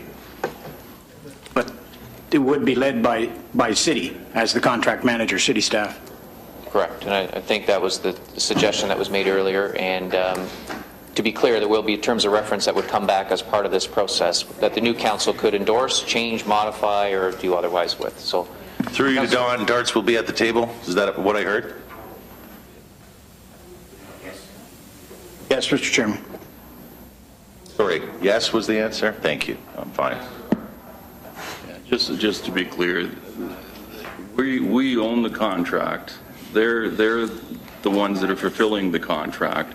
We're the ones that are responsible to consult with the riders and the passengers about the services. That's our obligation. It's the obligation under NFIPA, and we have to do that. My suggestion was that since there's so much tension in the room, that it should be an independent third party that is contracted to do that work.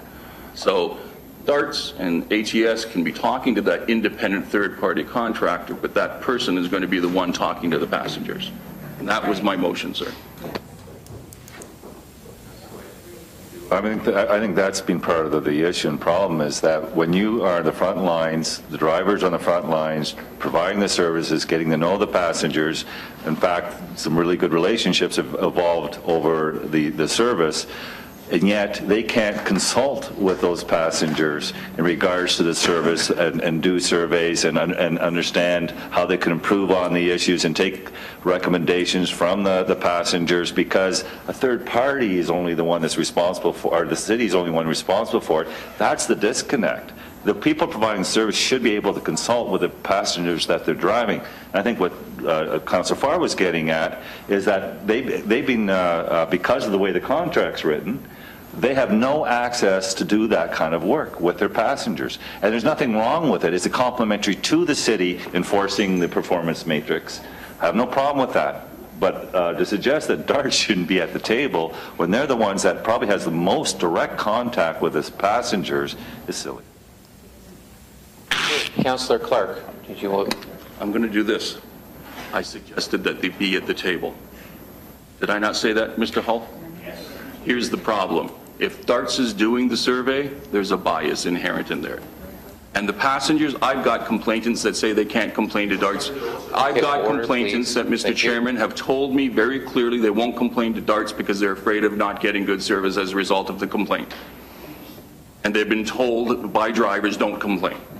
That's what passengers are saying. So I'm in the middle here. I'm hearing both sides. I'm saying the only way to get to the facts is to do an independent third-party survey with DARTS and ATS at the table talking to that person who's going to do the survey. I think everyone understands it except one.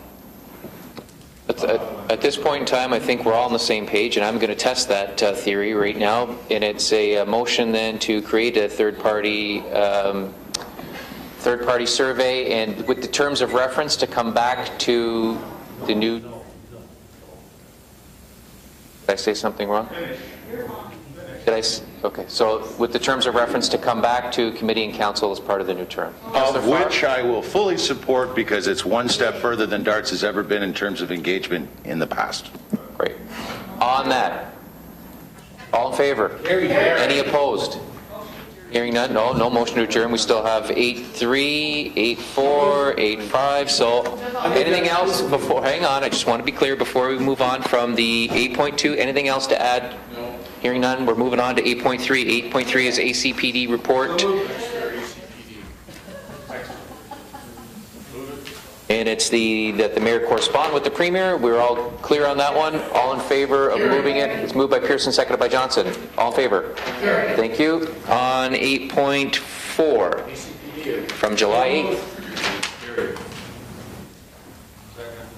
On, I'll go through the items individually. On item number 1. Item number 2. There's a 2 there, yes. No, you didn't. I was already looking at it. Thank you. On item 3. Thank you. We're good, Madam Clerk. On item 8.5. Item, we want to move the report in its entirety? Take a mover and a seconder. Moved by Clark, seconded by Pearson. You have a question, Councillor? Go ahead. Ask now. What are the implications? The staff be directed to examine how DARTS service can be made available from 9 a.m. to 6 p.m. the entire time that polling stations are open in the 2014 municipal election and all future municipal elections. Do we have any implications on that? Or are we just going to explore it? So it's not going to impact the normal programming for people for dialysis and home care and all those issues? Okay, great. Yes, it will, but we support. Thank you. So I had a mover and a seconder over here on this side of the room. All those in favor? Any opposed? Hearing none. Motion to adjourn. Moved and seconded. Thank you.